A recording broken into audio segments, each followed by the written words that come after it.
What up? What up? What up? What up? Come on up. You guys hit that like button, subscribe to the channel, turn on all post notifications. If you are looking for commercial insurance for your trucking business, there's a link pinned into this description below. There's also a phone number in the description below.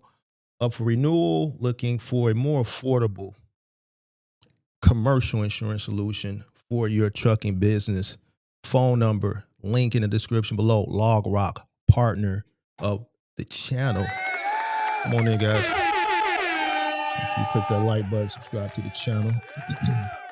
Turn on all post notifications. How's everybody doing this Tuesday afternoon? Hope everybody's doing well. Shout out to everybody that's in the chat. You dig? Shout out to Pippi in the chat. Shout out to the moderator gang. Shout out to Pippi in the chat. Shout out to the moderator gang. Shout out to, who else we got? Shout out to Eddie Kim in the building. Shout out to SD Walt representing the MG and the moderator gang. Shout out to, who was this? Dee. I'm just going to say Dee nowhere near slavery. Shout out to you. Shout out to Benjamin Crooms representing that MGM gang. Shout out to Irvin Lloyd representing the MGM gang. Shout out to Edie in the building. What's going on? Shout out to Tatted and Trucking 32 on the road getting to it representing the MGM gang. Shout out to One for All 2020 representing that MGM gang in the building. Shout out to everybody that's watching. Come on in. Hope everybody's doing well on this Tuesday afternoon. We're going to get straight into it. We ain't going to waste no time. So, one of the biggest topics that's been on the internet as it pertains to employment. A lot of people complaining. Let's just say complaining for a lack of better words, man. You know, you say some words, man, people, they get ready to jump off the roof. Complaining, kind of ties in with entrepreneurship, you know, this whole job trap thing, all right? A lot of people complaining. Now, I don't know if these individuals are complaining because it's good. For some reason, the people that do this type of content across platforms, most of it I see is on TikTok, they get a lot of views. And we understand TikTok is, you know, it's monetized. So I don't know if people are just saying this shit because it's good for views. A lot of the shit that I watch as it pertains to the people complaining, it seems like it gets a lot of views. It gets heralded in the comment section because I guess a lot of people feel this way in the current society. Work is being a 9-to-5 employee is demon. You get demonized for it. They'll crucify you for it. They're comparing it to slavery, which to me is an insult, right? They're comparing it to oppression. And I'm just curious now if people are saying this because it's you know, they can monetize it. Are they saying it because this is how they feel it, or is it a combination of both, right? But I want to take this week to kind of dissect this and just react to some of this content because a lot of it that I come across is foolishness. And I want to point out how people are easily misled because they feel a certain type of way. Sometimes people will watch something and they'll rally behind what they're hearing because they may be at a point in their life where they're tired, you know, and they may be thinking something, but the smart side of their brain is telling them, you know, don't think like that. That's nonsense.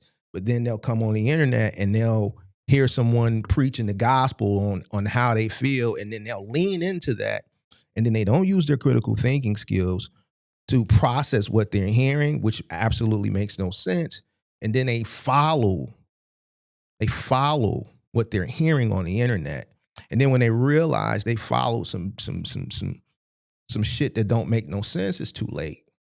All right, so today I want to react to something that I found. I watched a few minutes of it, then I said, okay, this is something that we can cook up with as it pertains to the job industry is modern day slavery. It's all a trap, right? And then we're going to cook up like we always do. And depending on the time, you know what I'm saying, how I feel after the cook up. I may open the phone lines, you know what I'm saying?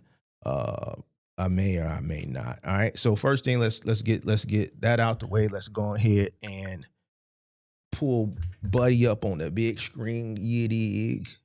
Shout out to everybody that's coming in the building.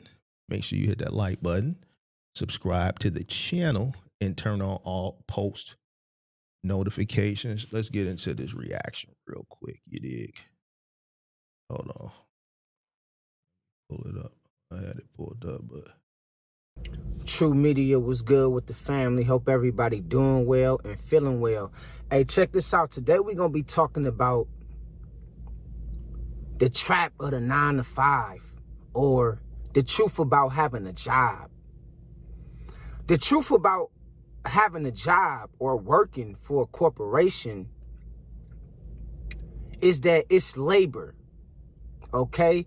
A lot of people don't understand that although you don't have the title slave, you have the title employee,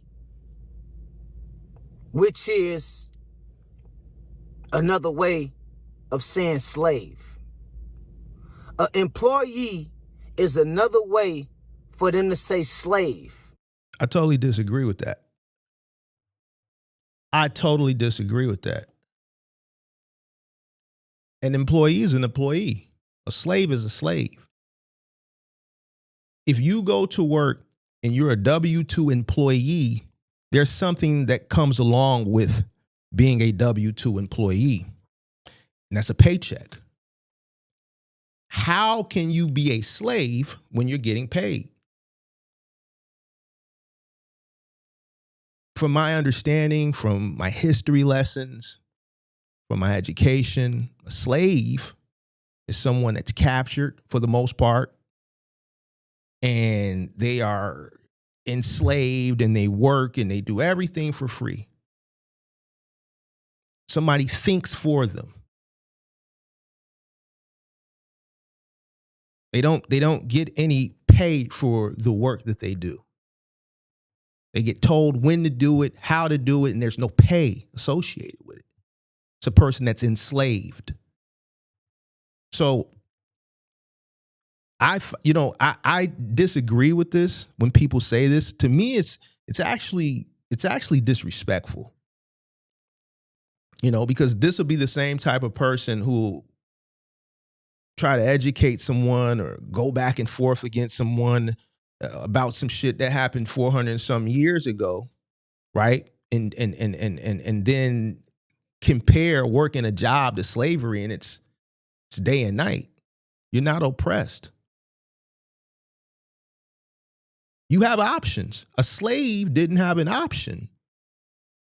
They were captured, they were enslaved, and there were no options. They couldn't say no. You can say no. So how is it slavery? There's no such thing as modern day slavery. Would be what slavery was then. It would be the same thing just today.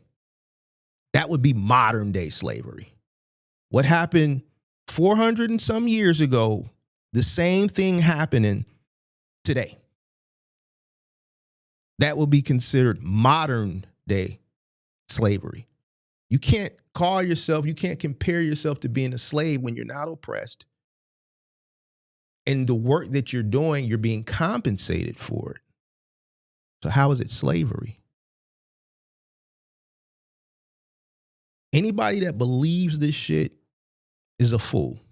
And there's a lot of fools in the comment section when you watch content like this. And then they'll challenge, they'll hear me, and then they'll say things. But then when you break things down from an educational perspective, what he's saying absolutely makes no sense. Look up the definition of a slave. It's disrespectful, actually, to our ancestors. I said that yesterday. Totally disrespectful. But let's hear the brother out. Let's see what else he has to say. But they just took the word slave out of it. Having a job. How did they take the word slave? The word is the word. An employee is an employee. Slave is slave. The word slave is the word. What do you mean they took the word out of it? We got to break this down, man. Slave. An employee is another way for them to say slave. But they just took the word slave out of it. Having a job is cool. There's nothing wrong with having a job. But you should think bigger. You should always be trying to get more. Don't never be so, caught up in thinking that having a job is the best thing. Like, I know people got to work, and I understand people, probably love what they do at some companies that they may have worked at. But a job is just modern slavery, to keep it real with you. You feel what I'm talking about? So he said that you understand people have to have a job to pay their bills, but a job is modern day slavery. So my question is, if a job is slavery and you need to think bigger and you're demonizing working a job and or a career, then what should a person do to be able to pay their bills? What should a person do? How should a person, since all these people are saying working is slavery, explain to me what's the solution for people to do to be able to pay their bills?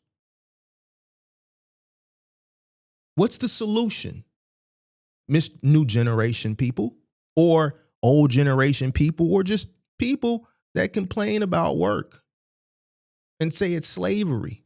What's the solution? Instead of complaining, what's the solution to stop working, but still be able to pay your basic bills, your necessities, your gas, your light, your rent, your mortgage, and then do all that discretionary shit that you want to do as well? What's the solution? It's contradicting is what it sounds like.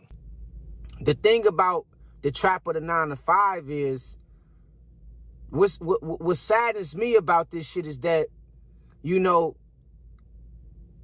people do it voluntarily. Like, people know that they got to slave away their life. They know they got to slave away their time. But they do it because of the money. And I used to think like that too. I used to think like, well, damn, I got bills. I got to get paid. So I got to go to work. No, the fuck you don't got to go to work. No, you don't. No, the fuck you don't. It's so much other stuff you can do besides going to work. You just got to figure out a skill, or you got to figure out. He's saying you don't got to go to work, but you need to figure out a skill. Now, let's just come up with a skill.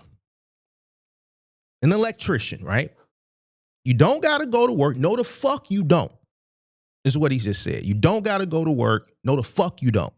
You just got to figure out a skill. Okay. Electrician, plumber. You figure out the skill. You go to the apprenticeship for 4 years or however long it is. You master the skill. And then once you master the skill, what do you do with the skill, sir? What do you do with the skill? You take the skill and you go to work.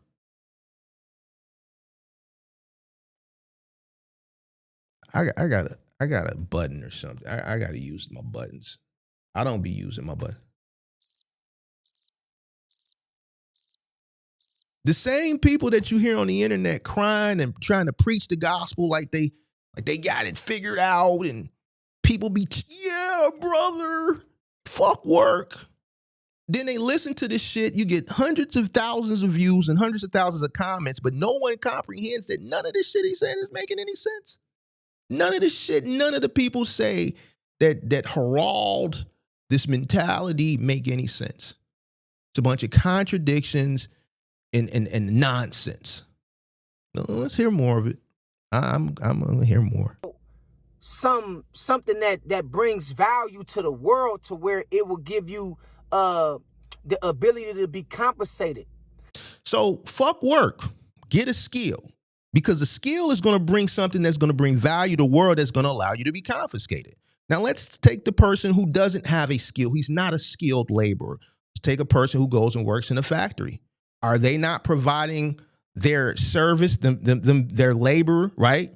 And they may work in a factory that produces some type of good, maybe like a factory that produces like food or something, some type of food or vegetable. Is that considered work that they're being compensated for, that provides some type of value, a source of nutrition I would consider value for the world? When you listen to most of the people that get on the internet and preach this nonsense, they make absolutely no sense. It's just people are so in their feelings about hating work that they don't comprehend. They don't use their critical thinking skills. The only thing they hear and they see is a person that feels the same way they feel. But none of the shit that they saying is making any sense. So I have to be the bad guy to start breaking this shit down for people and showing you how ignorant it is. And showing you that you have to work and that a job is something you should be grateful for. A job is something you should be thankful for. It's not something that you should look down on. It's not something that you should look down on people who have a job. Well, let's continue to hear the brother. I may be jumping to conclude. Maybe he got a rocky start, but he might turn it around. Let's see. Because having a job ain't it, man. And it's not no diss to people who like to work and who got a job, but the trap of the 9 to 5 is a real thing. I used to work 10, 11, and 12-hour shifts for UPS. Sometimes they'll make us work, or they'll ask us to volunteer to work up to 14 hours. That's slavery. And yeah, I used to, the dopamine effect that you get when your check come, that's what keep going to work, because you see that money. But really, all that shit is an illusion. And so my solution to y'all who still got to go to work and work for these companies. Oh, the guy has a solution for people that have to go to work. He has a solution. This guy's sitting in his car talking bad about work, but then coming back and say, well, if you got to do it, I ain't trying to talk down on you. After you talk down on it, mind you, pay attention. He's sitting in his car. He has a solution. Okay, let's see. Companies and these corporations. No. But really, all that shit is an illusion. Mm-hmm. And so my solution to y'all who still got to go to work and work for these companies and these corporations, man, you got to understand, man, think bigger than that shit. Mm-hmm. It's much more to life than going to work for somebody. Mm-hmm. And stop saying what you got to do. I got to work. No, the fuck you don't got to work. No, you don't. It's an option. It's a choice. Well, you know what? I do agree with that. I do. You don't have to work. There is an option and a choice. He's absolutely right on that. You do not have to work. You don't. But if you choose the ladder of not working, that choice of not to work is going to come with consequences. Let's hear him out. I do agree with that. You don't have to do a goddamn thing, to be honest with you. So whether you choose not to work or whether you choose to work, it's a choice. And the sad part about these corporations and these companies, let's keep it real. They don't give a fuck about your family. They don't care about your kids. I agree with that. He cooking a little bit now. And I've been said that. Remember when I said like 3-4 years ago in the live stream, everybody got mad at me. And I said, man, fuck them kids. To dude who got the $5,400 enterprise rental, he was tweaking. He failed. But remember when I was telling him he was going about things all wrong and he wanted to be an OTR and Enterprise took him for a ride and all that. And he said, well, you know, I'm going to come home every weekend to see my kids. And I had to tell him, fuck them kids, because I really wanted him to understand what it was out here when you got in the real world as a business owner. His mindset of what he thought trucking would be, especially from an OTR perspective, was something totally different than what it really was. And when I said that to him, everybody got in their feelings about it. But I didn't say no lies. Business don't give a fuck about nothing that you got going on outside of the business. And anybody that is a real business owner, a real entrepreneur will agree with me. Corporations, businesses don't have feelings. That's why they always say business people always say this is business. It's not personal. Nothing's personal. It's always business. So to me personally, I don't see anything wrong with a business not caring about you and whatever you got going on in your personal life. A business doesn't have feelings. It's not a person. It doesn't have emotions. How do you expect a corporation to feel? It's a corporation. It's not a person. It doesn't have emotions. It just wants to make money. That's it. The people that are the executives and the higher ups, they do what's in the best interest for the business. They meet the needs of the business, not the individuals that work for the business. The individuals that work for the business didn't hire them. The corporation hired the executives to meet the needs of the business, not the individuals. See, when you know better, you do better. When you know better, you don't move based on how you feel. All of this he's saying is feelings, and it's not logic. When you understand shit and you're smart and you're educated, you would never feel like this because what's known don't need to be explained. Let's listen. You can go 5, 10, 20 years working at a company on your best behavior, fulfilling your mission and your obligations of your contract, and let you do one wrong thing to that company, and they'll fire your ass whenever they get ready. Absolutely. That's why we have rules. That's why there's rules there. That's why there's a point system there. That's why there's certain write-offs. Certain things that you do will take you to an immediate termination. There's some things where you'll get a verbal warning, and then you'll get some type of corrective action, and then they'll put you on a probation for 60 days or 90 days. And then if you mess up again during that probationary period, they'll give you a written warning. And then that may stretch it out another 30 days. And then if you mess up again, then there's a pattern there. There's a pattern of repeat bad behavior that no matter how many times they keep implementing some form of corrective action, you're just not getting it. So then they take you to a final written warning. And then after that, it's termination. And then there's some things that in some companies where, it'll take you straight to termination, like theft. Some cases, some jobs, job abandonment may take you straight to termination. So it doesn't matter if you've been there 20 years. And some businesses, if you've been there, depending on, your rapport there, they may show favoritism. But for the most part, rules are in place. It's just like if you have your own business, you're an entrepreneur. If you're a smart entrepreneur, you have rules as well. Rules are in place to keep people in line, so there's not chaos. Nothing but excuses from this young man. Sometimes you ain't even got to do nothing wrong.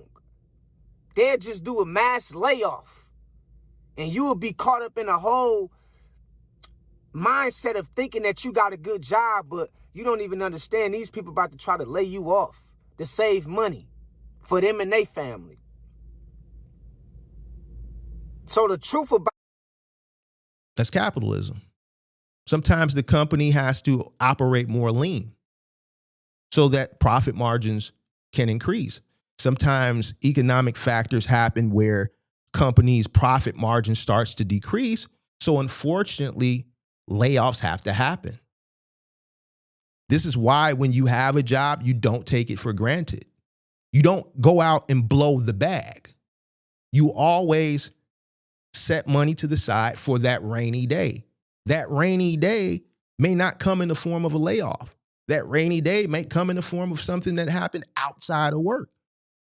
But you always supposed to hope for the best, but prepare for the worst. See, all those old sayings that you hear me say on my channel, those old wisdom sayings that you don't hear anymore because a lot of the parents and the grandparents from that time have, a lot of them may have passed on, and the newer generation, the grandparents are a lot younger, and those old wise tales, those old wisdom sayings, you don't hear that shit no more. But that was something I always used to hear growing up from my OG and my grandma. Hope for the best, but prepare for the worst. And that's always stuck with me. So if you've been on your job 20 years, that's 20 years of preparation versus a person who may get a job and they've been there 6 months and then they got laid off. That's not much time. If you've been on your job consistently for 20 years, that's 20 years of preparation,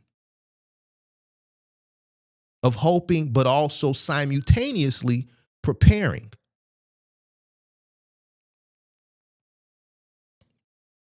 That's the problem with a lot of the young generation. They think everything is supposed to be good every single day. They haven't lived enough life. They haven't experienced a lot yet to realize that storm is coming. And the older you live, you're going to have multiple storms that come in different forms and fashions.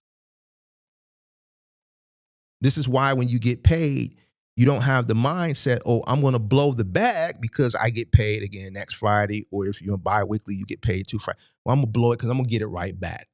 And then I'll save. And then something else will come up. You'll blow that bag. And then that becomes the repeated mind. That becomes the repeated process.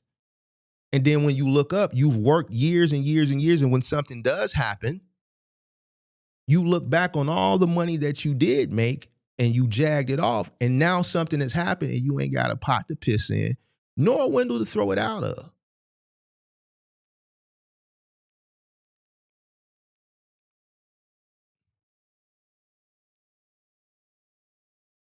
But let's continue. Having a job is that it's labor. It's slavery. It's different if you working for your family. Like if you labor is labor. I don't give a fuck who you working for. Labor is not slavery. It don't mean if you working for a corporation, nigga, I didn't have family members work for me. So I guess, so what's the difference of working for somebody that you don't know versus working that same job if you're family? It's labor. If you're comparing to labor to slavery, what makes it different if it's your family? If labor is slavery, that means you're being enslaved by your brother? Make this shit make sense. So the truth about having a job is that it's labor. It's slavery. It's different if you working for your family. Like if you got an uncle or you got a father or you got a mother who got their own business and then you working for your mama or you working for your daddy. That's different because you working, it's through the family. It's a family business. Labor is labor. You feel me? I'm not talking about that kind of work, but when you go into these large jobs, these corporations, these jobs, man, understand, man, these people can fire you whenever they get ready. And the sad part that I be seeing with people online, they be like, man, I'm tired of working. I got to do this shit. Bro, no, the fuck you don't. Who told you got to go to work? See, I used to think that same kind of way. And you know what? It's going to be somebody that's ignorant, who can't process shit, who don't have critical thinking skills and break all the ignorance down like I'm doing, that all they heard was what he just said right there. And they already at work, or they already frustrated from work and they on the brink of quit and they looking for one reason to do it, and they'll listen to this ignorant shit and do it. That's where people at with it right now. People can't think for themselves. That's all they need to hear. Just like you heard George say in that one video, I'm just looking for a sign. I went to Chat GPT. George went to Chat GPT and asked Chat GPT something that he should use his own critical thinking skills to decide. Motherfuckers will do what they heard. This nigga sitting in this car. This nigga, he got all the advice. He ain't even, and some people may like, Mark, they don't got nothing to do. Good information is good information. But this ain't good information. This shit right here send a motherfucker off. You not in no situation to tell nobody what they should and shouldn't do.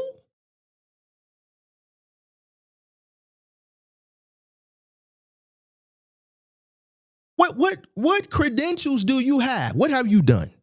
What skill set have you mastered?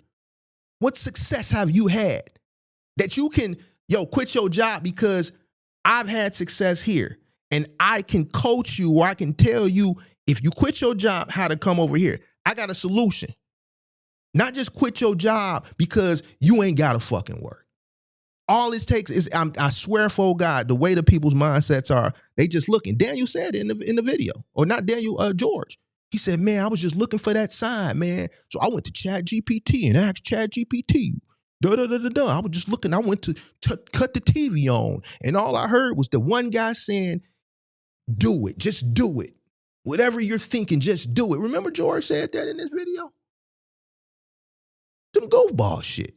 So some random motherfucker on the internet, all he said was just do it, and that was the sign. This motherfucker sitting in this car saying, man, you don't gotta work. No, the fuck you don't. This is his words. Man, I'm tired of working. I gotta do this shit. Bro, no, the fuck you don't. Who told you gotta go to work? See, I used to think that same kind of way. I used to think that I had to go to work. Bro, we cooked. Cooked, bro. I swear, it's a motherfucker that watched him say that, and that's all they needed. All the ignorant shit, they didn't process that. All they heard say, no, the fuck you doing, they quit. And now they probably fucked up out here in these streets listening to this goofball ass shit. I used to think that it ain't nothing more to life than just working. It's nothing else. Until one day I walked my ass out of that company.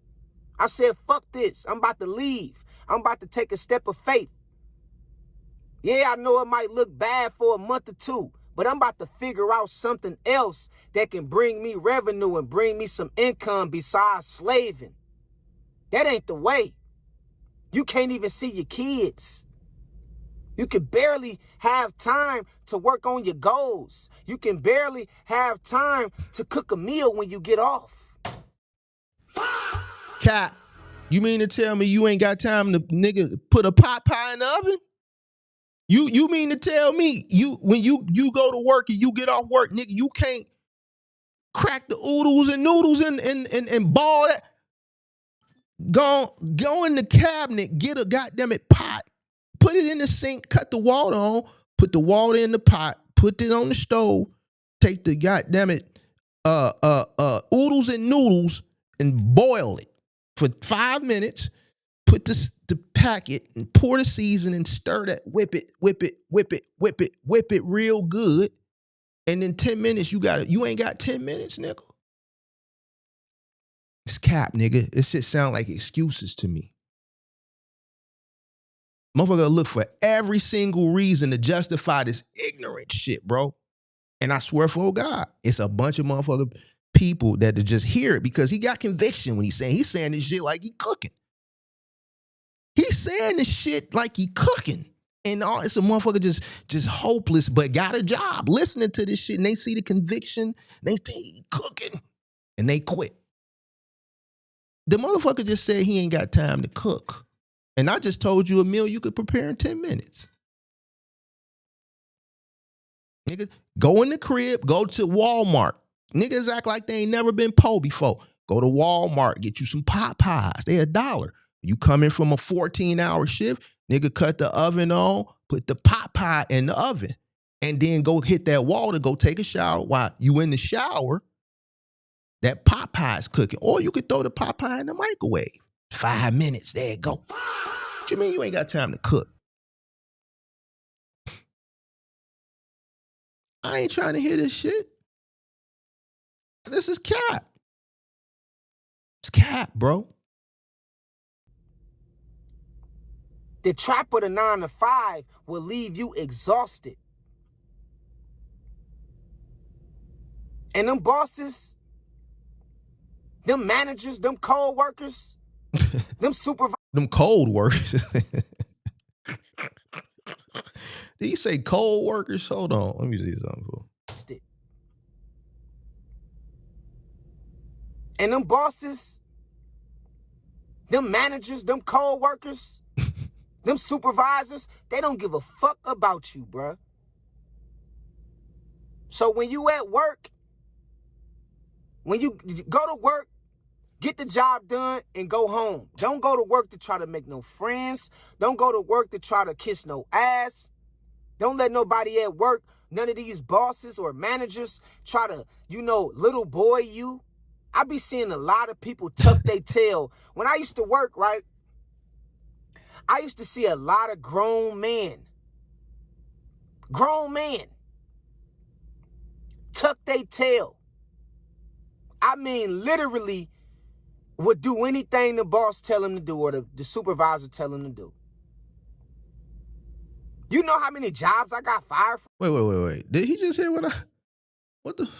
I mean, literally would do anything the boss tell him to do or the supervisor. Oh, man. Tuck their tail. I mean, literally would do anything the boss tell him to do or the supervisor tell him to do. That's what you're supposed to do. When you work a job and you have a supervisor or a boss, it's their job to delegate work to you, and then you do it. We call that being subordinate. We call that being subordinate. When he doesn't understand how a job works.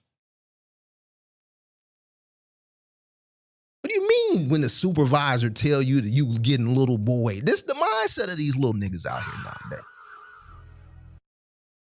You want to work, but then you want to go to work and do what you want to do. You want to get paid to do what it is you want to do because you can't follow directions, nor do you want to follow directions. So when the supervisor or the boss come tell you to do something, you don't want to do it. You're not subordinate. That's how a job works. You're delegated tasks to do, and then you complete them. What did this nigga talk about?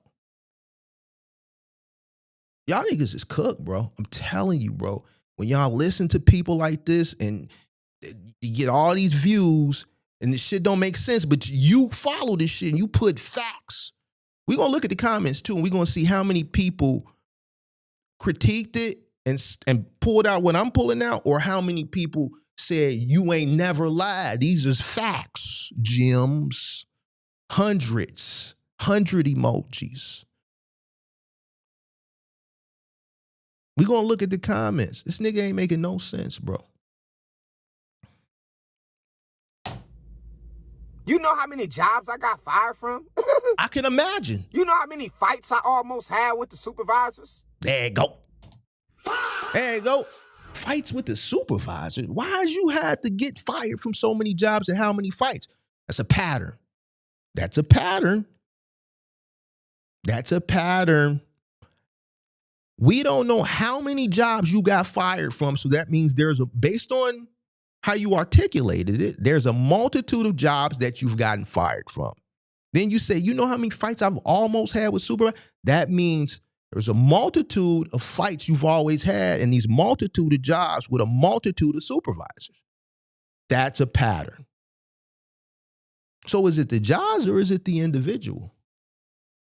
Because I know people who've never owned businesses, who've worked their entire adult life, that have never done anything. They've never been fired. They've never got into a fight with their supervisors or managers. They go to work. They understand what work is. I go to work. I get delegated task. I do the task. I go home. Now I go to work, sit there, do what I want to do. And when I'm delegated a task, and I don't want to do it, it's a little boy thing. I'm being little boy because I'm being told to do something. No, that's not what it is, Mr. Sir. Mr. Sir, it's not what it is. But let's hear you out, man. We still got another 12 minutes of this.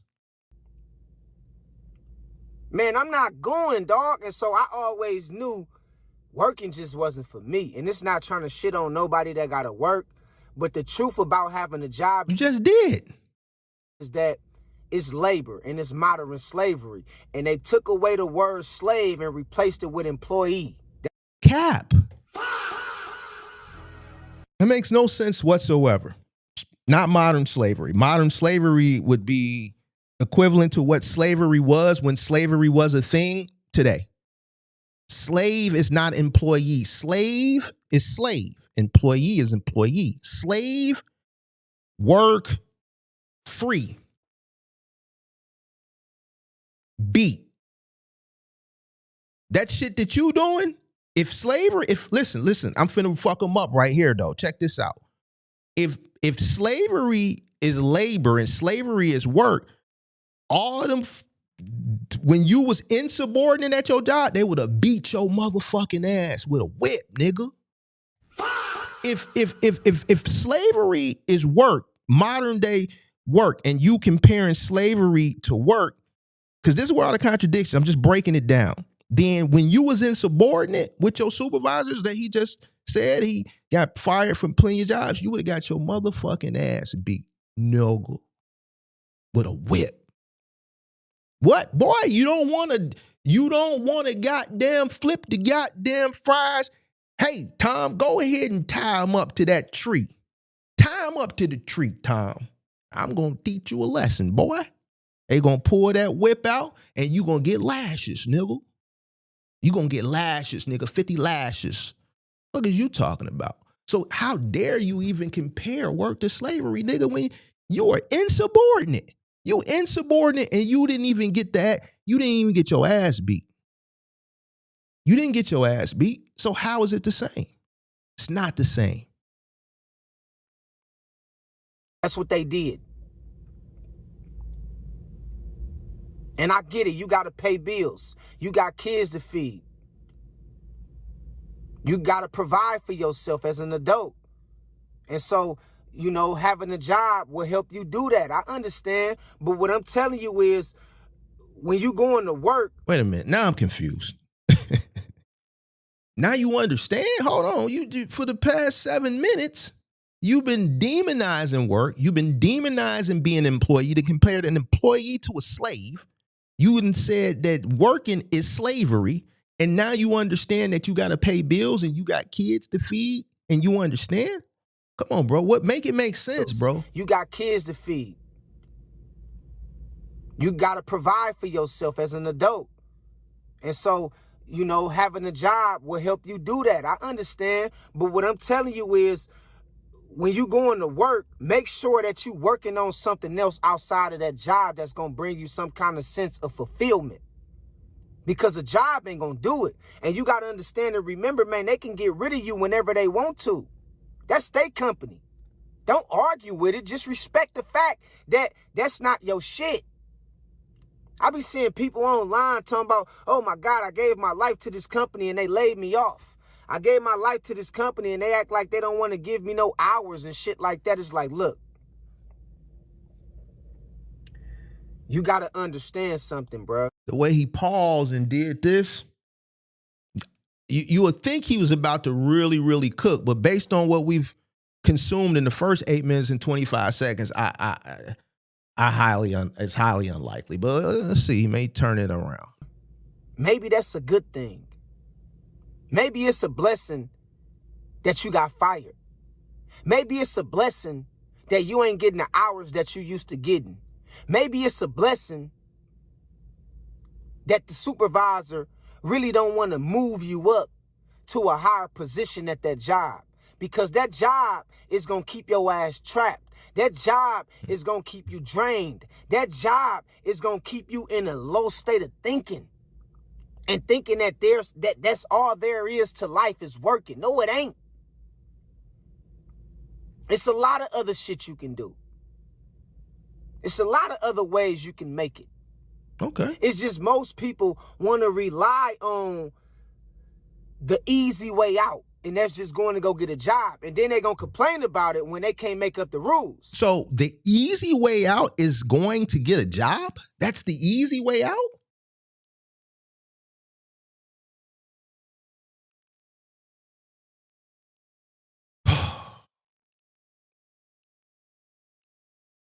Cooked, bro. We cooked. We are cooked. Jesus Christ, Lord have mercy. It's like, bro, you obligated to abide by company policy. When you sign your signature on that dotted line.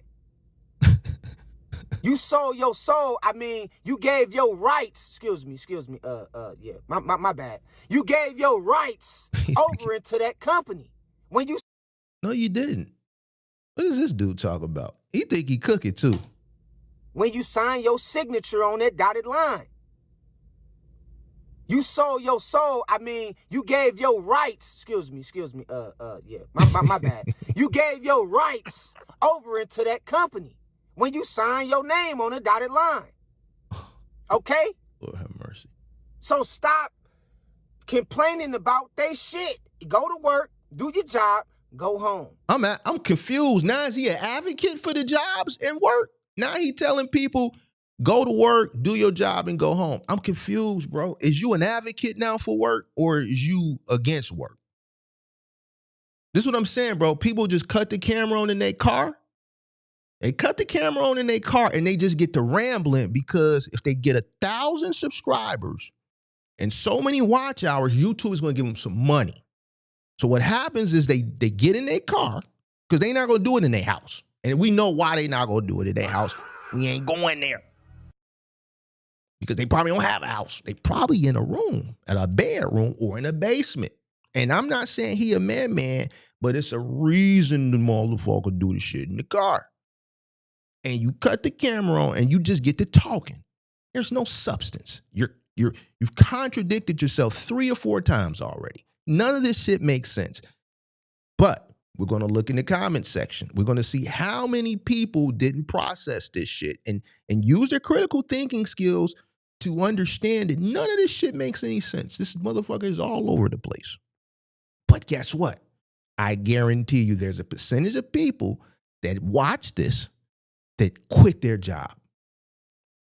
Because this is motivation. Even though it don't make any sense, we know that people lack the ability to process and make sound decisions for themselves. They're just looking for a reason.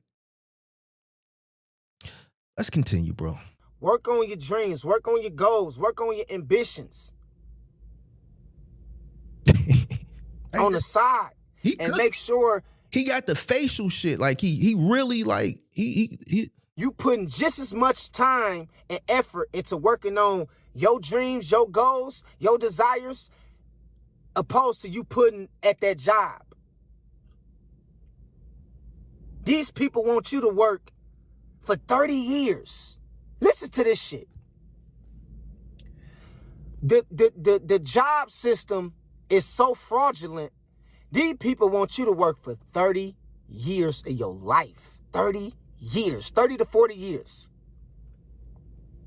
And at the end, you get a little small pension. And I heard they're not even doing pensions no more. Now they call it 401k, some shit like that. There you go. This nigga don't even know what a 401k is. There you go. There you go. This nigga on the internet cooking. Don't know what a 401k is, but telling you working a job is modern day slavery. He don't even know what a 401k is.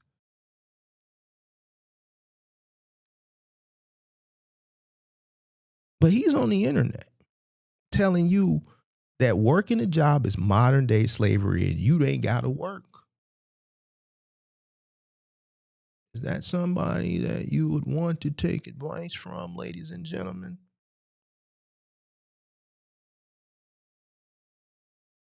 He's telling you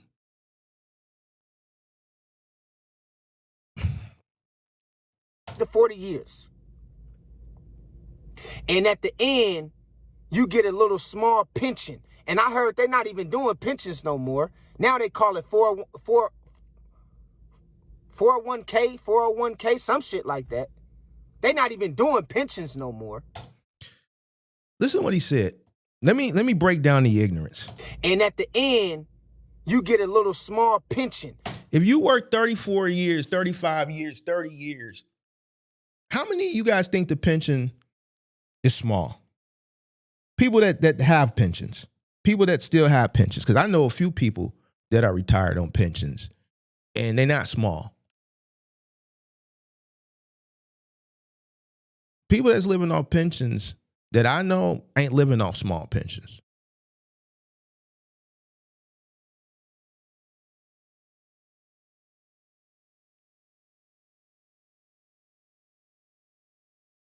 There's people that's living off pensions that's damn near 80, 90% of what they was bringing home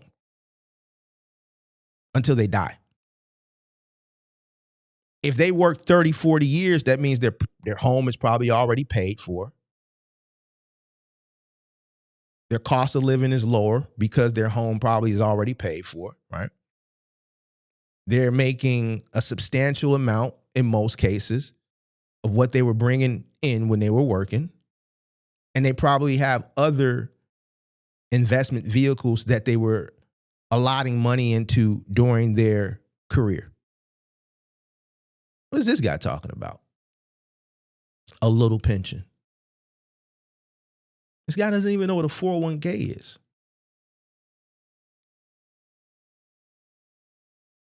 But see, me, I'll get crucified for educating people the correct way, because the correct way, there's a lot of thought. Like when you hear me talk, you have to process what I'm saying. And not only do you have to process it, there's work that's associated with it. When people hear this shit, this is easy. Quit your job.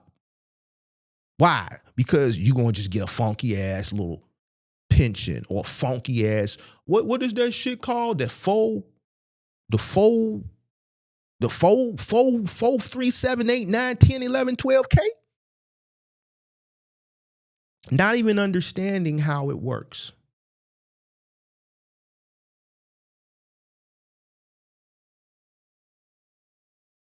Ignorance. Ignorance at its finest, ladies and gentlemen. The job system is so fraudulent. These people want you to work for 30 years of your life. 30 years, 30 to 40 years. And at the end, you get a little small pension. And I heard they're not even doing pensions no more. Now they call it 401k, some shit like that. They're not even doing pensions no more. They want you to work all your youth, all your younger years.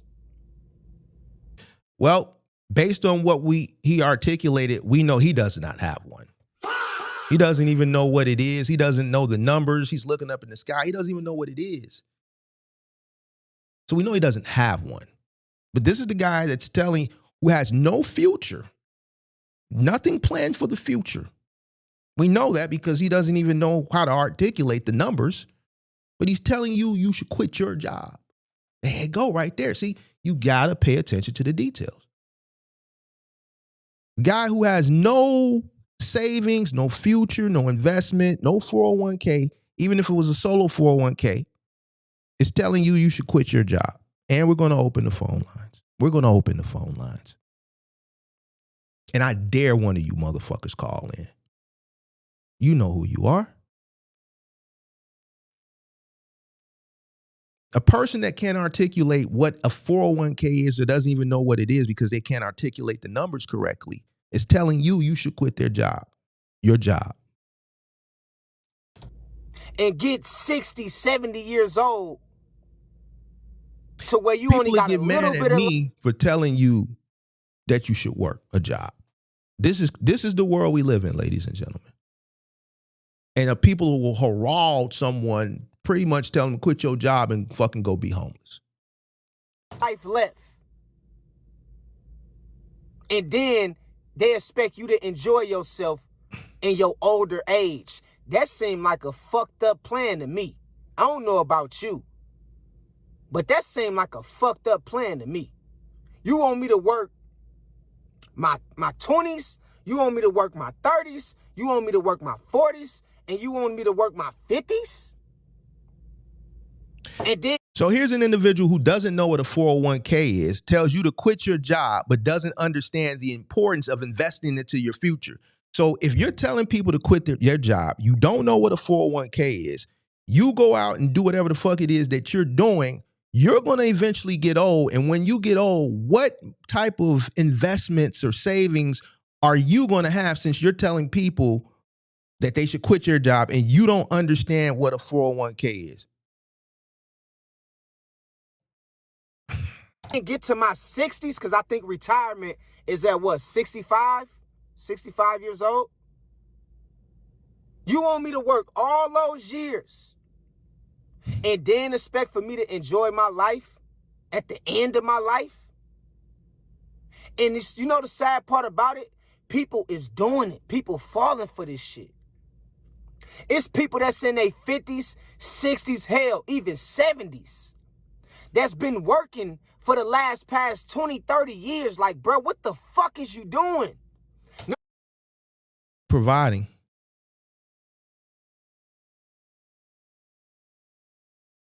Keeping a roof over their head, putting food on the table, taking a portion of that, putting it into their 401k.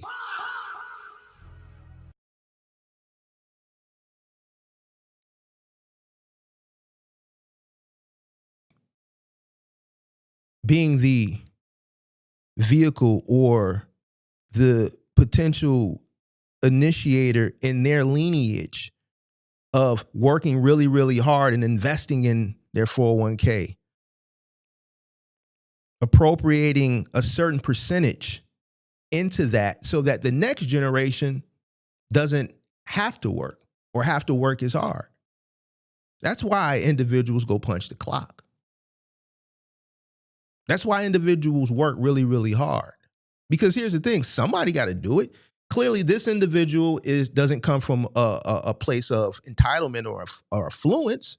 So who in his family, who in his lineage is going to be the sacrificial lamb that's going to go work really, really hard, work themselves to death, appropriate a large percentage of money because they're sacrificing to do so that the following generation doesn't work as hard? You see where the misinformation, the ignorance is?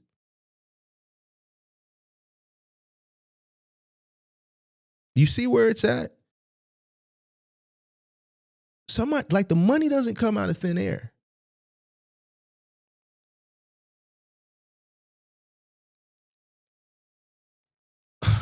Bro, this shit, like, watching this shit, reacting to it is disappointing, bro.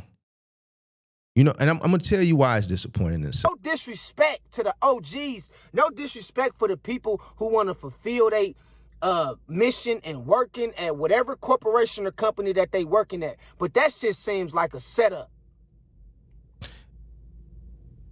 And people go their whole life working for a company that can replace you in a snap of a finger, in a blink of an eye. So the truth about a 9 to 5 is that, bro, you just a modern slave. That's all you is, bro. And that's why, if you notice, the younger generation, the generation that's in their late teens, 20s, and early 30s or 30s, our generation don't like to work because we know that shit is a scam. We know it's a plot. We know it's bullshit. It ain't that you lazy, sis. It ain't that you lazy, bro. It's that you know that it's something not right about that shit. Nah, nigga, you lazy. Sis is lazy. Bra is lazy. Nigga, you lazy. How's it a scam, bro? You work, they pay you pay bills, pay rent, you get groceries, you pay your gas bill, your light bill. If you're really smart, you save. You put money in your 401k and you live life. Or you could listen to him because he said you ain't got to work. Quit your job. Figure it out. Don't work, though. Eventually, you'll probably end up in a tent or at a shelter or on a couch, fucked up out here in these streets.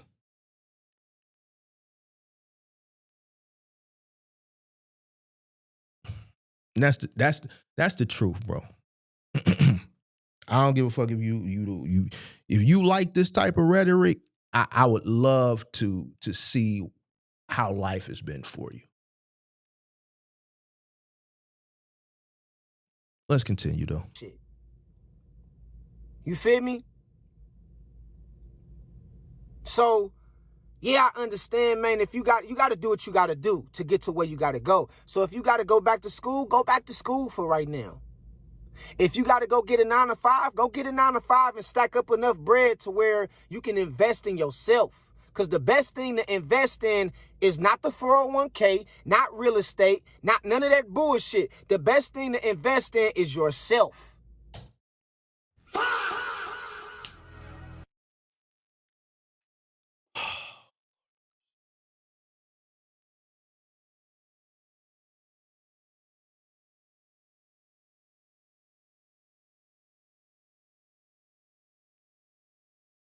I can't believe what the fuck I just heard. This nigga just called real estate, 401k, bullshit. Don't invest in no real estate. Don't invest in no 401k, all that bullshit. There you go. Guess what? There's people in here that disagree with my reaction to this. They with Buddy ass. There's people in this live stream right now that's siding with Buddy. Ignorant. Ain't got a pot to piss in nor a window to throw it out of. I'm telling you what it is. Anybody that's riding with this nigga, you ain't got a pot to piss in nor a window to throw it out of, like grandma used to say. Did you just hear what the fuck did you just Because the best thing to invest in is not the 401k, not real estate, not none of that bullshit. The best thing to invest in is yourself. This is a certified hood classic. Damn, son, where'd you find this? Real trap shit.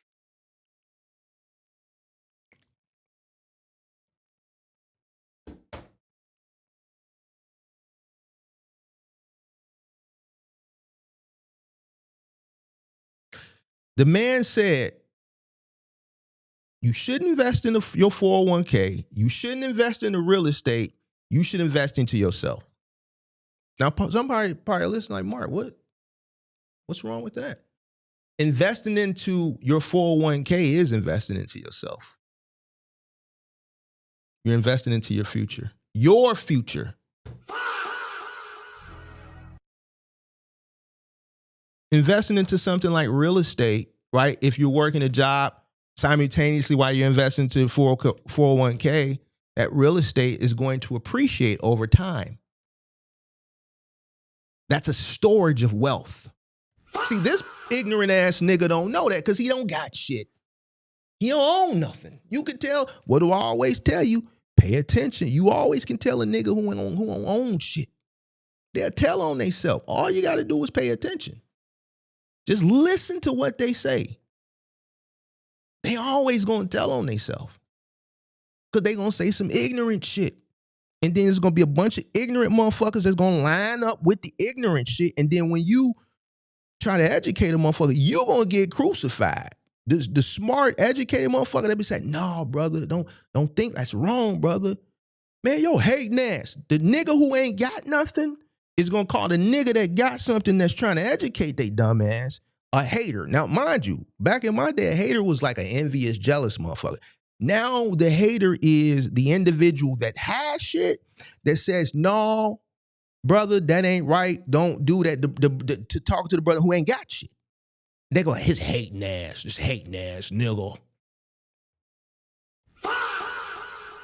I'm a hater right now. Me speaking facts, giving truths, education is hate. That's what hate is today, ladies and gentlemen. This man said, fuck all that 401k real estate. That's bull. Don't put your money in that bullshit.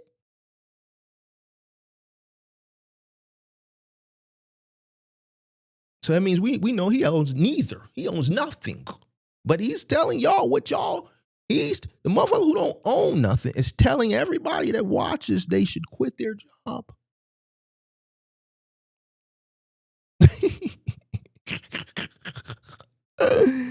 Listen, this is where we at with it right now.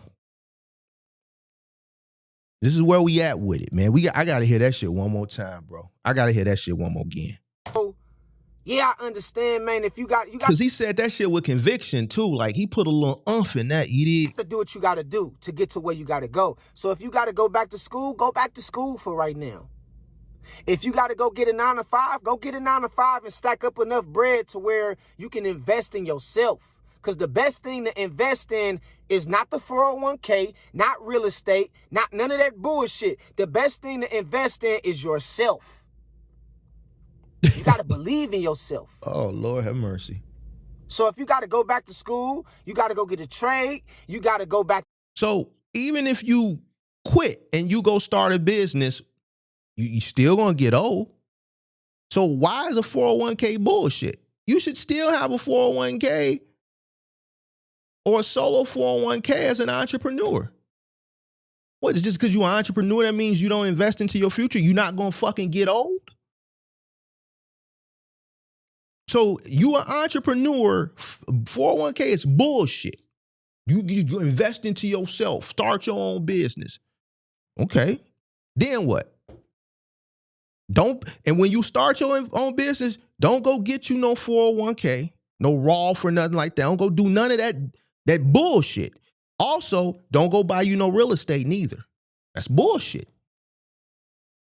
Just start your business and live life and spend it. But don't put no money into the future. You won't get old, but it's your business, so you can just work till you. So it's okay to work and not invest as long as it's yours and then die, but for working for somebody else. So you don't think that's irresponsible? This is the type of motherfuckers y'all listen to on the internet. Y'all don't like to talk to Big Mark. Y'all don't listen to Big Mark. Big Mark, nah, Mark, nah, nigga. Cause you talking that smart shit. We don't want to hear that shit. Cause right now somebody like, man, why you down in the brother? Why I'm down in the brother? Somebody gonna look at this and say I'm downing the brother. I ain't downing the brother. The brother is putting out bad information to the brothers. So this is the brother holding the brother accountable for speaking on shit that's detrimental to the brothers. And this brother here, this nigga here, just ain't scared to do it. That's the problem. You got the brothers that'll watch this and be like, this ignorant ass nigga and won't say nothing. Then you got the brothers that believe this ignorant ass shit and they gonna follow this shit and they gonna fuck around and find out and end up fucked up out here in these streets.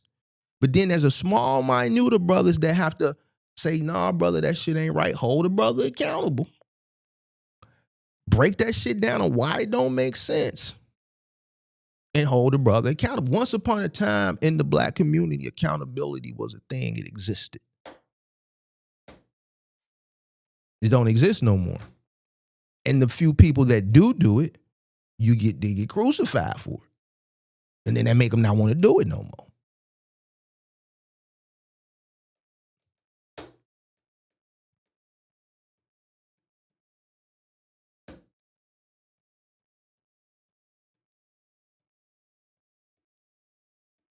There's people that's listening to this shit and they're going to say, Mark, you down in the brother. But the brother just said, don't invest in the real estate or foreclosure. That bullshit. That right there, they didn't hear none of that. All they hear is me critiquing and saying it is ignorant and I'm the bad guy. It's cool though. I'm cool with it. You dig what I'm saying?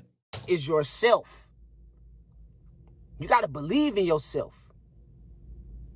So believing in yourself is investing into your 401k.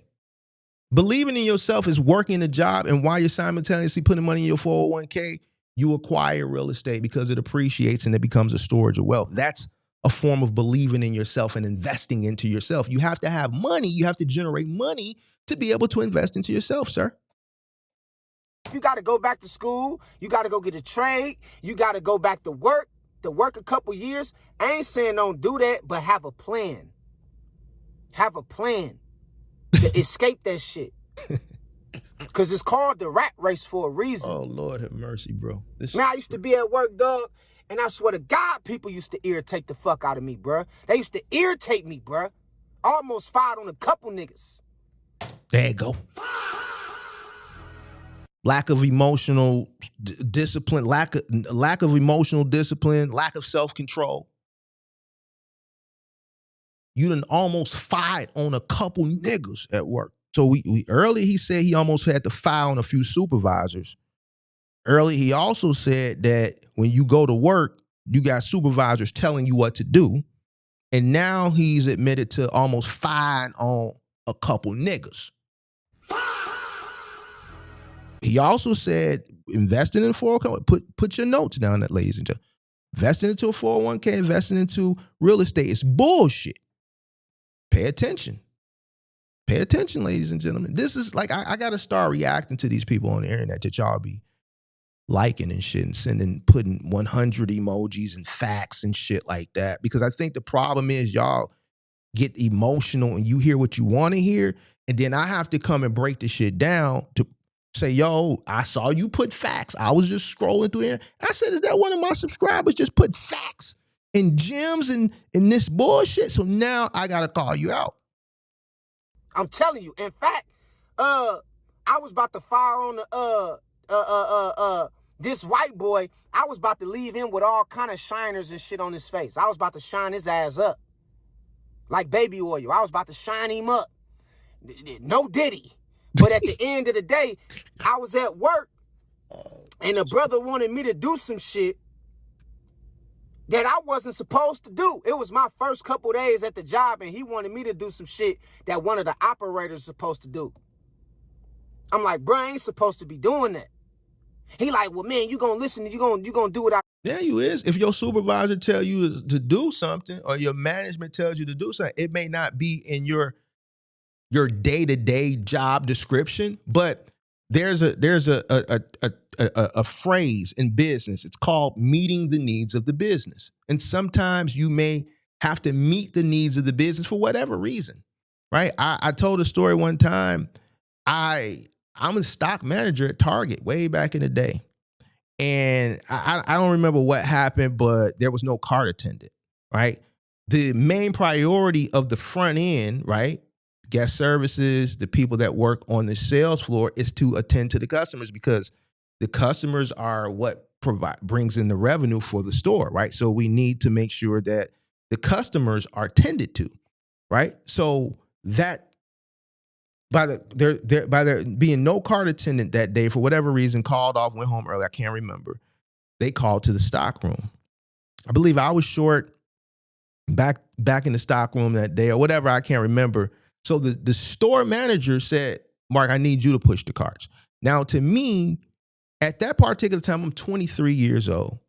I'm thinking she's picking on me. I'm not ignorant like this. I didn't almost file on her. This is 2003. I was angry in my mind, but as a stock manager, I went out. I humbled myself because my boss told me to do it. And I went out and I pushed carts as a manager. I thought she was picking on me. She might have been picking on me. But at the end of the day, that's what she told me to do. And I'm subordinate. Once upon a time, people were subordinate. They went to work and they did what their boss told them to do. Now, as an older gentleman looking back on that time, it could have not been her picking on me. That's what I was thinking, but I still did it. It could have just been a situation where she had to meet the needs of the business, the front end. They're tending to the customers. No, I don't need those two stock associates pushing carts, Mark. Why? Because I need them to backstock the floor. I need them tending. If we have to call in the back for something that needs to be replenished on the floor, we need them to do that. You're on salary. You go push the carts. As an older man now, I can see why that made sense. But back then, I'm thinking she picking on me. But I did it. Never once in my mind did it cross my mind to file on her. That's my boss. I respect the chain of command. The chain of command is there for a reason. And this is why people get ahead and why people don't. Because regardless of how you feel, it ain't about how you feel. I'm never finna file on my boss. I'm not finna file on my boss. If I do see a trend or a repeated behavior from my boss, if I work the job, then I would probably go corporate, or I would go above the boss. If the boss was the head boss, then I'd take it corporate. If I took it corporate and I didn't see any type of corrective action, then I would start to source other employment. I wouldn't go to work, and as soon as this bitch say something to me, I swear for God, this bitch say anything to me today. This how they is today. This bitch say anything to me, I'm gonna file on that bitch. And things shit like that ain't never crossed my mind. Why? Because one, I was raised a certain type of way. I'm not finna go out and embarrass the person who raised me. You know what, Mark? I didn't raise you I raised you to be emotionally controlled. If a person is you feel like there is a pattern of behavior that is being done purposely, right, to potentially get a rise out of you, they probably is trying to get rid of you. So they're doing this purposely. Don't let nobody get the best of you. Just start sourcing new employment. It's fucking retail.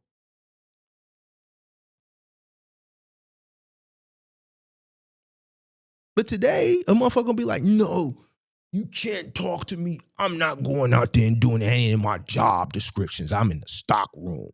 I'm gonna file on this bitch.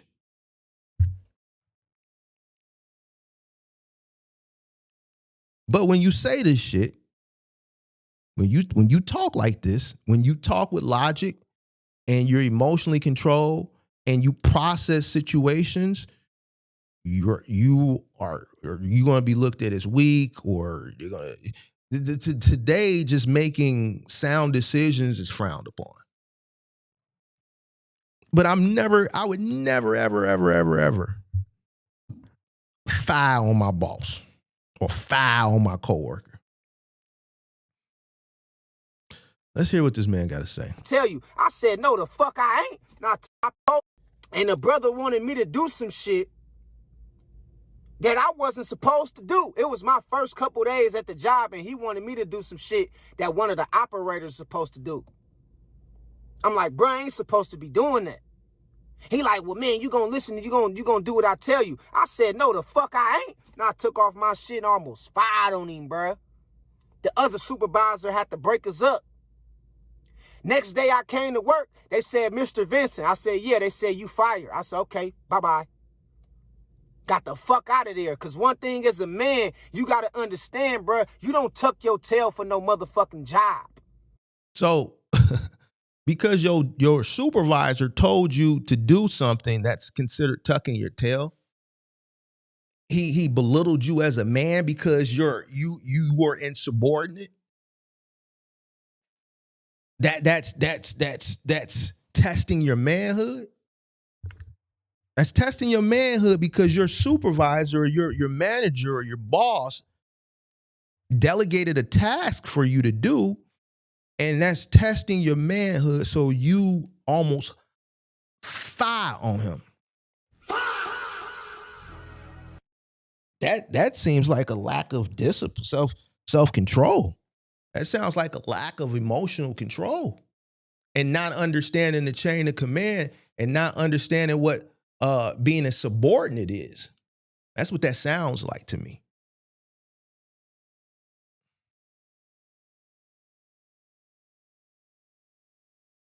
That's what it sounds like to me. Let's. This has been a very. I mean, we got 4 more minutes, but man, so far all 15 minutes have just been very just wow. You don't never bitch out or start acting like a hoe just because you trying to save face at a job. Nigga, fuck all that shit. So you acting like a bitch. Hold on. So you a bitch. You are a bitch or a hoe. You a bitch ass nigga. If you do what your supervisor asks you to do, even though it might not fit your job description right then and there, even though it could have been just something that they just needed you to meet the needs of the business for that particular moment temporarily, because maybe they were behind, maybe it was a call off, maybe someone was caught up on something else, and we got to keep things flowing. Yo, I need you to go over there and do this task real quick. So that's a motherfucker treating you like a bitch or a hoe. They said, Mr. Vincent. I said, yeah. They said, you fired. I said, okay, bye-bye. Got the fuck out of there. Because one thing as a man, you got to understand, bro, you don't tuck your tail for no motherfucking job.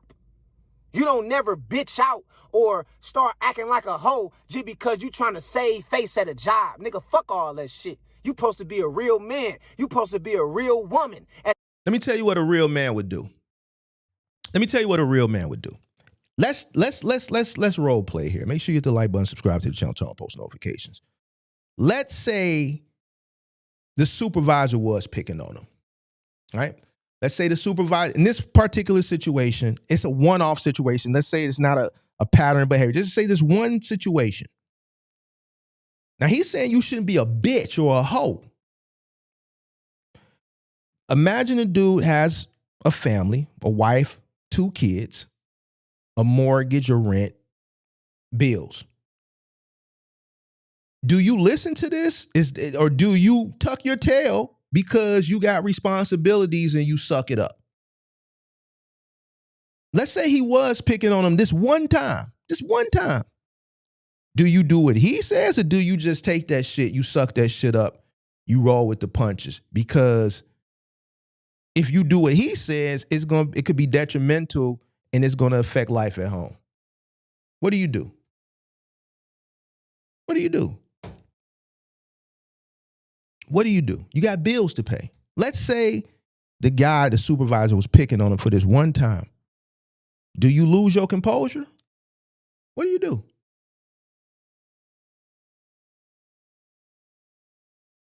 What do you do? I think a man would bottle that shit up and they'd keep working because there's responsibilities at home that still have to be cared for. There's rent, there's mortgage, there's car notes, there's kids, there's clothes, there's food. And you can't allow a person to trick you up out your spot. See, that could be a situation where a motherfucker is trying to trick you up out your spot. And if you don't have self-control, emotional control, you allow a motherfucker to trick you up out your spot and they still win.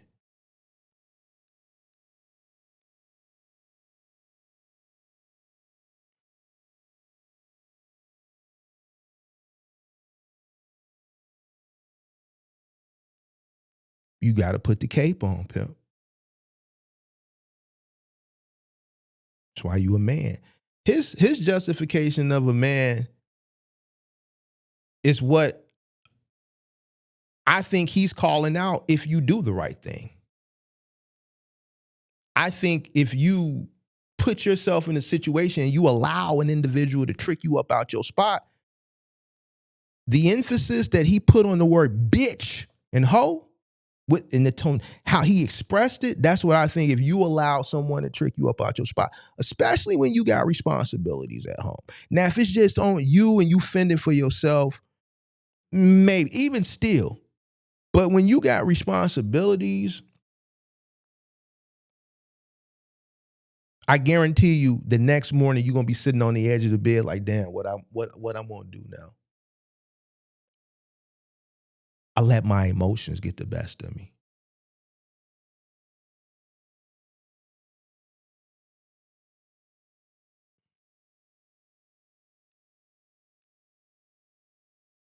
These are the new leaders. These are the new people that are, on the internet, the new people that are rallying up and people are following and they're listening to. And these are the new influencers that are telling people how they should live life and what's best for people. This is interesting. At the end of the day, and you supposed to value integrity and respect over money, or start acting like a hoe I want to hear. Said, yeah, they said you fired. I said, okay, bye-bye. Got the fuck out of there. Because one thing as a man, you got to understand, bro, you don't tuck your tail for no motherfucking job. You don't never bitch out or start acting like a hoe just because you trying to save face at a job. Nigga, fuck all that shit. You supposed to be a real man. You supposed to be a real woman at the end of the day. And you supposed to value integrity and respect over money. Period. That's in any field, any facet of life. You never let nobody disrespect you. So delegating a task that's outside of your typical job description is a form of disrespect.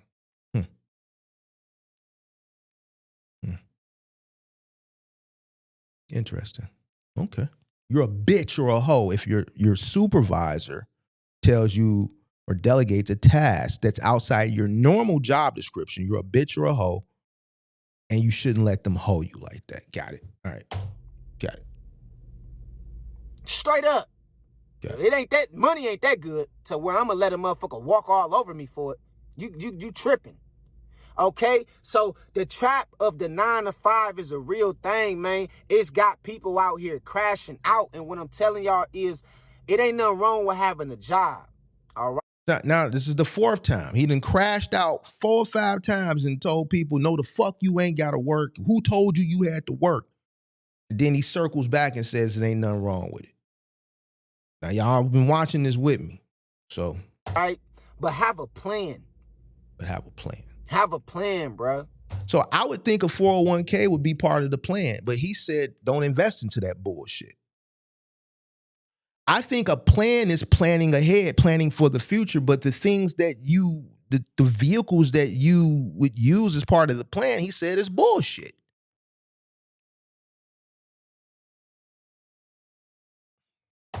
Have a plan, dog. As you working on that job, try to come up with a plan to work your way out that motherfucker. I would think investing into real estate and 401ks and things of that nature would be part of the plan to work their way about it, but you said it was bullshit. You said that shit was bullshit.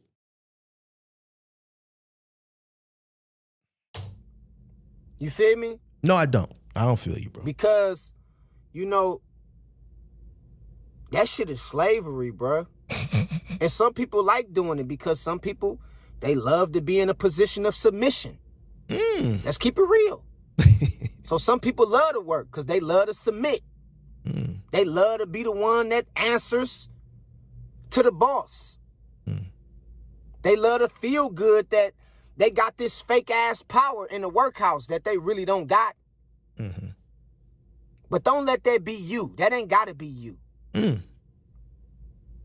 You feel? This is where they weigh on to the weak people on your emotional heartstrings. That ain't gotta be you. All that other bullshit, the motherfucker didn't catch none of that shit. This is the part that motherfuckers catch. Yeah, you right. Fuck that job. I don't need it. This is the calling that I've been asking for. Fuck out of here, man. What I'm talking about? And so I just wanted to bring this to y'all attention, man, because the truth about having a job is that, bro, it ain't nothing but slavery, bro. I'm going to keep it real with you, dog. It really is. That shit is slavery. All right? Start a YouTube channel. Start a business. Quit your job and start a YouTube channel. There you go, guys. Quit your job. Start a YouTube channel. Quit your job and start a YouTube channel, guys. I didn't say, he said this shit. I would never tell you to do no dumbass shit like that. I would never tell you to do no, he said this shit. Job is that, bro. It ain't nothing but slavery, bro. I'm going to keep it real with you, dog. It really is. That shit is slavery. All right? Start a YouTube channel. Start a business. Start a if you could, try to go get some funding to start like your own little business, man, your own side business. There you go. Are y'all comprehending or is it just me? He said, quit your job, your career, your full-time job to go start a side business. So you gonna quit a full to go start a side. There you go. There you go. We're gonna look at the comments too. We're gonna see how many people comprehended. See how I'm comprehending, I'm breaking this shit down, how it doesn't make any sense. I'm pulling out all the contradictions. I'm pulling out all the dumb shit, how it don't make no sense. I want to see how smart individuals are and see if anybody processed it and broke it down and comprehended what they heard in the comment section at the end of this video. I'm willing to bet that majority of the comments, if not all of them, sided with this bullshit. The man said, quit your job and go get a side job. Now, a side job is comparable to what we know today as a gig. So quit your full job and go get a side job. Quit your full job and start a YouTube channel and get a side job. Quit your career job and go get a side job. Get some funding to start like a your own little business, man, your own side business. It's a lot of things to do. You can go to the gig economy. Yeah. Quit your job and go be a gigger. Damn, son, where'd you find this? Quit your job because you's a bitch and go get a side job or go be a gigger. Okay. You know what I mean? And work through the gig economy. That way you ain't got to answer to nobody. You can work on your own terms. All right? And remember, it coincides because he said a 401k was some bullshit. Real estate was some bull. I still ain't seen one gigger buy a house off the full-time gig. Where's Daniel? Anybody seen Daniel? Has anybody seen Daniel? Where's Daniel? Quit your job. Because real estate and 401k is bullshit, right? So quit your job with your 401k because that's bullshit and go be a gigger. There you go. But the trap of the 9 to 5 is a real thing, bro. It got people out here looking like zombies. You feel me? And you don't want to stay there, bro. You don't want to put all your time into trying to go to work for the next man and fulfilling the next man's dreams. You got your own dreams. You got your own life. You got your own family. You feel what I'm saying? Straight up. So have a plan in life. Always have a plan. Have a plan. That doesn't involve investing into your 401k, because that's bullshit. Have a plan that doesn't involve investing into real estate, because that's bullshit. So I don't know what else. There's other things you can do, but I just wanted to remind you, he said those were bullshit. Don't do that. Don't do that. Always. All right? And so until next time, man, I love y'all. God bless y'all, man. Keep your head up, man. Stay strong. Stay focused. You got to thug it out for right now, man. It is what it is. I know the job might not be the best. You feel me? Yeah. But yeah, you got to thug it out for right now, bro, until you figure something else out. I had to figure it out. Okay. You got to thug it out for right now. So though, now bruh. you telling him to thug it. But remember earlier, he said, no, the fuck you don't got to work no job. No, the fuck you don't. This is how he said it. That's what he said. Now you got to thug it out and figure it out. You know what I mean? And just don't kiss nobody ass while you doing it. And don't suppress your manhood, bro, or your womanhood. Have a plan. Have a plan, straight up. So until next time, I love y'all. God bless y'all, man. Man, y'all keep going, man. Stay focused. Okay. Keep your head up. Anything is possible. Anything you put your mind to. But it all starts with a vision and a plan. So have that. Got it. And go get it. All right? Till next time. God bless y'all. Holla at y'all later. Peace. All right. So let's look at these comment sections. I'm curious. We're going to look at a few of these comments and then we're going to move on. I'm just curious.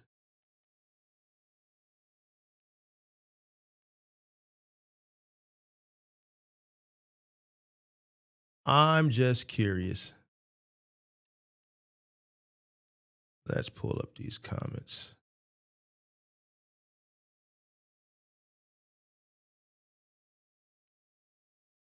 All right. Let's pull it up here.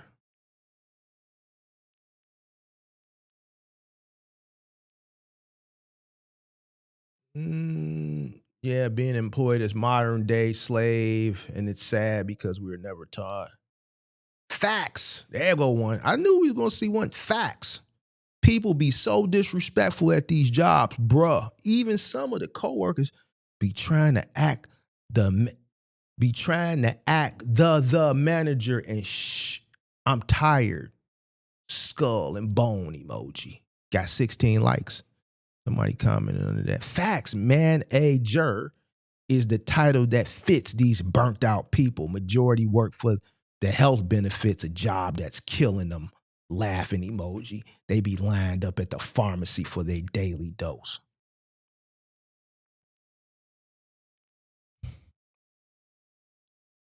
Straight facts. Listen, we just watched it together. I broke it down. That's a lot. Straight facts. 100 emoji. I work part-time. I only work 20 hours a week. I work 4 hours a day. Good job. Screw the system. We all getting recycled by the system. Hold on. Let me see. Real talk. Most people think they are free, but they truly aren't. Real talk. She said, that was real talk. To be honest with you, I felt that for a long time. Got 23 likes. I'm tired of this shit. I took off today just because I'm tired of being a slave. I need a break, a mental break from this shit. Hold on. I totally agree with this. It's slavery. Still, all the comments that I'm skipping is still nobody's calling out all the bullshit. I'm waiting. Hope we found one.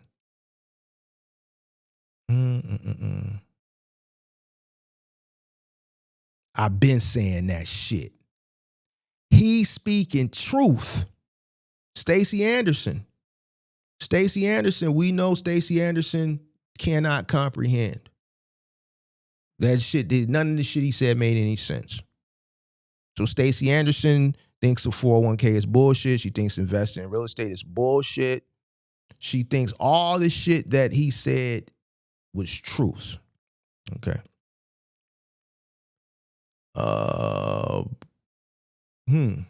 This is facts, fam. Okay. It's so true. He had me cracking up with your delivery, but you're right. Much love and respect, man. I will never be a slave to no job. This video is very inspiring, but it is the truth. I agree with you, man. Awesome video, man. Agreed. All right, Stacey Anderson. But if we don't work, we don't eat. We don't have no place to stay unless we get our own business. So it's hard out here. I mean, it's about time that as Black Americans that we own something and work for ourselves instead of working for the other people. But it's hard. You really got to put your mind to it to make money you want to make as far as a living. We do own shit. Why do people think Black people don't own shit? We do own shit. But I'm going to be honest with you, not everybody can own shit. Not everybody is going to be an entrepreneur. And that's just the fact. Not every white person is going to be an entrepreneur. Not every Black person can be an entrepreneur. Not every Hispanic person, not every Asian. Not everybody can do it. So guess what? If you are part of the percentage that tried it and failed and you have to work, then it's just is what it is. Everything you're saying is true.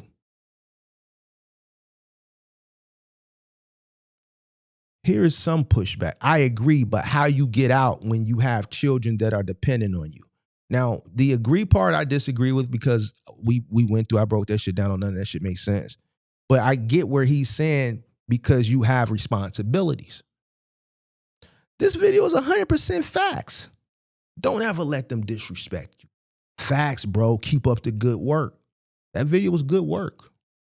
I told you it's a bunch of people that just hear that shit and they don't have comprehension skills and they don't know how to process shit. And they think that shit is good game. Bruh, your delivery funny and authentic at the same time.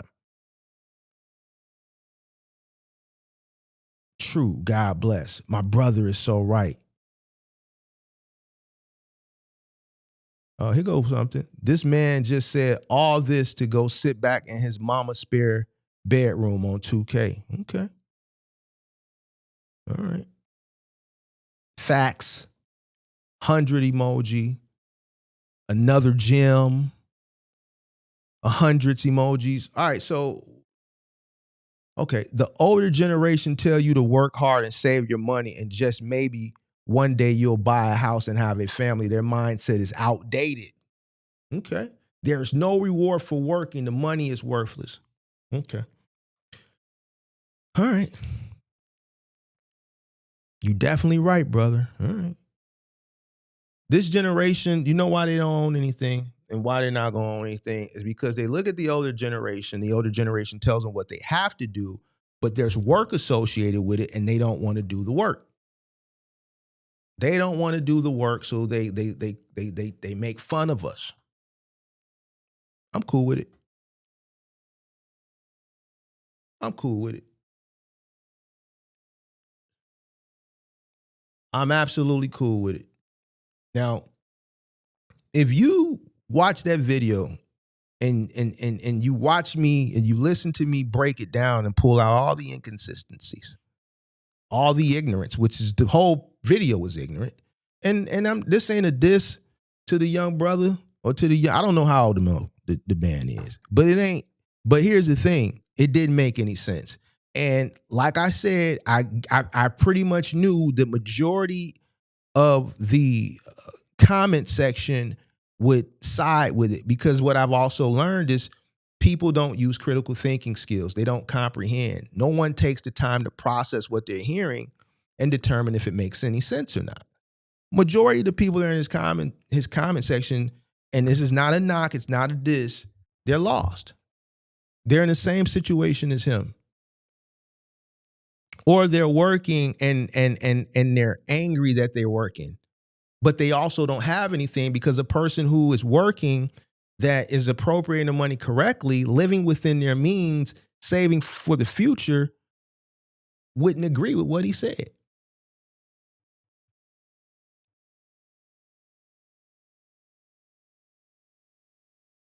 The man said that this is modern day slavery. Now this is where we cook up at. This is where we cook up.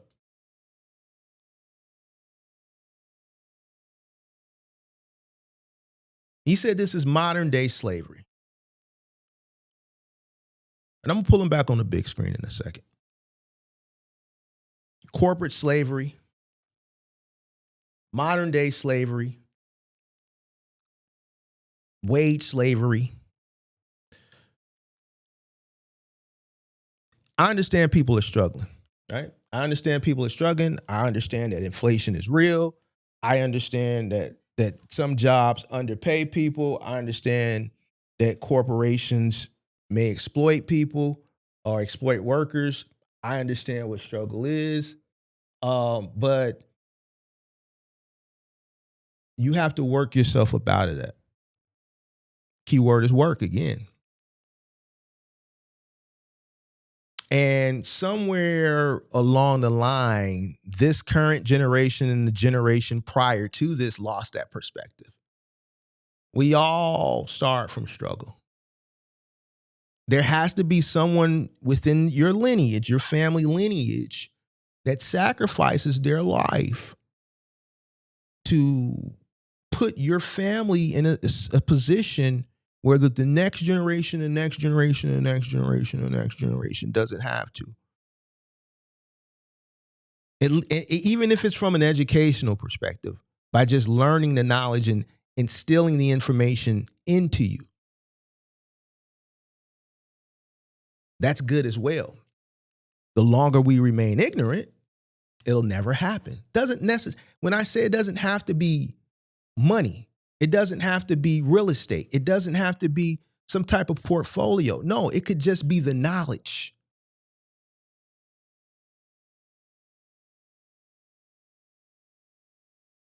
The cycle has to break. This is ignorance.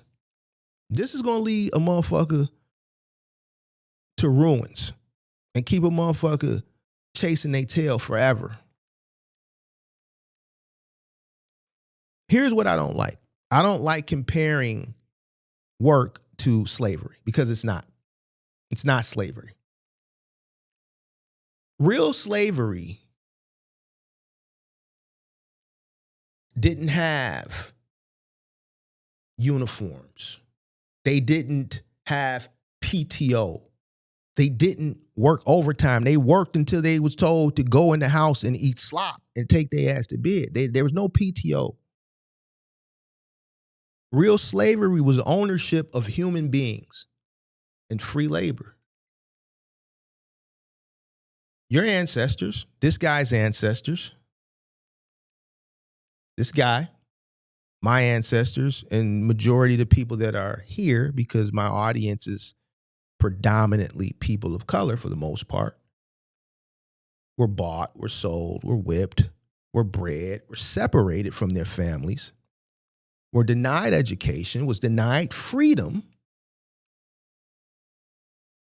was denied humanity. These were slaves. How dare you, sir? How dare you? And anybody else that thinks like him, anybody that thinks like this, listen, Big Mark, you a fool. My line will be open and we can have the conversation. Never in a day will I disrespect my ancestry.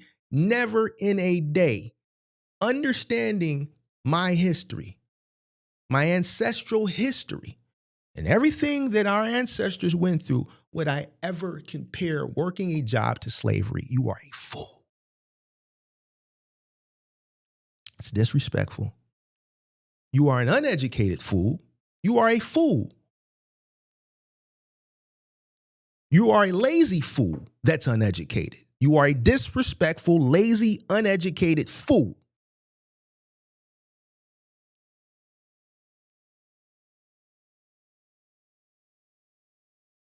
They couldn't quit. They couldn't negotiate. They couldn't walk away.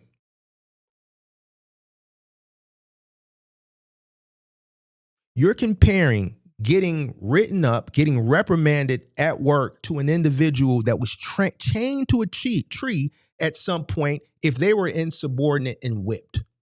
This guy said he's fired on a few niggas, wanted to fire on a few niggas. They didn't even have that option. They didn't have the option to quit. If they were insubordinate, they got chained to a tree and they got their ass beat. So him or anybody else that thinks like this, you're a fool. And I'm calling you a fool, and I want you to get upset with me. I want you to feel it in your heart because this is serious to me, because I understand my history. I understand what they went through. You didn't go through that. You don't have to go through that. How dare you? I want you to hate me. I want you, because this is serious, bro. This is serious. I want you to, like, when I'm saying this, I want you to feel it. Because that's how I feel. I would never compare anything because nobody that's watching this has ever had to live through anything that our ancestors, slaves, went through. Facts.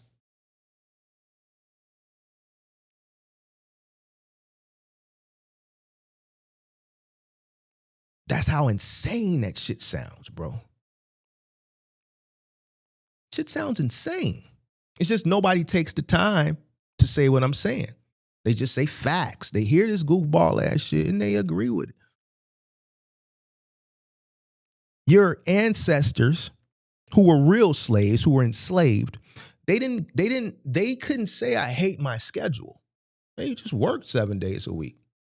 They picked cotton, they did whatever they were told to do. And if they were insubordinate, like this guy has admitted to being a multitude of times, they were tied to a tree or tied to a post and they were whipped.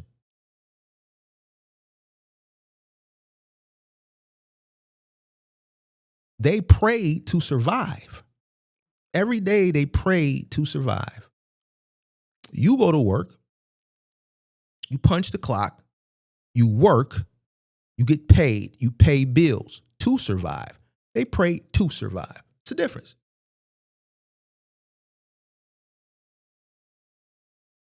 They had to pray that their kids didn't get sold while they did this free labor. While you go to work, do your job, get paid, go home to your kids, don't have to worry about them being sold from under you. Take the money that you earned from your job, put Jordans on your kids' feet, fucking pay for these prom things that I keep seeing over on the internet.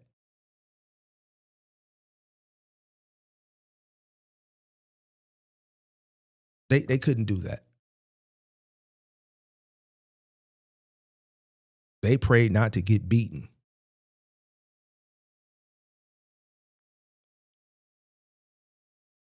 So comparing slavery to working a job is very disrespectful.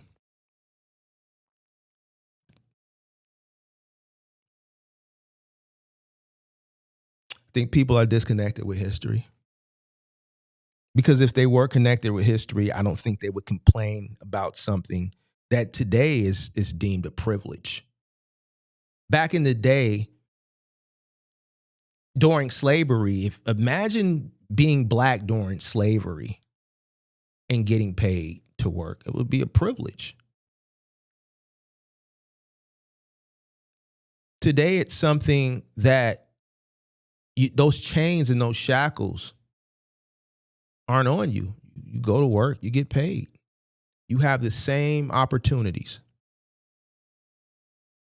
We've evolved. We are in situations, corporate America, truck stop, for instance. CEO of a truck stop is a black woman. From last I remember, I don't know if she's been replaced. I'm willing to bet, I don't know the statistics, but I'm willing to bet that a majority of the people that work in a corporate office for truck stop are not African American. Now, some may say DEI played a role. Nonetheless, last I remember, there's a black woman that's the CEO of truck stop. Once upon a time, that would have never been the case.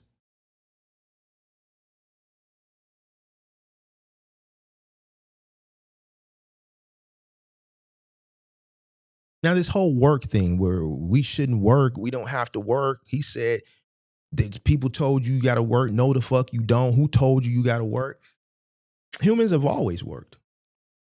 Now, that goes back to now me going further back into education.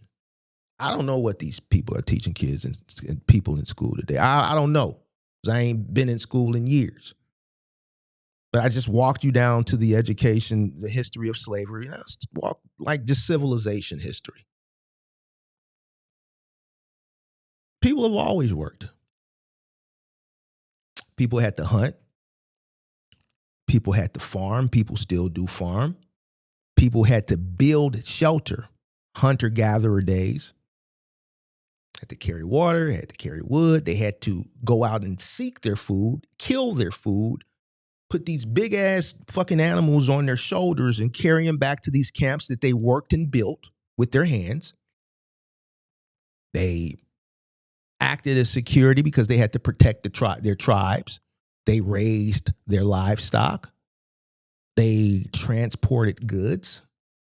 There was never a point in human history based on my understanding and my education, going all the way back to the early days of civilization where people did not have to work.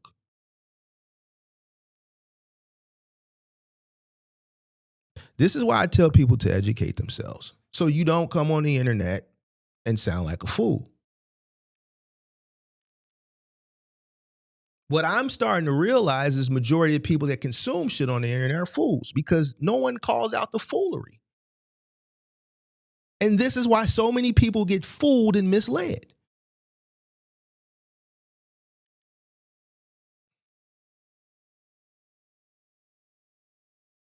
Today's labor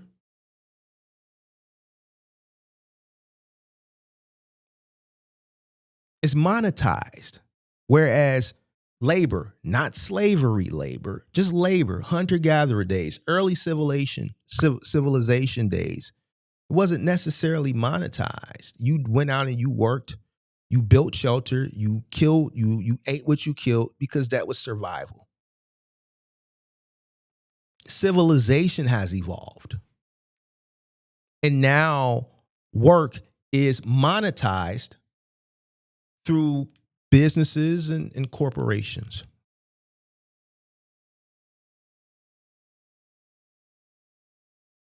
Working has always been something that has been required for survival. And survival has always required effort, which is work. Life today is easier than it was back then. Early civilization, slavery. Life is easier. You're not shackled. You're not chained. You know your name. You know your name. You didn't have to drop your name and pick up a name and pick up even though we still got the last names of our slave owners. That's how they identified us. But you're not enslaved. You can go to the grocery store and buy a pack of meat, chicken, steak, ground turkey. You don't have to go out with a bow and an arrow and shoot it.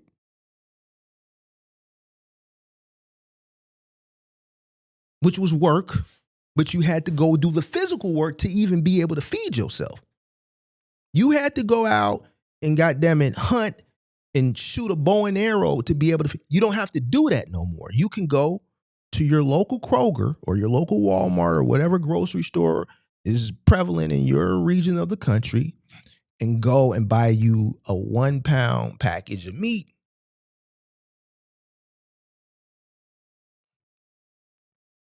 To me, just understanding history, taking history classes, educating myself, reading, I would think life is a lot easier today than it once was.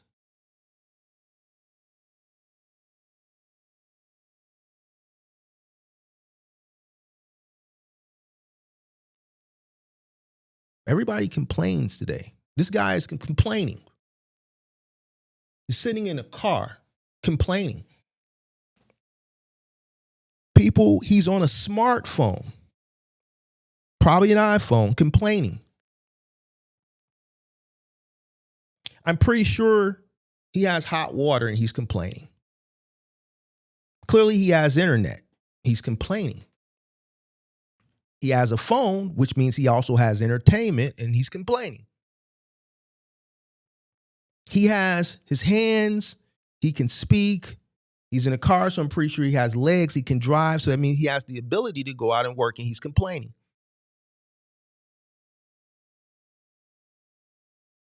And compares life working to slavery.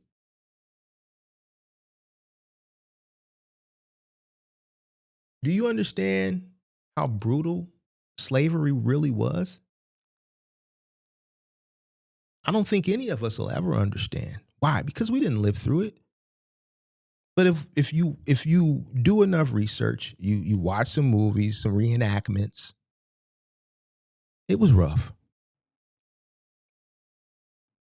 They didn't get paid. Some of the behavior that he's admitted to having would have got him beat, potentially killed.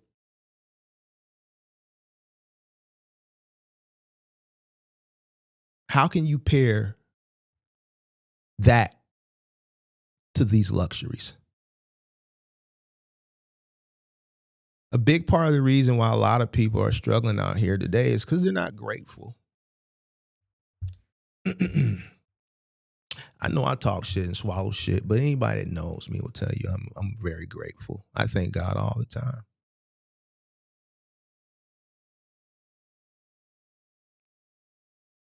A lot of people aren't grateful. Every time I walk in the house, I for the most part, I say thank you, God. A lot of people aren't grateful. That's why they're in the situations they're in.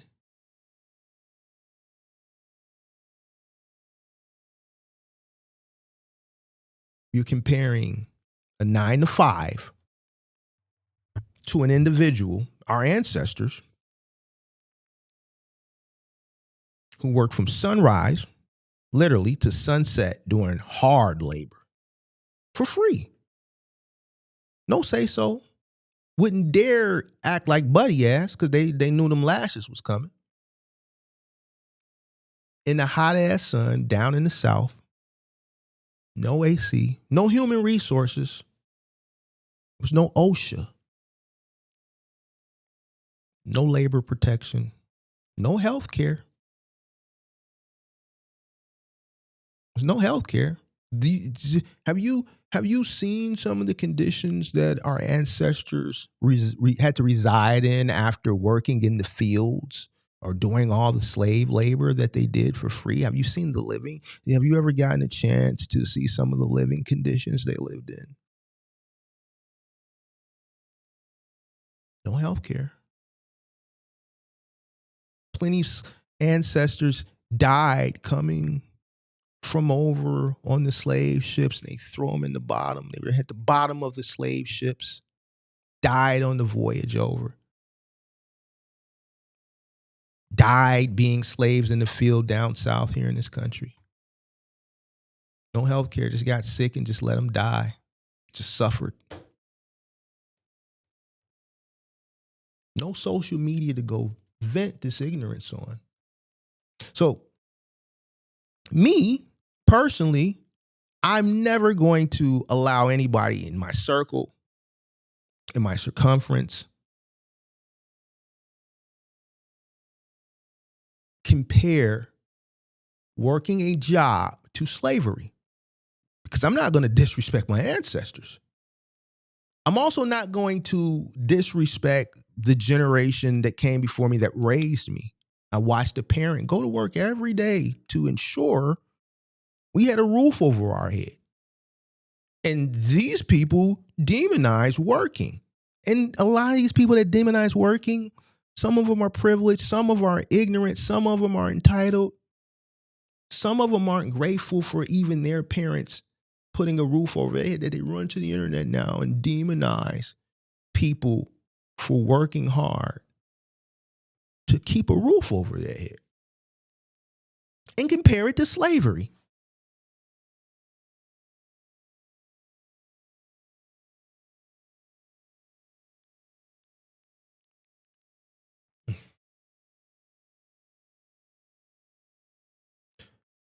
Are people burned out? Probably so. You don't think those slaves were burnt out? They were burnt out worse. You know, you get off at 5. Sun up to sundown hits different. When you don't get paid, you can't go to a hot ass fucking hot water shower. Fucking master creeping in, pulling your wife out, putting dick in your wife in the middle of the night, and you can't do shit about it. She gets pregnant, has a little mixed baby. You can't do shit about it. Raping your sister. You got to get your ass up knowing motherfucking master came, pulled your wife, pulled your sister out in the middle of the night, put dick in her. I'm being graphic for a reason. And then you still got to get your punk ass up and go to work in the morning for free, sun up to sundown. But you want to compare work today to fucking slavery. You fucking fool.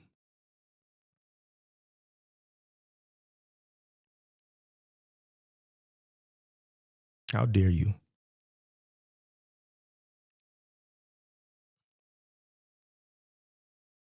So what that you burnt out?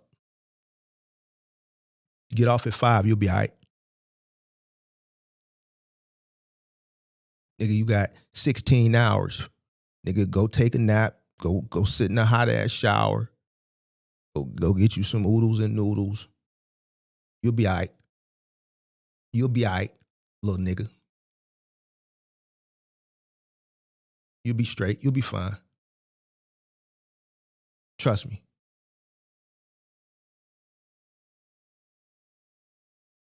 We're underpaid.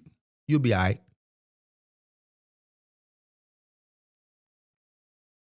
Housing is expensive. The solution to that is find something affordable, move somewhere where it's affordable, or work more hours. That's the solution. Food is expensive. Move somewhere where taxes are cheaper, housing is cheaper, or make more money. You got options on what you want to get. Healthcare is expensive. Get a job. So why you should work a job?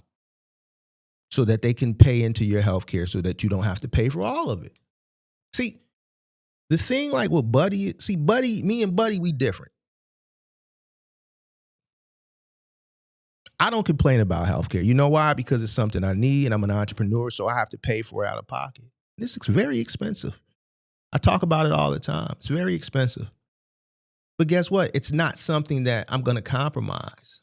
Why? Because it's a necessity. It keeps going up. But we're not ignorant. We just keep making more money. Yes, I'm at a place now different than where he is, where money is working for me, but you have to start from somewhere. And initially, when you're getting started out in your journey through life, you have to work for money. When healthcare goes up, okay, there's nothing I can do about it. Why? Because it's not something that I'm going to compromise.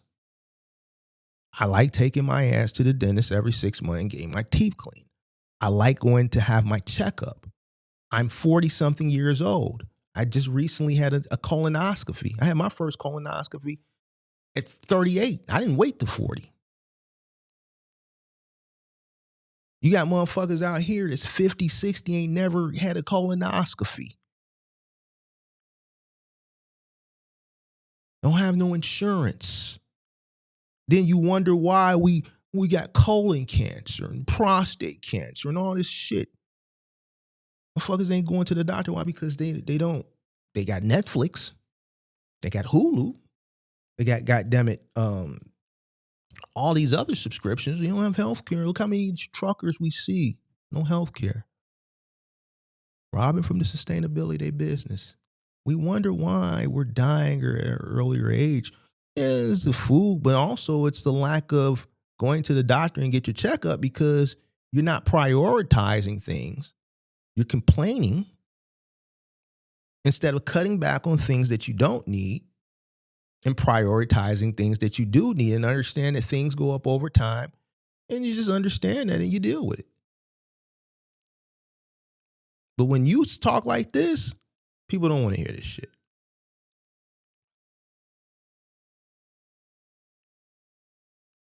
I like going to, why? Because I want to be healthy, nigga. Fuck it. We'll pay the $800 and it keep going up.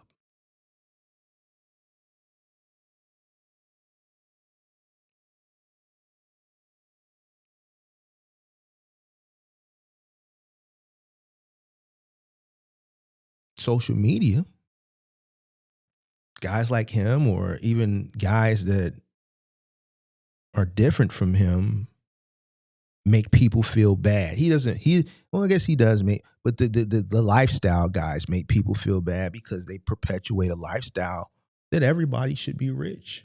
So guys like him feel like they're missing out on something. And what they do is they come to the internet and tell you you're missing out on something, which is misleading because you're not missing out on anything. You're not missing out on anything. Like, you can't live your life like Jeff Bezos. Not everybody is Jeff Bezos. Not everybody is Elon Musk. You can't sail on a yacht. Not everybody is going to have the luxury to sail on a yacht for 90 and 120 days at a time in Santorini, Greece. That's not going to be life for the majority, where they can lay on a yacht for 180 days, just live out on the water on a yacht in Santorini, Greece, just sail the waters on a big, beautiful $500 million yacht, take calls from the yacht, live on the yacht, fly all the bad models in and fuck them on the yacht. Not everybody, majority of the people in life will never get a chance to experience that. But social media tricks you into believing that it's possible. Like that amount of percent possible. So then you feel like you want to chase that. You listen to guys like him who've been influenced and quit their job, and then they influence you to quit their job because you feel like you're a failure. You feel like you're a failure. Regular life feels like a failure. You feel like a gump because you get up and you go to work and you drive a Honda or Toyota or a Kia. Social media has made you feel like a failure because you see your favorite content creator in a Urus in Miami, in an Airbnb in Miami.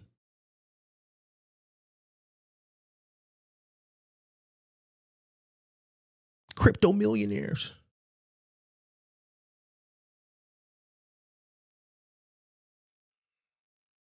OnlyFans models. OnlyFans. The culture on the flex, what they call it, what they do to, what is that called? When they line it all up on the arm. What is that? The line up, the arm line up with the money line on the arm. What is that called? When they do that, they stretch it on the arm. What is that called in the chat? Let me know what that's called. They do that. They stretch the money on the arm. You feel like you're missing something. You're like, man, why is all these YNs got the line, they spread the money on their arm? Then you like, man, how's everybody doing that?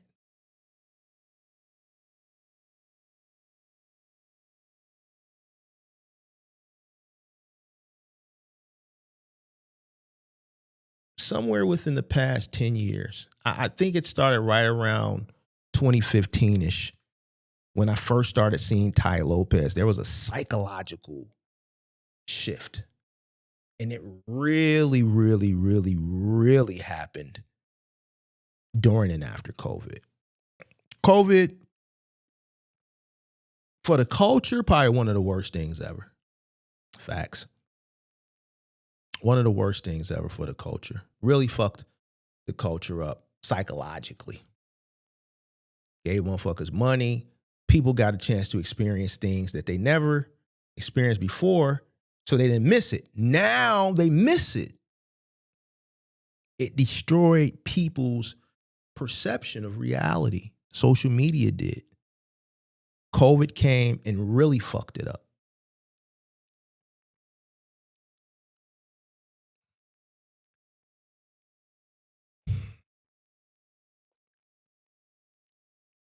COVID came and really fucked it up.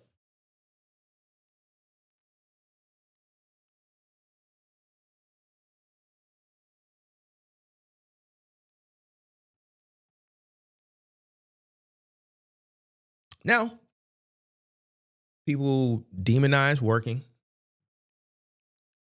They feel that everybody should be rich or everybody should get rich fast. You've seen some of the costs that I've had to endure.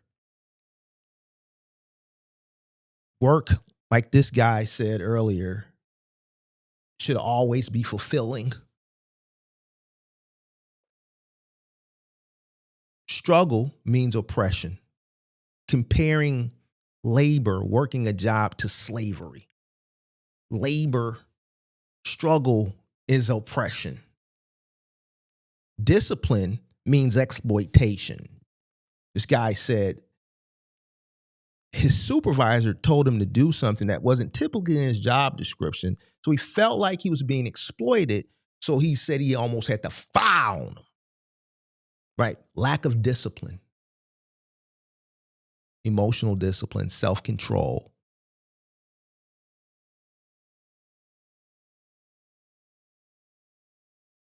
And if you don't get an opportunity to live a life of luxury, then you feel like the system is failing you. The government, the economy. And I'm here to tell you that work has always been something that has existed since early civilization.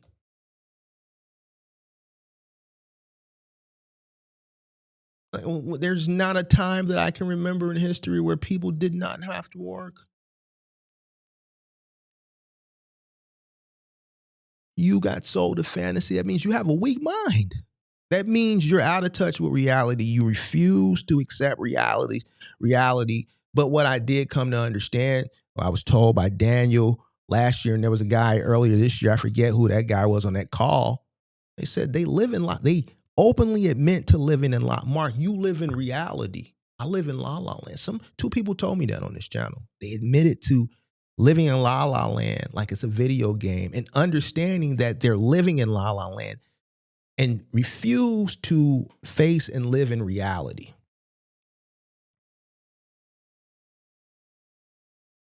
They were sold this idea of being your own boss, escape the matrix, passive income. I want to start a box truck business because it's passive income. Who the fuck told you that the goddamn box truck business was passive?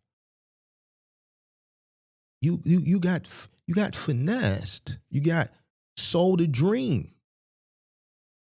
Well, the guy Mark said it ain't passive. He's saying it can't be passive. Oh, don't listen to him. He old hating ass nigga. What's passive about working every day? How is it passive?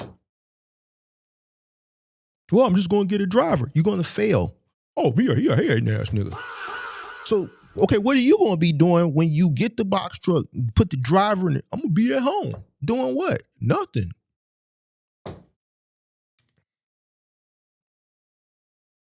Three months later, man, Mark, you was right.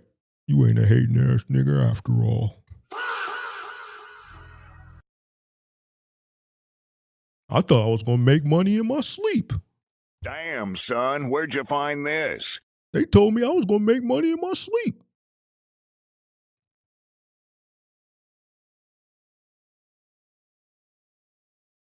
How you going to make money in your sleep, big dog? Well, that's what my favorite content creator said. Okay.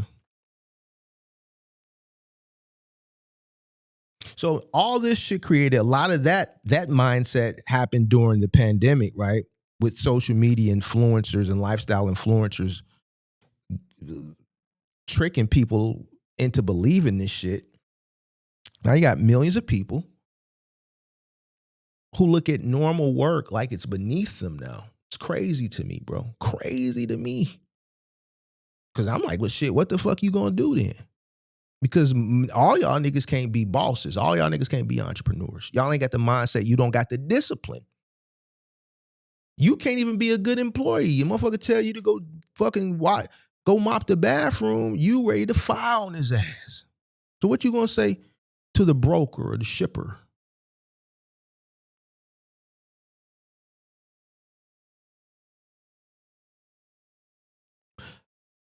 Most entrepreneurs work more than employees.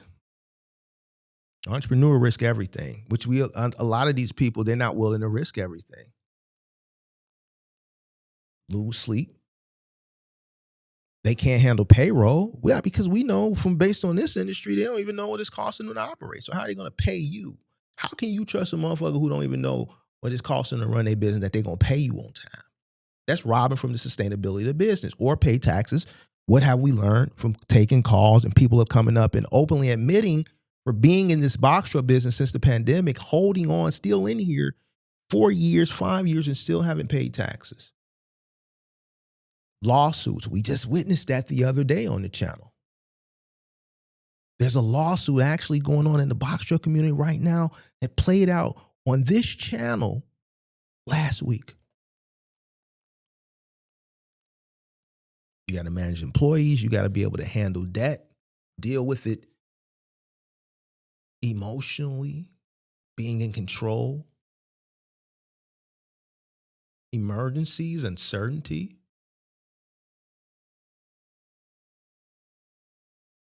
You got people robbing from the sustainability of business. So how can you expect them to make payroll next Friday? This is all the responsibilities of an employer. These are what these guys that I'm reacting to. This is what they're championing. But this is the mindset they have. Just listen to them talk. So do you think they'll make good bosses?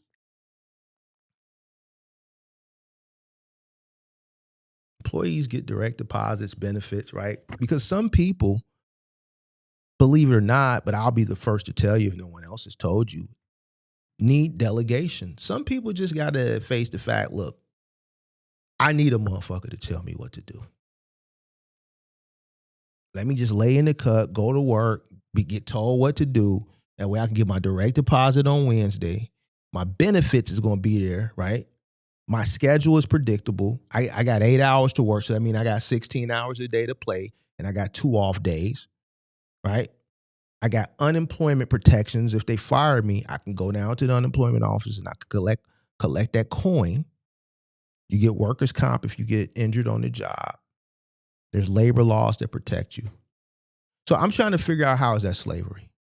You got laws that protect you. You got workers' comp if you get injured. You could have got your ass beat back in the day, but you're comparing work to slavery.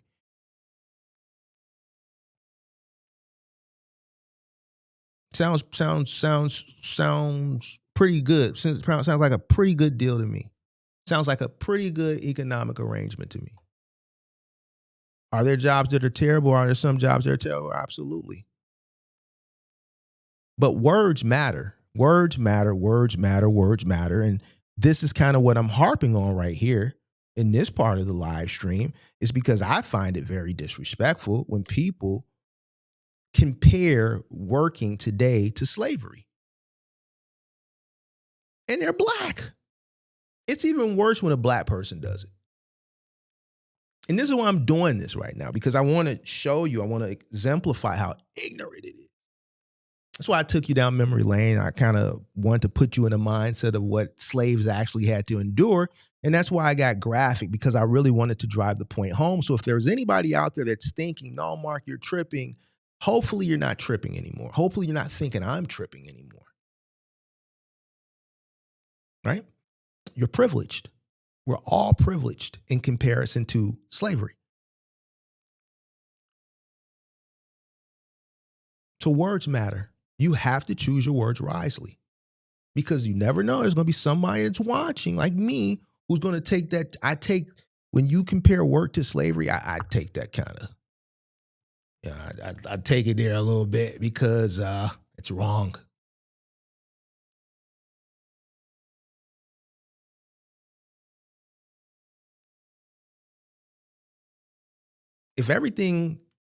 If you compare everything to slavery and everything's so-called slavery,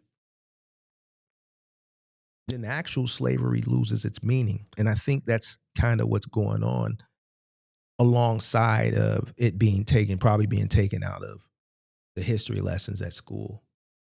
That's why I'm not going to allow it. No, slavery is exactly what it was. Nothing after that is nowhere near comparable to what that shit was, nigga. And I hope this nigga see this shit. There's nothing that has happened after slavery that's nowhere near comparable to what slavery was. Nothing. Not even segregation. You can't even compare segregation to what slavery was, nigga. There is nothing, because even during segregation, people worked, they got paid.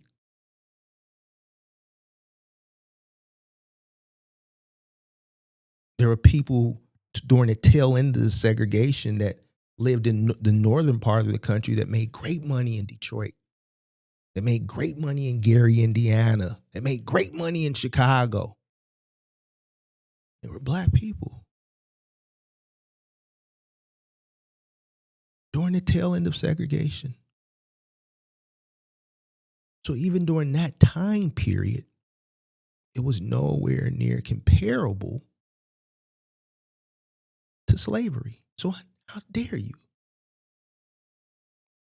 You ignorant fools who believe that articulate that. And if you're black, you're a fool. And this is why you are in this position that you are in. One, because you're not grateful. You're looking for a scapegoat. You're looking for an excuse. I'm never going to allow a person to compare anything to slavery. There's nothing, it's nothing comparable to it. Because then that's going to take away from that. And we cannot forget that. You cannot forget that.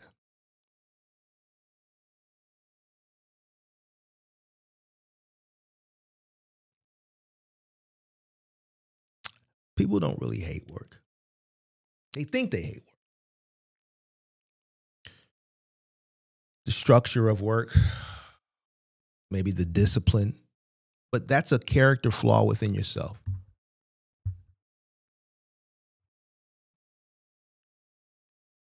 Accountability, that's another flaw within the individual. But we know these are the reasons why people hate work. Delayed gratification, all through the fucking reaction. 30 years, 40 years, 20, 30, 40, 50, all these years. Lack of discipline. What else you gonna do? What are you trying to get to?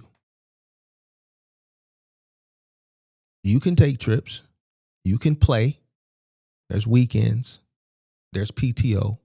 But at the end of the day, every month, there's these bills that are due. And they got to get paid. That's why work exists. It's always existed. But now you get paid for it. This is why work exists. This is why companies exist.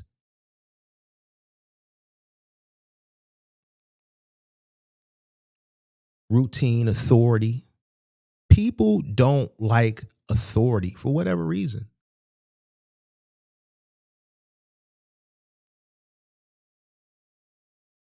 That's the conversation that people need to have. Why do people not like authority? Why do people not like discipline? Why don't people like structure? All these people that call up here and I ask them, there's a reason why I ask certain questions. Why do you want to start a business? Majority of people say, man, because they like this buddy that we reacted to today. And when those people say that, I don't articulate it, but I know 99% of the people that say that are going to fail. If you lack discipline, if you lack accountability, if you lack authority, if you lack routine, you don't like getting up and going to work today, then it's going to translate over into when you start a business. Why? Because that's just a characteristic within yourself. If you can't be at work on time, you're not going, oh, man, I can be at work for time for myself. No, you can't. Responsibility is responsibility. You are irresponsible. That's a character trait within yourself. Has nothing to do with if it's your business or the company that you work for. You're just you're an irresponsible person. That's why we see people come into the box truck or the trucking business, and they're irresponsible because they were irresponsible because they came into the business. That's why they don't know what it costs them to operate. Because the person that starts a business is going to be responsible enough to understand what it costs them to operate. So that's the conversation that people need to have. Why are people irresponsible? Why are people don't like structure? Why don't people like discipline? Life requires responsibility. Life requires discipline. No matter what path you choose. Working, entrepreneurship. Entrepreneurship doesn't remove responsibility. It multiplies it. There's a lot of sacrifice that comes along with that. Most people, they can't handle it. It's not, most people just ain't disciplined. They don't have no structure. They didn't come up under it. I came up under structure in the household and in the street. Certain things just couldn't do. Certain laws we had to abide by in the home, out in the world, in the street. There was consequences if you broke certain rules and laws in the household, out in the street. I'm not from middle America.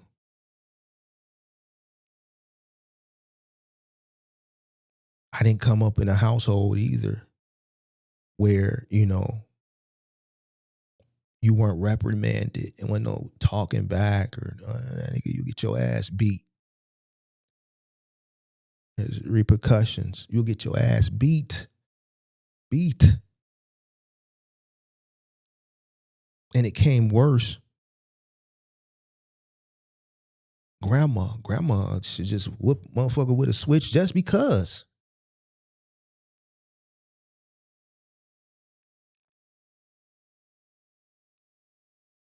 Grandma just whoop me. Get a swanch. Hey, Grandma, we ain't even did nothing yet. Give us a chance to do something.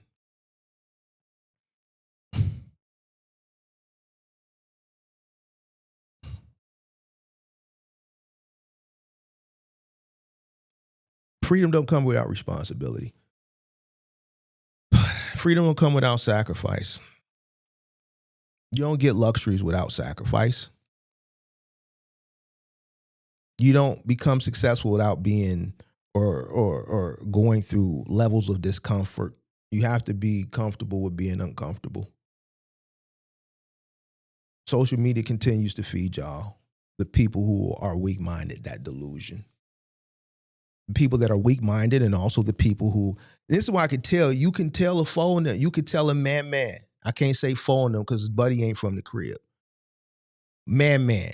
It's always a man that's going to mislead you. And I tell y'all all the time, it's easy to spot a man because a person that has responsibilities don't speak like this.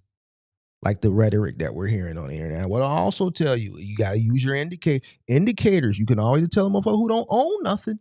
Because a motherfucker who owns something, they're going to make sure they do everything in their power not to lose what they worked hard to acquire in the first place, so they would never spew no fuck shit like this.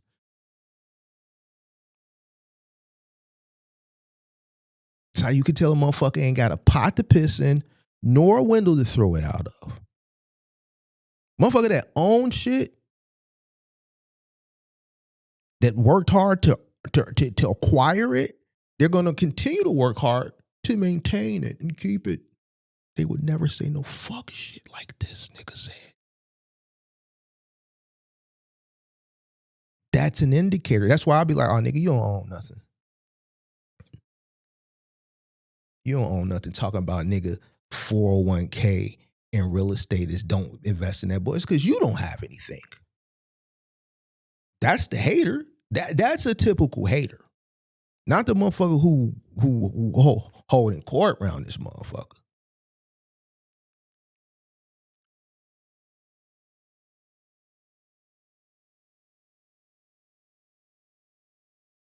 So, should you strive for better pay? Absolutely. Should you strive for ownership? Yes. Investing? Yes. Even though he said you shouldn't, he said it's bullshit. He said ownership, real estate, and 401k, which is investment into your future, is bullshit. But I say you should strive for it. Growth in business, if you want to be an entrepreneur, I'm with that as long as you understand what you're getting into and the risk that's associated with it. Career advancement, I'm all for it. I'm all for working. I'm all for financial freedom.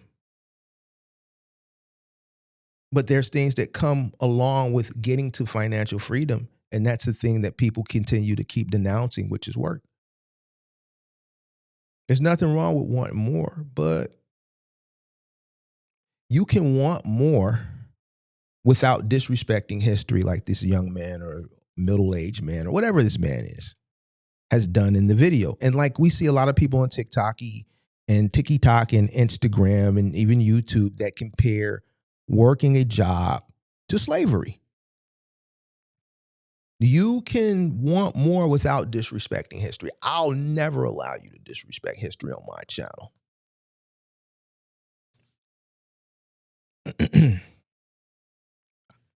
I will never allow an individual complain about work and compare it to slavery. Because nothing since slavery, since it was abolished, has been nowhere near it. Not even close. You can criticize companies, you can criticize corporations without comparing yourself to enslaved people.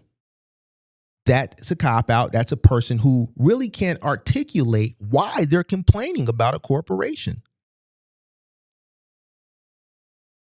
If you want to criticize a company, criticize it, but don't do it and compare yourself to enslaved people.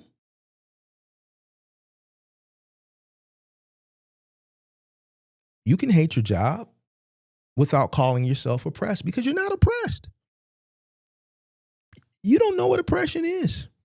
None of us do.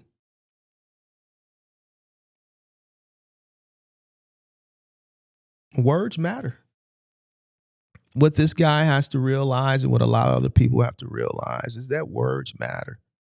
You can't use your words out of context. You can't use words because you feel. You can't come onto the internet and spew rhetoric that can mislead a generation of people into making a bad choice.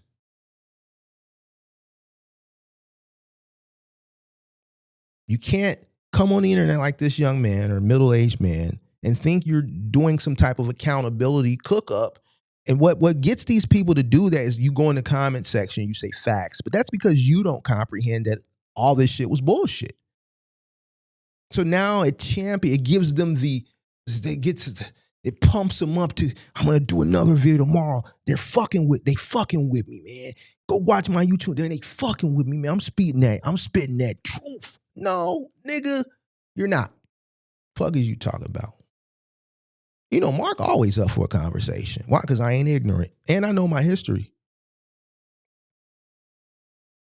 I'm educated. And I got that other thing in me too. That's what makes me dangerous. That thing he got, I got that in me too.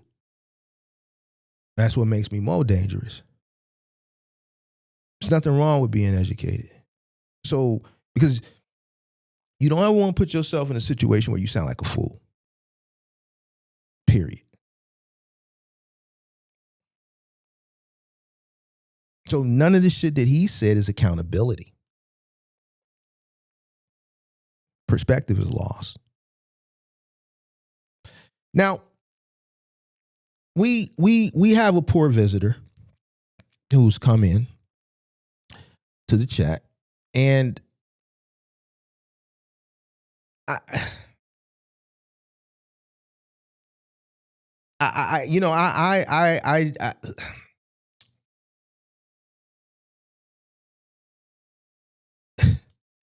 you can't make this up, ladies and gentlemen. You can't make this up.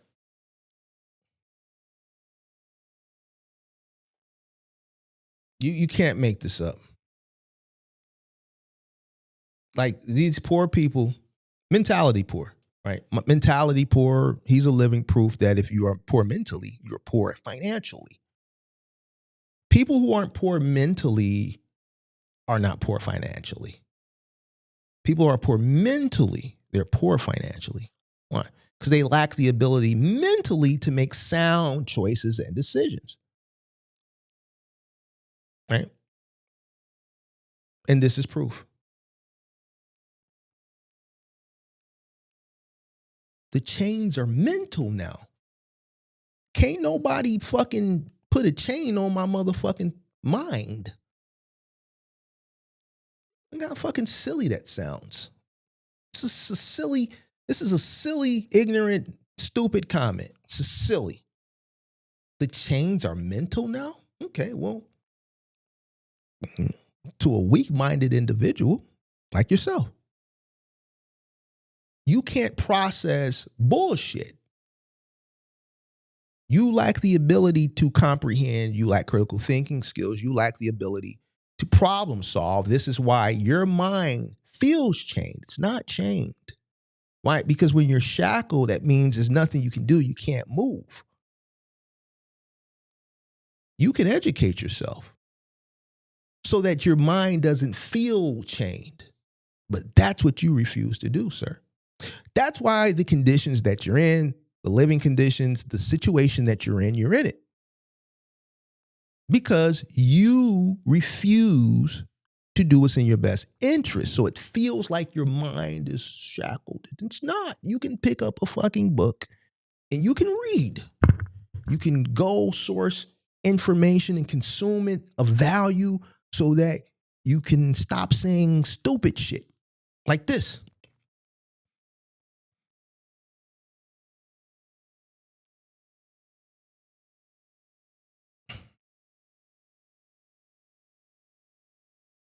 Did I say I was going to drop the phone number today? Should we put because we ain't talked to nobody in a while. Because I just don't like having ignorant conversations any longer. You dig what I'm saying? So.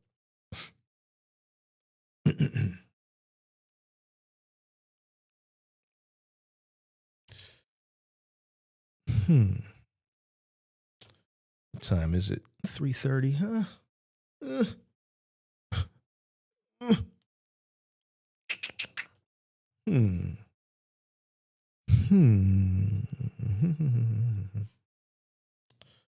All right. Man, we got a poor motherfucker in here. Y'all know who the poor motherfucker who just like you'll think after a motherfucker done you jade down, you rich out and jade down on the other man. You'll think a motherfucker gone hit about they midnight. They midnight. Motherfucker just don't know when to leave well enough alone. You did. Motherfucker don't know when to leave well enough alone. Straight up. Think a motherfucker gone here, you did.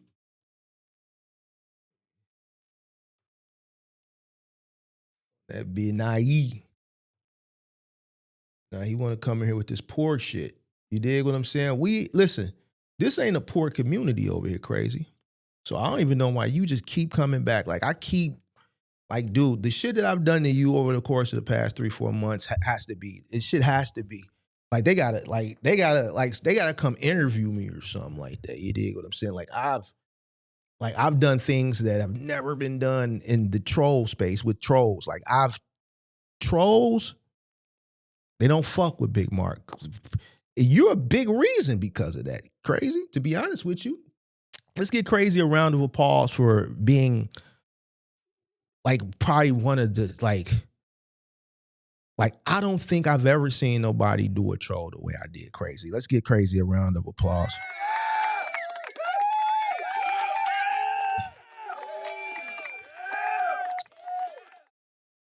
Crazy. See, resources.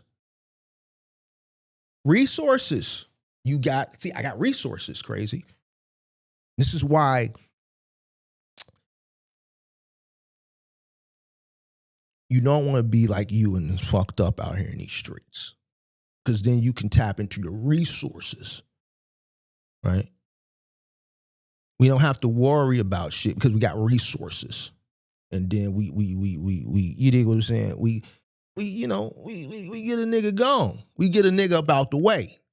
We got you. What we did to you,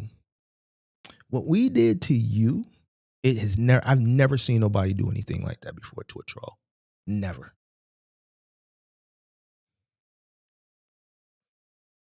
It should be studied. Listen, what I did to you I've never seen it done to a troll before. All right, I'm gonna put the number up. But first, I'm going to go use the bathroom. I gotta pee. Then I'll come back. I'll put the number up, and I'll have a brief conversation with anybody that wants to call up, and ride with the homie. You dig what I'm saying? So give me a second.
All right, man. Here we go. You know what? If Crazy is in here and Crazy wants to call up, I got one stipulation for Crazy. Crazy, you got to click the link. I'm not talking on the phone to you. If Crazy calls, the stipulation for Crazy,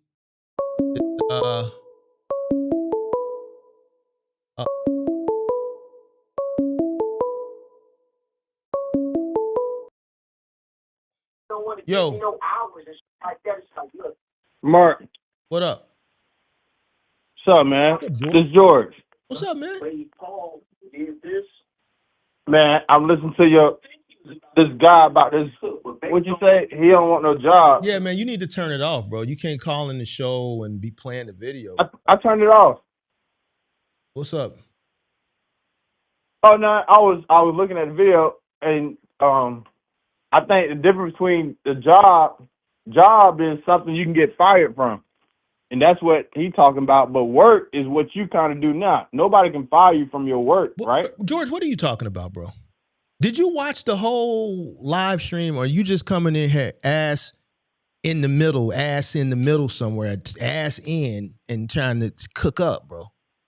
What are you talking about? Well, somebody emailed me first, said you mentioned my name, so I had to call and find out. Fuck me, bro. Like y'all be really worried about the big homie, bro. I know y'all look up to the big homie, bro. Stop letting people send you off, George. Stop letting people because he was. Listen, man, Mark, talking about you, call in. Stop, George. Stop. This the shit I'm talking about. This is what I'm saying. Y'all niggas is easily influenced. Can't nobody email or call me and I'm finna just move.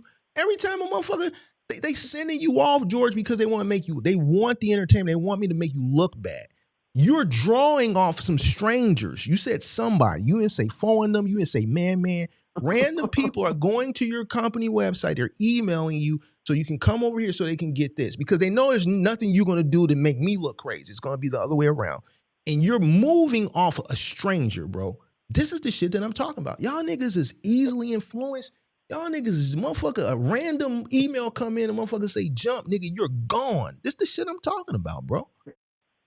Like where y'all I was watching, where are y'all niggas from? Who raised y'all? This shit is crazy. Y'all niggas is real, and then you get mad when I call y'all middle Americans. Cause this is the shit that I'm talking about, bro.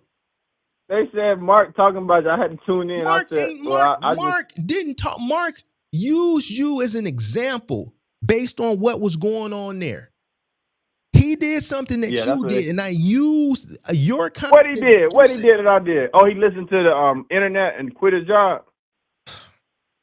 I think that's what the analogy. Oh, that's the example. Analogy, yeah, that's what they said. Somebody. And you got people that's taking time out their day, and I think that's a lie, George. I think that's a lie. I think you're watching, and instead of you being like, man, I'm watching you, You come with the, man, somebody called me. You using that. Man, I seen the screenshot, man. Nah, nigga. So that means it's somebody you know. So that means, so stop. Nah. So was it a screenshot or was it an email? No, somebody emailed me the first time. So see, George, you capping, bro. Like, you gotta understand, bro. Like, I'm from the crib, bro. Like, I know. I'm for real. I thought somebody emailed bullshit, you, bro. You can't slick a slicker, boy. You can't slick a slicker. Nigga, ain't nobody emailing you every fucking day, nigga. You watching or somebody you know watching, and then y'all niggas talking, nigga. What are you talking about? Email me. Hey, look, but this guy right here, I was just calling him in for about one weekend, call in, but the guy said, he talking about the difference between a job and work. I just think I look at a job, like when I had a job, I could get fired. I didn't really enjoy that job, but that job put money, George, put food on the. Who's looking at a job versus work? The title, you'll say, what about? It say, working a job is not slavery. All right, so did you get the comparison of me comparing a job to work, or differentiating the difference between jobs? Oh no, not you. I compare. That's what I do. I compare work is different from a job. So like what have to a do, job is. What does that have to do with what we're talking? What my lecture and my reaction was about? Working a job is not slavery. We need to stop saying it because he going in about having a job. He don't want to work. Okay. So what I was saying is a lot of people don't like their job. I didn't like my job. Okay. That's a job, but work is like something that you're gonna do forever. Like what you doing now, I consider that work. What I'm doing, or if I'm doing, is work. You know, it might be talking to you is work. It's work. It's not a job, but it's work because you're gonna do this no matter what. No, you're gonna do this. No. The show? I'm not. Hold on, stop. I'm not. 1, 2, I don't get paid to do this. If I showed you what my YouTube checks were, you would be like, why do you do it? Even though I told you why I do it. Hold on, but let's go back to it's something. Your work. Hold on. No, it's not work, bro. What do you? Okay, hold on. Let's go back to what you said. I consider work is like your purpose. Let's go back to what you just said. You said you quit your job because you didn't want to work. A job is not work. It's a job. Work is what you're doing now. Job is. Yes. Okay. So let me ask you this: when you're at a job, what are you doing? You're working, but you're not doing. There it go. So what the fuck are you talking about? This goes back to listen. You got a YouTube channel too. You cut me off. Because with these YouTube channels that ain't me, y'all will mislead people because y'all thinking y'all be saying some shit. George, George, think about what you're saying before you say it now. You didn't let me explain. You fired me. That shit was crazy work that you just did. You said, man, a job is a job, but work is work. What you doing now is work, but that wasn't when you was at the job. So that's when I came back and said, let me get him. I'm finna get him. And this is why they emailing you and calling you because they want this. They're laughing at you right now. Well, this is what they need to realize the difference. What are you doing when you on your job? I'm working. There it go. Damn, but it's a different type of work. Pardon me? Like, so our job is like when I was a mailman, it was a job because I was on pins and needles because I could get fired, man, if I do something wrong or do this or I ain't do this right. When you was a mailman, what were you doing every day when you went to work? It was a job.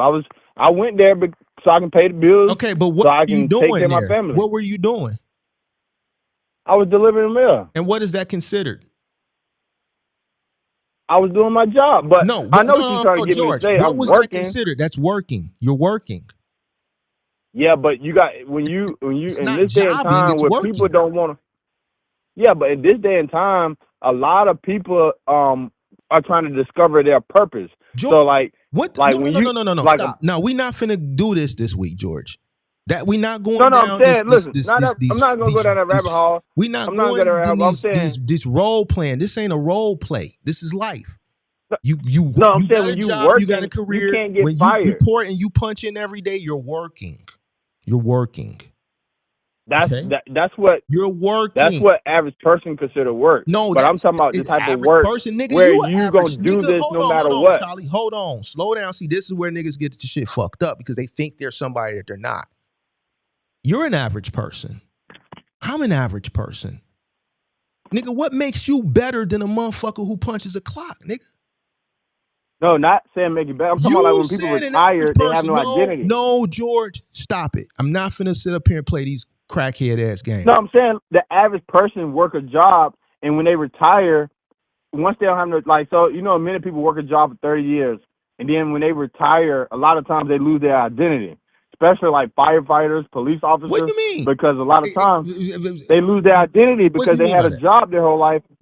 What do you mean by that? They work, they retire, they lose their identity. They expound. They don't know what to do with themselves. You never heard of people like when they retire and they like go crazy because they so used to having that job? That's a small percentage.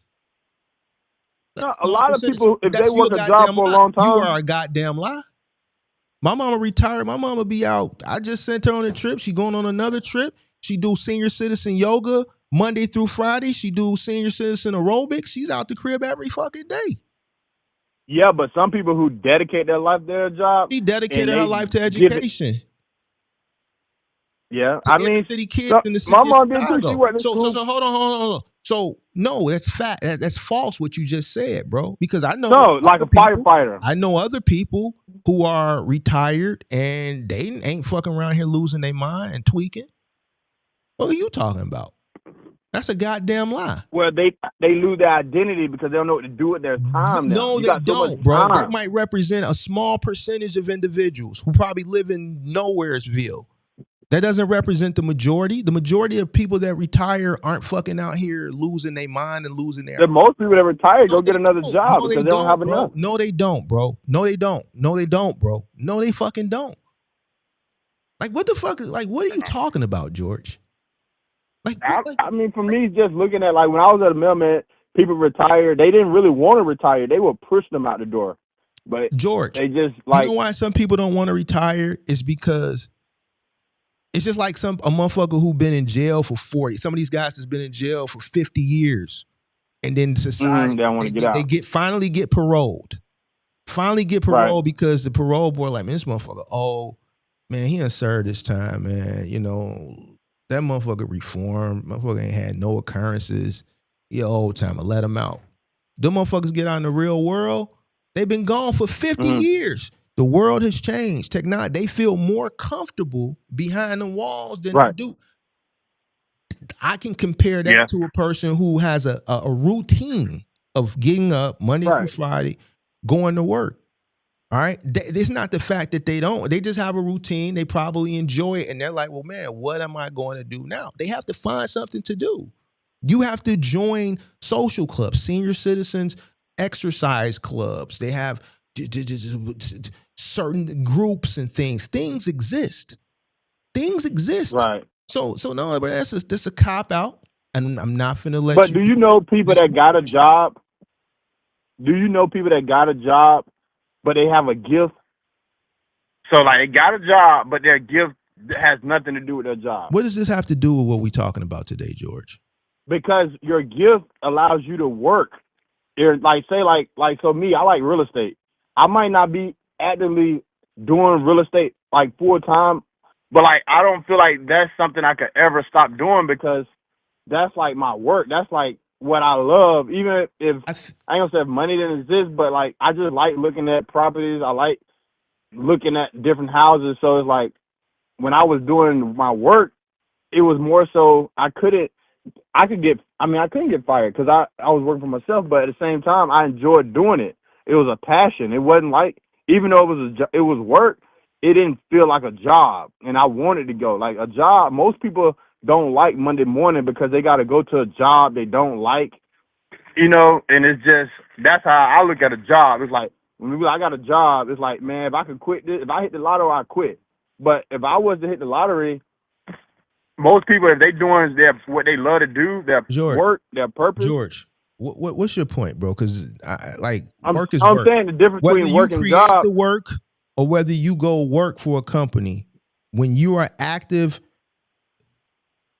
doing whatever it is, whether it's white collar, blue collar, skilled trade, unskilled, skilled labor, unskilled labor, professional, blue collar, white collar, it's work.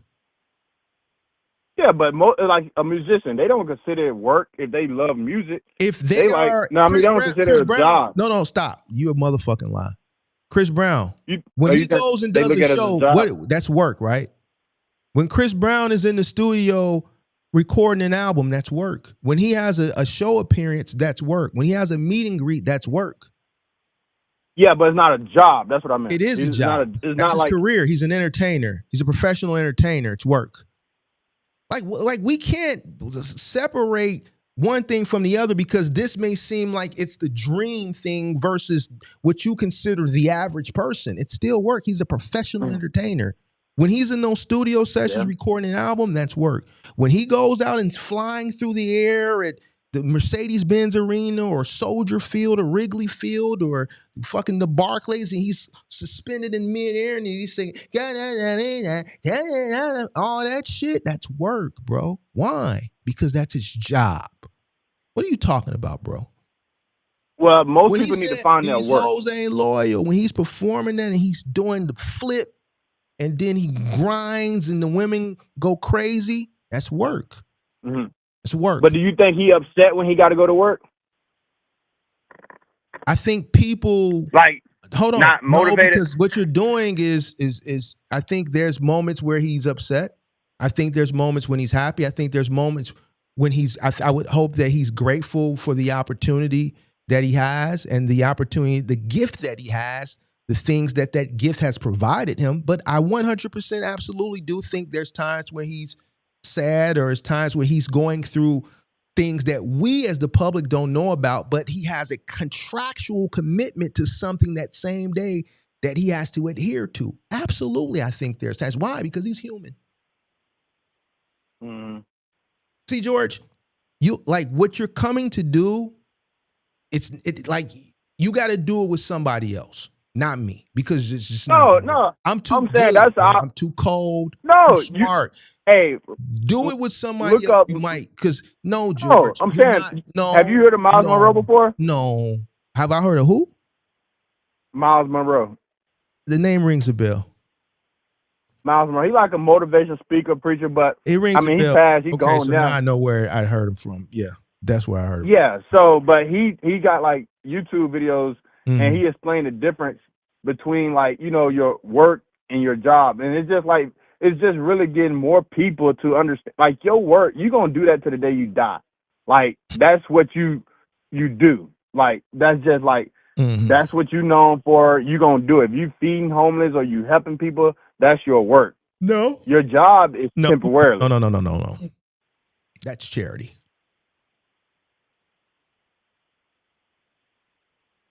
I mean, what I'm doing now is damn near charity. No. What you're doing is you're employed, you're working. So what you doing now is charity? What I'm doing is charity. It's passing the time. It's a hobby. I like having conversations. It fulfills a part of my day. It gives me some type of something to do for a couple hours during my day. Yeah. It got to be more than that. A reason for you to do this every day. I don't do it every day. I do it three times a week. Oh, okay. It looked like you do it 10 times a week, but that's cool. I like that. How does it look? So, I do it 10 times a week and there's only 7 days in a week. Man, your things be popping up. That's because there's systems, George. There's systems. See, I know. That's what I said. There's the thing. You have, when you have resources, there's systems. You dig what I'm saying? So it may feel like that, but 3 days, George. 3 days. No, I'm with it. Now, I feel like if I could get paid a lot of money to do this, absolutely, I would accept it. But the reality is, it's not.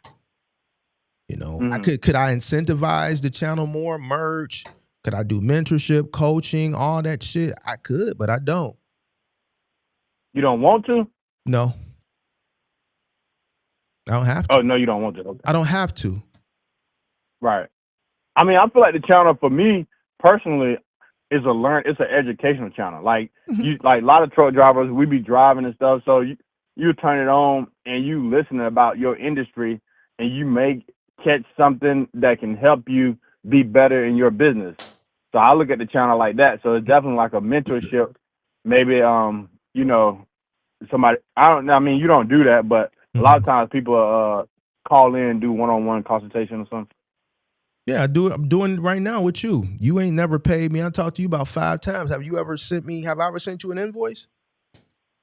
Not yet. Shit. I ain't gonna send you one either because I don't know where to send it. So that's the thing. I didn't help you rap and pack. I didn't critique your shit. I didn't give you good sound advice that somebody else of my experience and tenure would probably charge you for. I've never asked you for a goddamn thing.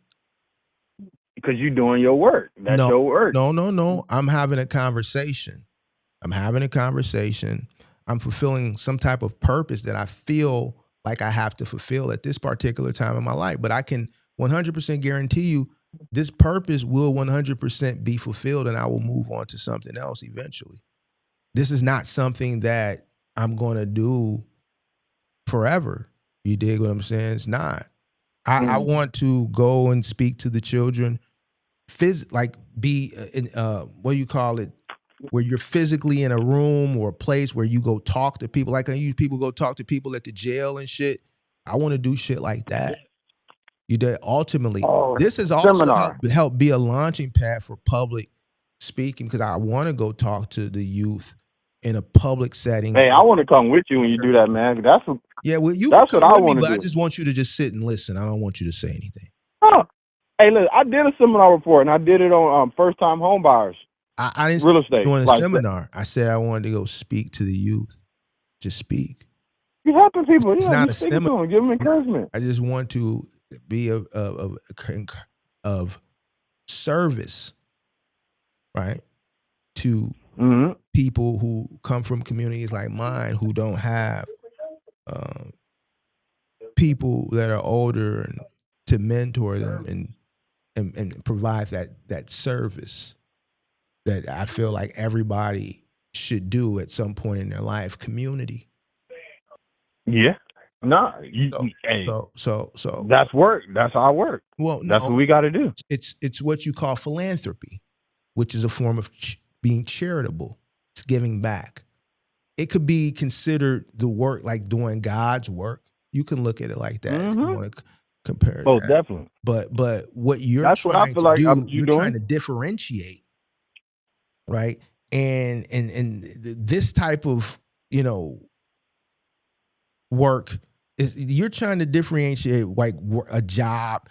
Oh, that's just a job. But when you got your own business, that's work. No, bro. If you go to a job or you have a career, when you punch the clock, you're working. If you start your own business, you got a moving company, you're working. Work is work. Doesn't matter if you own it or you punch the clock. The tasks. So you think you can fire LeBron James from playing basketball? Are involved day to day that have to be completed. The people that complete those tasks are working to complete the task. Do you understand? Right, but your work, you normally can't get fired from that. You a motherfucking lie. Because when you worked for the post office, you were working and you could have gotten fired. Bro, that was a job. That's what I'm trying to tell you. You're not even comprehending the work. All right, man. I'm saying work is your passion, your purpose. Like, say somebody got a job at I'm straight, bro. You got it, bro. You got it. Ask the people in the comments, do they understand the difference, man? Man, bro, Joe. Listen here, Joe. Ain't nobody anybody that agrees with you, bro, is just like you. They no, not agree. They just understand the difference. Ain't no George. When you wake up in the morning, are you stressed? George, when you start a moving company and you on the truck moving, you're working, right? You're working, right? I'm doing my work. You're working, right? You're working, right? Yeah. All right. Right. When you worked for the post office and you were a letter carrier, and every day when you would go on those front porches and open up those mails and you count the mail pieces and you put the mail into their mailbox, you were working, right? Yeah, I was Okay, working at a okay, job. so you were working. So work is work. Whether you are working for your own business or you're working for a company that hired you, it's work. You can't say, It's well, when not your you own in a business. job, Your that's work not work, is your that's a job. identity. But you work is only when No, I'm you saying your work is your identity. Like a farmer. Like a farmer ain't gonna never stop working. George, Once you this shit in don't your work, that's a lifetime George, commitment. what you just That's what said I'm don't saying. make any sense. I'm saying what your I consider work is something you're not gonna retire from. Like I'm not gonna retire from real estate, probably. Maybe a long time. But like even I mean, if anything, I would say moving is a job for me, maybe. No, But I moving is a mean, I business wouldn't that you own. And when you're active, whether you're on the truck or you're not, you're fielding phone calls, you're booking jobs, you're in the field on the truck, you're working. Working. yeah. But What when the last time you had like a regular 9 to 5? When the last time you had one? long years, bro, decades. See, Like a corporate you company, might be last out of corporate touch. job I had was Target. That was the last corporate job where I was a corporate company. I've Where had you were on two the other clock jobs. with I worked somebody. for like a small mom and pop store here. But the last corporate company I worked for was Target. That was 03, 04. Two. So I'm saying, like, say you had to go to work at Target on Monday, and the feeling you felt versus when you got your box trucks and had to go to work on Monday, it was the same feeling to you. Like I gotta go here. When I worked at Target, the feeling was I got to get up and I got to go to work. When I started my own business, I had to get up and go to work because if I didn't get up, then the doors weren't going to get open. And then that way the keys in the lockbox for the trucks wasn't going to get distributed and none of the trucks would have went, which resulted into not making any money. And that would have been stupid, right? When I worked for a company, I had to get up and go to work because I needed money to pay my fucking car note, my cell phone. I had a Nextel. Chirp. Where you at? I had to pay my Nextel. Where you at? I had to pay my Nextel bill.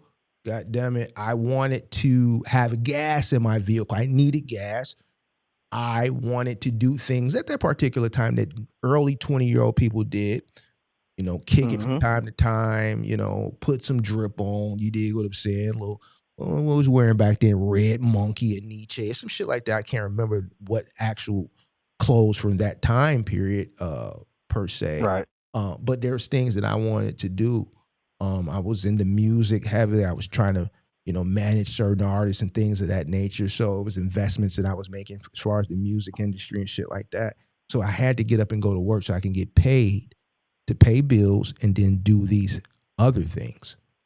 And at the end of the day, both situations were work.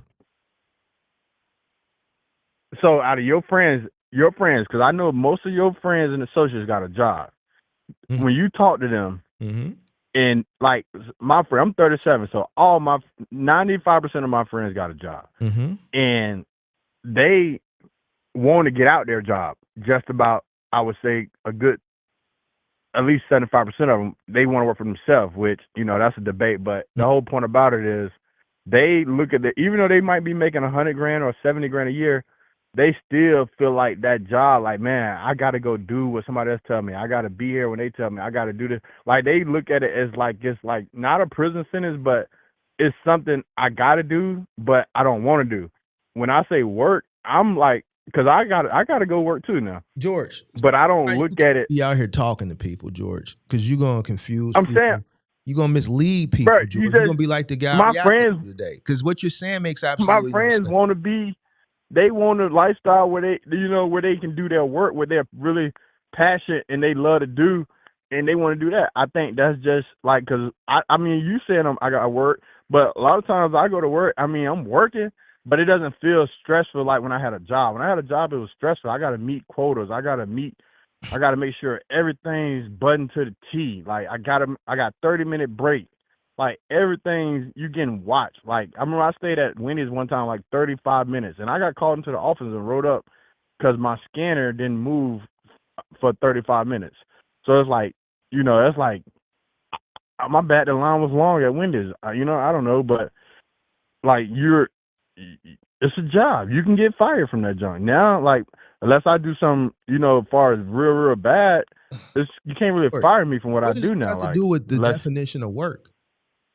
What is this? See, this is what because I'm saying, work bro. you can't get fired from. No, fuck all of that, bro. I'm not finna have these ignorant ass conversations. You can't get fired from work. No, You can't fire bro. me. No, George. No, you can't make up. You can't fire me. You can't make the Nobody can word fire what me. you wanted Bob, to do, Julie, George. And this is nobody why. can And this fire is me. shit right here. And this is I'm disappointed in you, George.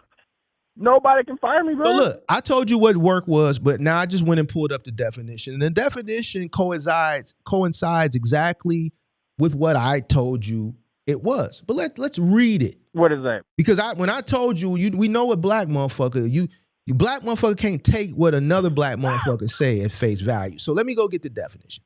Work is defined as physical or mental effort exerted to produce, accomplish, or create something, usually for compensation. All right? It covers a broad range of meanings, from a specific task or employment to artistic output. That goes to the Chris Brown thing where you try to artistic. He's an artist. An industrial activity. Industrial. In physics, work is the energy transfer. Well, this is not physics. This is work. So work, the actual definition coincides with what I told you work was 20 minutes ago. How long have we been on this call? About 20 minutes ago. So now you got the real definition. It coincides exactly what I told you was 20 minutes ago. Yeah. You got to do this for a black motherfucker. Black motherfucker can't you a black motherfucker, you try to talk to another black motherfucker, you just can't, no, nigga, you black. You a black nigga. So we can't listen to you. It sounds like it could, but because you black, I don't want to hear it. So I went and got the definition for you 20 minutes later. Yeah. Do you believe people understand? I understand the definition. Do you believe me now, George? I believe you. That we have to. But I look at work as something you're gonna do forever. A job is temporary. George, that's all I'm George, saying. that makes no fucking sense, George. There's people that work for 30, 35 years, they retire. And they do something else. No, they don't. Not everybody does anything. My mama don't do nothing else. Like, I met a lady the other day, she's like, I'm going to feed that the was people that lady, in this bro. food. Like, that was that lady, bro. You can't classify a small percentage of people in comparison to majority. It's motherfuckers out here that work 30-some years. That come from a different generation that's on a nasty old pension. They might have been on an old government or old city pension where they getting 80, 90%. They're still pulling in $8,000 a month with less bills because they didn't been in their house 30, 40 fucking years. House paid for, still pulling in $8,000 a month off pension. Fuck are you talking about, bro? They don't do a motherfucking thing. They go live life. They got bread because they appropriated the money into the right things during those 35 years. And they still got a pension that's paying them, and they still put money to the side. Well, see, you speaking on a bunch of motherfuckers who worked 35 years and didn't do what they were supposed to do. That's the thing. We not promoting that. That's bullshit. That's the shit like Buddy ass that we reacting to. Like, y'all niggas' mentality is fucked up. Y'all champion this shit. Niggas, black motherfuckers out here that's done work 30-some years, that while they was working, they was putting money into the future. They was annuities, all type of shit. Stocks, SPY, acquiring real estate at a time period that we talking about motherfuckers that's retired already. That was acquiring property back in the 70s and the 80s and the 90s. Way cheaper than what it is now. And that shit is paid for. They got tenants in it. It's generating revenue. And they're still getting paid from their previous job on a pension. We ain't talking so who does Mark listen to? Hold on. We not talking about the motherfuckers that you know that went and worked for 30-some years and didn't save no money and bought a house and then 10 years into the house being bought, or 15 years, they decided they wanted to redo their fucking bathrooms and their fucking kitchen, but they never saved no money because they did a bunch of dumb shit. So what they did was they leveraged their home. They took the equity out their homes, they refinanced it and put it into the bathroom. Now that starts the process all over again. Now they retire and they still fucking paying the mortgage, and they didn't do what we not talking. See, those people made bad choices and decisions. But it's That was the average person. Oh, hold on. No, that ain't the motherfucking average person. Hey, George, get off my motherfucking phone, nigga. You ignorant. Average black You an person. ignorant ass nigga, bro. Average nigga, black person. You a motherfucking lie, nigga. The average black person Bro, don't do no ignorant ass shit like that. Fuck is you talking about, nigga? I can't keep having these ignorant conversations, nigga. It's plenty of fucking black people out here that are well accomplished. Nigga, I don't want to hear that shit, bro. I don't want to hear no average, because it ain't, because I know. So you must ain't never been to Florida, Georgia, what the fuck does South Florida Carolina got to do with anything, bro? What the fuck does Florida have to do with that shit, bro? Bro, where I George, moved from, bro, that was one nigga, listen. Check this out, my man. Check this out, pimp. Brother. There are plenty of black people that own shit. There are plenty of black people that make responsible decisions, choices and decisions with the money they have. Just because you so don't maybe know, it's just my pimp, people that I come across. Yeah, nigga. Just because it's your people don't mean it's not people out here that have retired that are well off. Oh yeah, when I went to Maryland, that was my first time seeing that. So don't say that the average motherfucker. Just say the people. But I mean, in the South, most of the black people and the Mexicans are at the bottom of the food chain. In the South, I ain't saying up north. I'm hearing about your business, bro. I can't listen to this shit, bro. I'm saying in the South, that's just reality. I can't listen to it, bro. That's what I mean. I'm not saying we don't got. I was a real estate agent. I sold land and houses for plenty of black people, but I helped more renters than I helped, people who actually own as black people. But I mean, and most of them, they were very few. You upset me, bro. You get me out. You make me cuss. I'm saying it wasn't a lot of. It's angering to me because the way you just talk down and like, bro, we actually have shit, bro. Like we have shit. No, bro. I'm saying out of my being raised in Florida, black people have some, but it's very like out of 10, 50-year-olds, right? In the black community, out of 10, I would say 2 to 3 of them actually own their home. That's 20 to 30%. That goes back to what I said. You got some people that make piss poor choices and decisions. They pull the equity out their home to do fucking rehabs and shit like that, and then they retire and they don't have a home that's paid for because they didn't do what they were supposed to do throughout the years. The money, 15, 20 years in, you should be able to take a nickel and redo your bathroom, bro. Like if you working 20 years, bro, and I can speak this because I know somebody's parent I know a few people's parents that did that. 15, 20 years, fucking want to rehab, took equity out their home. You mean to tell me 20 years you ain't got a nickel? I said the same thing, but most people who work 30 years. But here's the thing, those are choices and decisions that they made. What were they doing 20 years? We can look, cruises. We talking about the older generation, right? So we talking about cruises, all these cruises and trips and bags and trips and cruises and cruises. We talking from an old person's perspective because you gave an age range. All this shit. And then when it's time to do some home improvement, you got to take equity out. So now you're refinancing and starting over again, right? So then another 10 years, now you're retired and you got a bunch more years now to pay. You were 10 years away. But you refinanced because you didn't do what was in your best interest.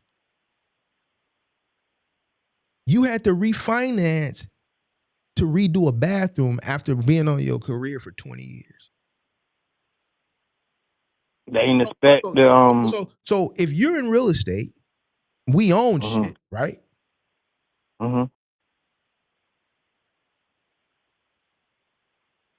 Why is that person who's retired in that situation? Because of them. It's the choices they made. So that's why they're in that dire situation at retirement.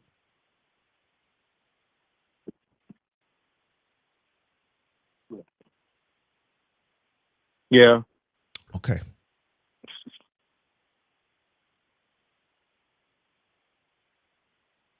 I got a homie. He probably watching, but y'all don't know who he is.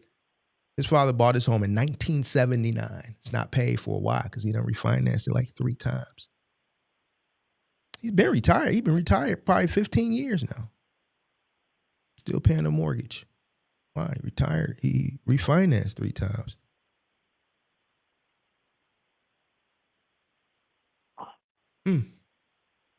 So when you speak on people who get in these situations, we have to tell the whole tale, because there's people that haven't gotten to home ownership or purchasing property and shit like that. So they just run with the narrative. No.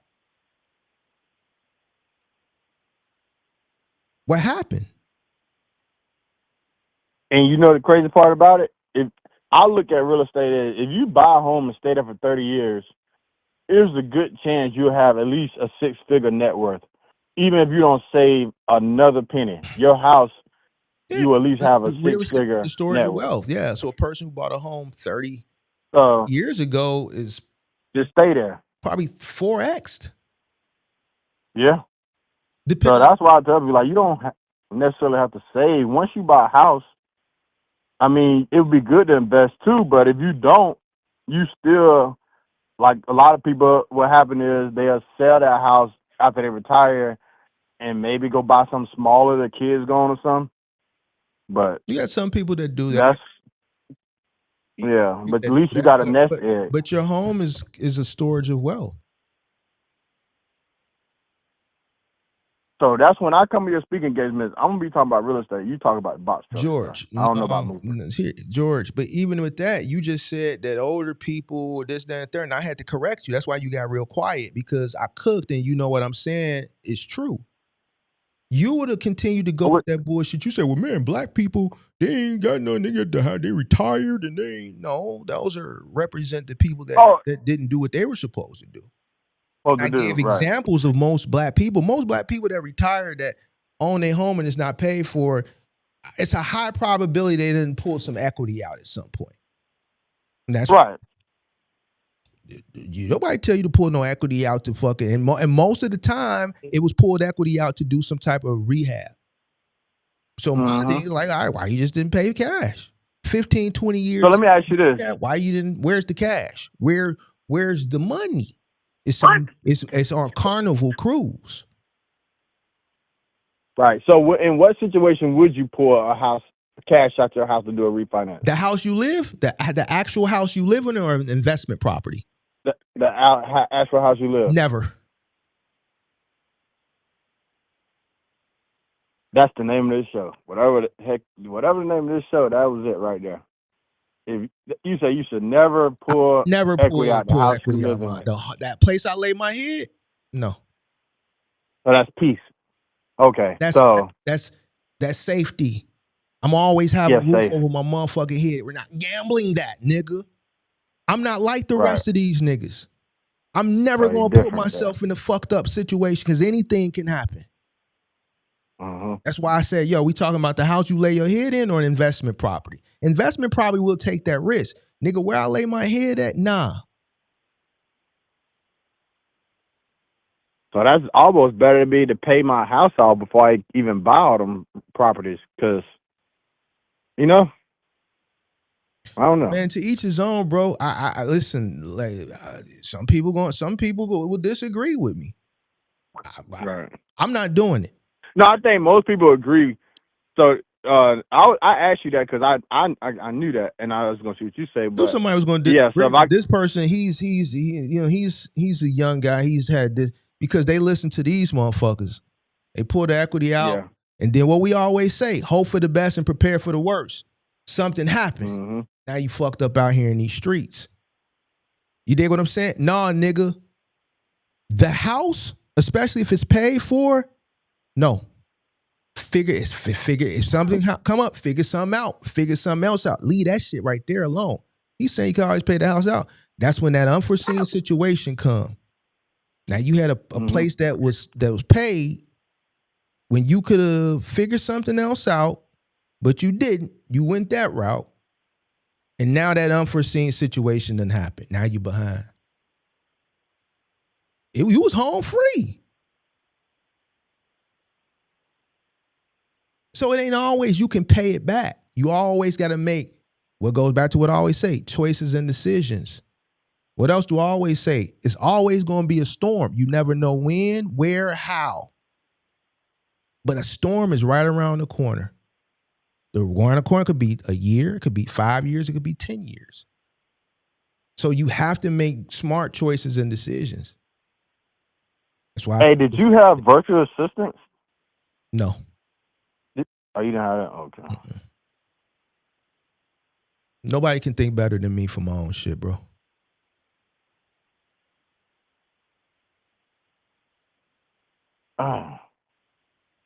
Yeah, I'm getting tired of this phone ringing, so I got to set up a thing where, they call and they be like, all right, who calling first? Because I get so many scam calls.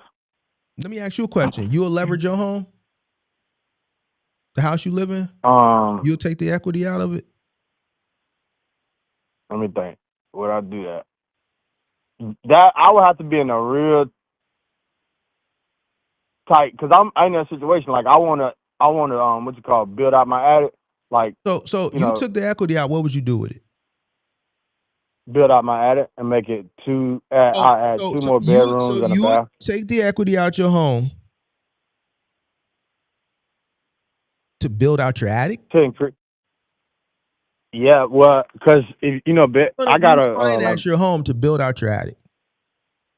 Well, it'll add more value. You add more bedrooms. Okay. I mean, if I was gonna sell it, because I don't really need that many bedrooms.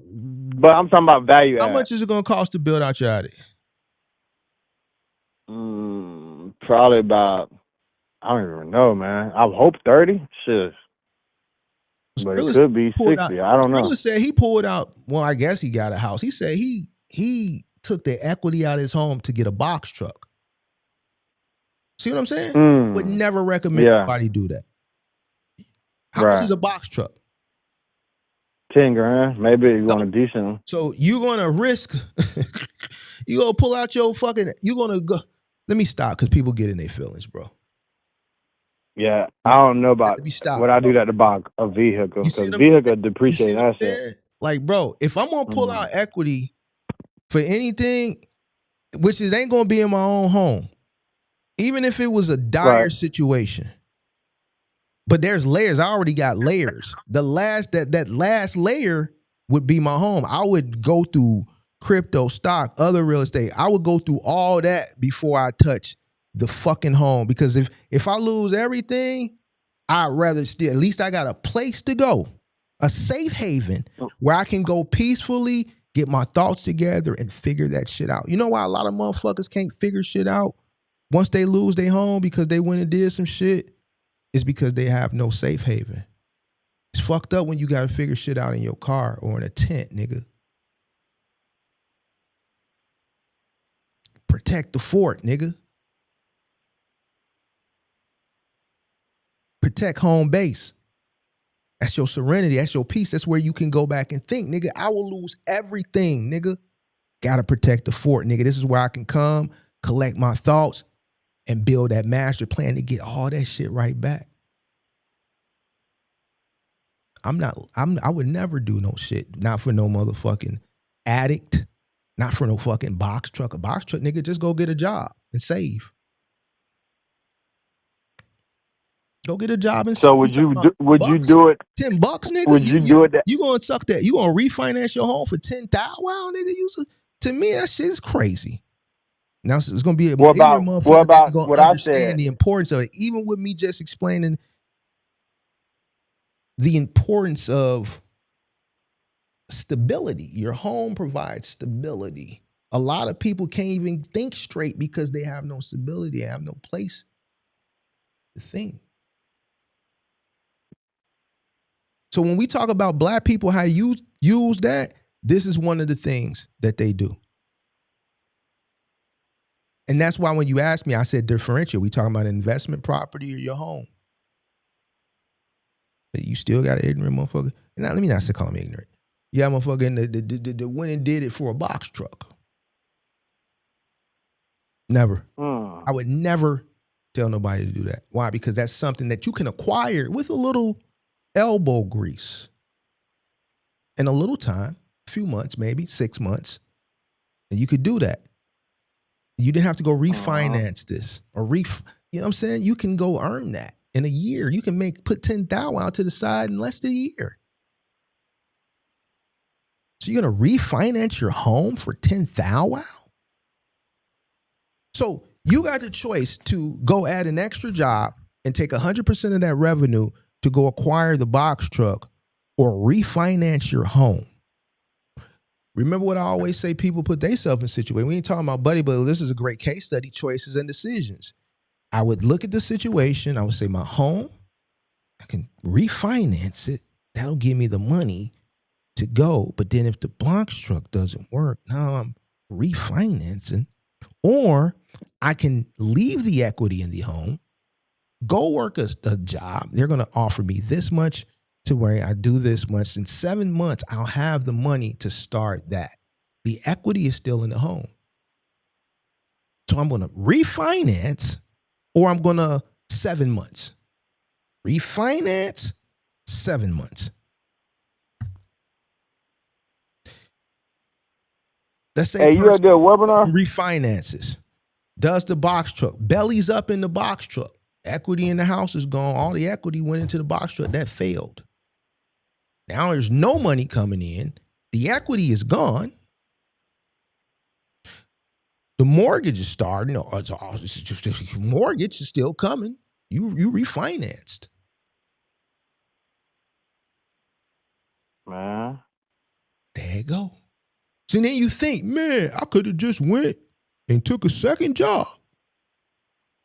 And then you motherfucker come to the internet and be like, this, that, and the third. But then a nigga like me gonna process and then go back in time. Well, how'd you get the money?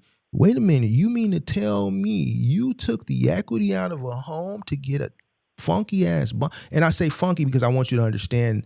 I want to put the emphasis on how a funky ass box truck.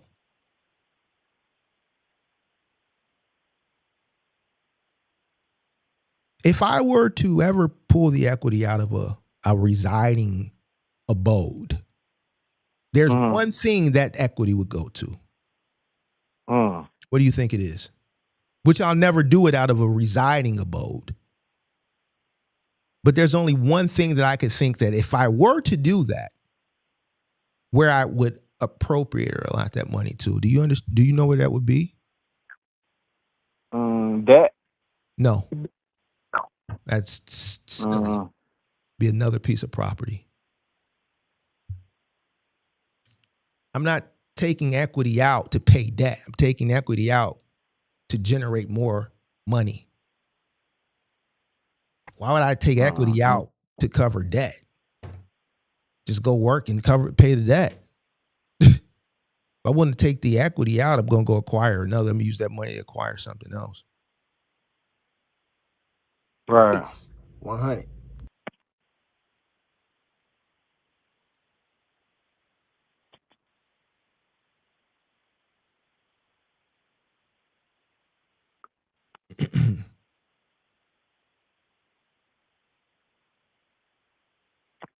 Man, you done got real quiet, George. Yeah. You came over here, but it didn't go your way today, did it? You might one day it might go your way. I don't think it'll ever happen. I was saying, man, you need to set up a webinar, man. Yeah. You said you want to do a what? Webinar. You gonna do a webinar? We gonna do a webinar, where you have like George, I don't fuck with you like that, big dog. You cool, but I would never do no webinar with you. Like we gonna work as a team or some shit like that? I mean, George, I know. George, listen to me. I don't What want to up? do any webinars, bro. Okay. This is a webinar. Shoot. No, this is not. This is a live stream. You want to align yourself with me to create some type of product. I know why. And I'm not saying you're wrong, but I'm telling you, I have no desire to do a webinar or this or that. And if I did desire to do it, I wouldn't do it with you or anybody else. I'd do it by myself. Right. Makes sense. I can be liable for myself. I can be liable for what comes out of my mouth.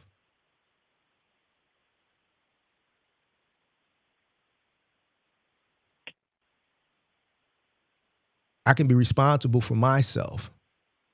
I don't know you like that, bro. I disagree with some of your. I disagree with a lot of the rhetoric you say. So with me being in disagreement with a lot of things that you say, it wouldn't behoove me to do anything of that facet with someone that I disagree with most of the time, or a person who I've critiqued their content as far as the moving industry, and I see that the experience gap and the acumen gap is so far away. So why would I align myself with you in an educational manner to present to an audience of people that are looking to consume and acquire knowledge when I know that you don't have the skill set, the experience, or the acumen to be in that type of position in the first place?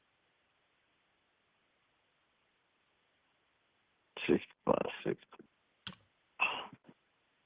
I hear you, man. Then that would make me fool. Then my moral compass would be compromised at that point. My integrity would be compromised at that point because knowingly, I know this. I'm not going to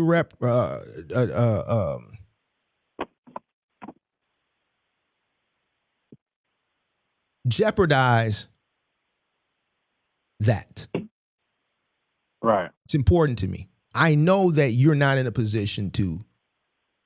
You're not saying that you won't ever be, but currently right now you're not in a position to provide a webinar as far as this entails. So what do I look like? You know what I'm saying? And I don't want you to think I'm just beating you. I'm just being honest, George. Mm-hmm. I know you want to be famous. I can tell.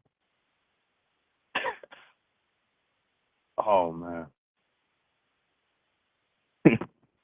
I gotta go, man. You talk about famous. I don't know what's going on. All right, George. Catch you next week. I'm gonna get out of here. I know.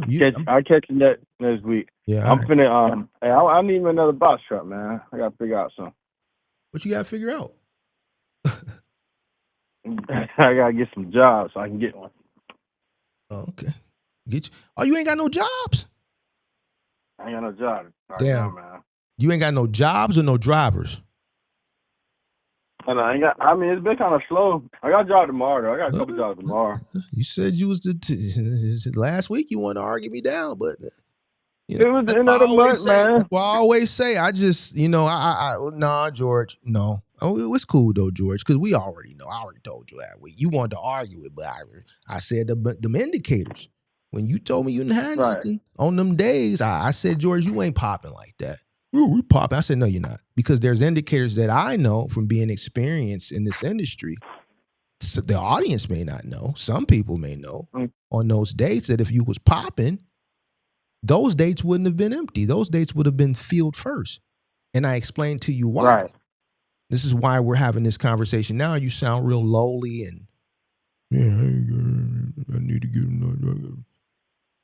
I said that last week. You wanted to fake defend it, but now I appreciate the truth. I'm always right, George. I'm always right. But George, I'm gonna let you retire for the evening. Yeah. No, it normally in the end of the month we got busy, but I'm saying this time of the month, a lot of times it be like that. So, but it be rest though. I look at it. I be needing rest, man, and I have to sometimes. What you need rest Yeah, for? man. I have to, because I'm like I'm always like going, and sometimes you just gotta sit still. Oh no, You know. I thought you was one of them. You made it seem last week. Last week when I was telling you this, you wanted to argue me back and go back and forth. But this week you telling the truth.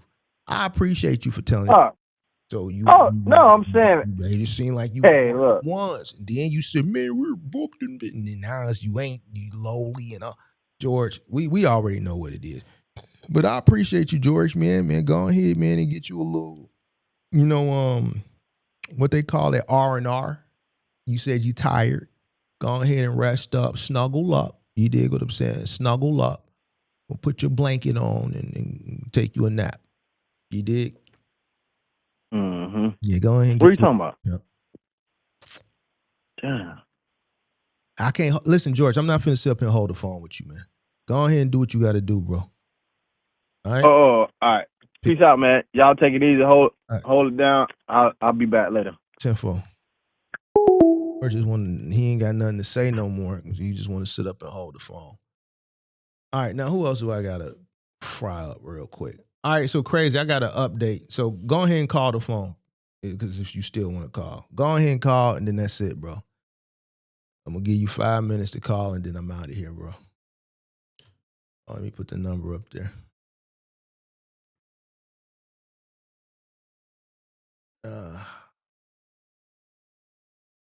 Or whoever else wanted to call. I don't know. It is what it is.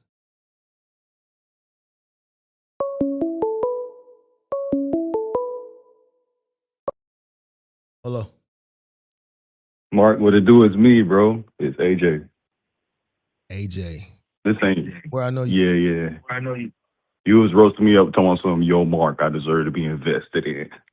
Oh, that was you. You waiting on a woman to, Yeah, that's. to invest in you? Hey, all right. Look, hold on. We got something else going on now. Check me out. It went to a whole racial thing because of you, and then you saw that, and then you felt bad because you knew that I was really just helping you, bro. But then you had the racial people come. I know what it was. I sent you the message. I know what it was. All right, so and I know you. I saw it when there, and you realized that my intentions was good. You just got tough love, is what it is. I got you. It ain't racist saying it's just what it is. It's not tough. It's just what it is, pimp. You dig? But go ahead, man. Go ahead and cook up, man. I'm listening. Yeah. So I don't know if your viewers realize it, bro, but you to have a moving company for like I don't know the math right off the top of my head, but about 9 years, 10 years, 14 years, whatever it was, bro.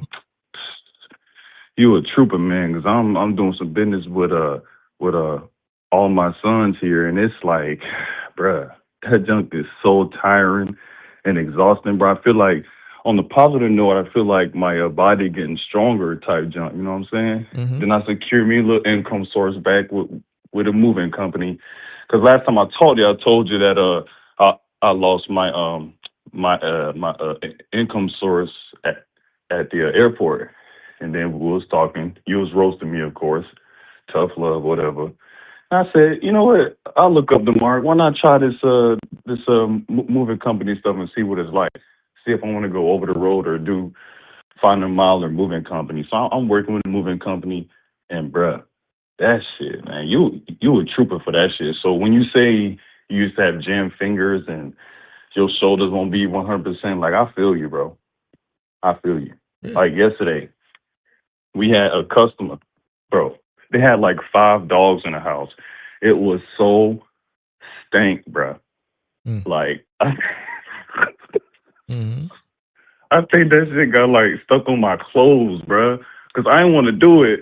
I didn't want to do it, but I had to go in Publix and get me some pineapples and some fruit from my hard-earned work and stuff. And like, you know, people want to be nice. They ain't saying nothing to me, but I know they smelled that dog on me, bro. When you go into customers' houses, I know it was stank, bro. I know you seen all kind of shit, bro. I did a move during the pandemic where we moved this family in an apartment, 2-bedroom apartment, and they had a kiddie pool in the living room. And you know what the kiddie pool served as?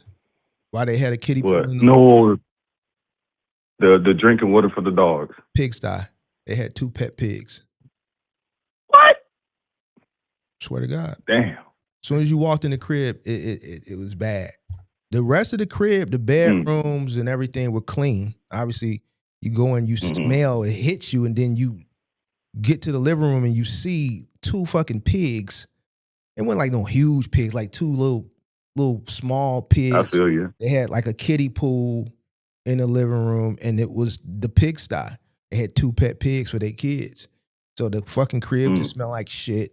Obviously, the pigs, they were in the sty. They didn't let them roam the house. But yeah, Right. I had another customer who had a fucking rabbit go in her house. This is during the pandemic, moving his hay everywhere. Hay under the couch, hay under the bed. Like, what the fuck? Gonna find out shit. You move the couch, it's shit pebbles and shit. She had already moved the rabbit to the thing. She mentioned later she had a rabbit or a bunny or whatever. So I've seen all type of shit, bro. You know, I bet. But another positive thing, aside from the pain and the constant work, you can't stop. I can't sit down and take a break. And if I do, maybe about 2 minutes, then we got to get back at it. Yeah, so another positive thing is the tips, bruh. So it was 4 of us. She broke us off 160. So each of us got a 40. So I think she felt bad because her house was so stank. So, you know, she showed us some love. And then the crew was saying sometimes, you know, if the client don't got room in their storage for the furniture, you know, they'll get rid of a couple of things. Some TVs. They'll get rid of a end table here and there. So you know what I'm saying, the home chair. with you? Huh? So you took something home with you? No. Oh. Well, that point is going to come, but no, not yet. But I imagine that point will come. So the thing is, you went out and got a job, right? With a moving company, yeah. Congratulations. I figured I'd try it. So See? Appreciate that, bro. See, and then you had the man coming over here telling me I'm wrong. That's why I told the man, like, bro, let me talk to the brothers. I know how to talk to my people, my brothers. Man, you can't tell him he'll be fine. No, the fuck he won't. The way I was giving it to you, you needed to receive it. How I was giving it to you, it had to be brought to you like that. I had to, because your mentality was fucked up, young man. It was fucked up. But I hope Sage is watching, because I know how to mentor and coach a young black man. And it may not align with what he thought, because he came over here telling me he'll be fine. Nah, nigga. You talk to you the way I talk to you. And now look, not only did you go get employment, you went and you got very labor intensive employment. You went and found something. You went and took on something that, you know, listening to me, was going to be a challenge physically. I got to give you a round of applause for that. And this also serves to my white people over there, when he came over here telling me that I know what the fuck I'm talking about. I know how to talk to young black men and get through to them.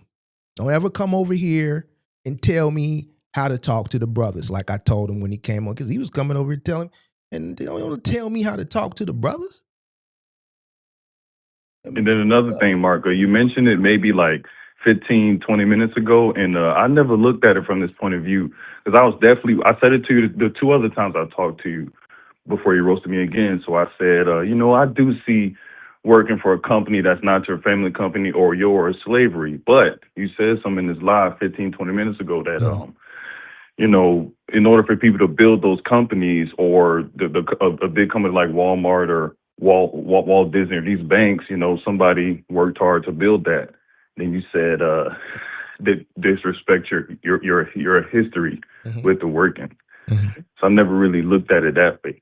And I'm glad you listened. The whole live stream, the lecture, from me reacting to the boring part where I broke it down, and I showed why you should not compare a job to slavery. Do you see how ignorant it looks and sounds? Without an income, you can't do nothing in America without some sort of income. I don't care if it's Burger King. Nothing. Without an income, you can't do nothing. Nothing. Man, you ain't gonna be sleeping in a car without an income, bro. I'm glad you listened, because you know you made me nervous at first, bro. The first conversation we had, it made me nervous. But man, it seems like I'm getting through to you, man. Man, and I'm not quitting either, bro. I'll never quit. Good for you, man. Good for you. I'm not quitting unless, you know, a better opportunity come along. we're just gonna be getting, the funding together for what I got going on. It's good for you, bro. It's good for you because Yeah, and if you work this all the way through the summer, you may want to take the box truck instead of going over the road and do the moving thing. And you have this, you have the training, paid training in the field on how to run a moving company. You're gonna learn all the techniques, and the materials. and the last time I was asking you, Mhm. the last time I was asking you to tell me all of the material stuff. Now I see it every day now. What materials are required? I'm saying like what 10 blankets? Hell no, you need like hundreds of them mugs I said all the time. and a lot of Did you see George? a lot of shrink wrap. His truck. I'm like, George, why you only got 6 blankets? He got 6 Mm-mm. blankets on You it. need a whole Oh, yeah. whole pallet You full need of to stack blankets. from the Like floor to the it got to come ceiling. up to your. Yeah. It got to come up to your chest. Yeah. The stack of blankets in your truck. Man, George Yeah. ordered 6 blankets. Now somebody go email and Mm-mm. told him I said it. Yeah, I said the goddamn shit. Yeah. Yeah, well, man, that's what's up, bro. You listen. Yeah, I appreciate it, man. You motivated me, man, because while I was looking for income, I figured I bet a moving company will hire me real quick because they need the help. So I figured, let me just do it, secure this income real quick. You know what I'm saying? Get that credit together, get my plan going. Yeah, but yeah, man, you motivated me, man. I appreciate that. Man, I appreciate you for listening, big dog. Appreciate you, man. This is what made me. This made me feel pretty good, bro. This made me feel pretty good, bro. Yeah, man, because I ain't gonna lie, when you and I talked, my feelings was hurt a little bit. Yo, Mark, I deserve to be invested in. I truly felt that way. Why was your feelings hurt? Because like I truly in my heart felt like, why work a job for 3 years and then get invested in right now? But you gotta put in some sweat equity too. You gotta put in some sweat too to get value from it. White man. Like if somebody just give it to me, I might not fight for it when it's challenged. There you go. So you see why I did everything that I did? Yeah. Man, I'm proud of you, man.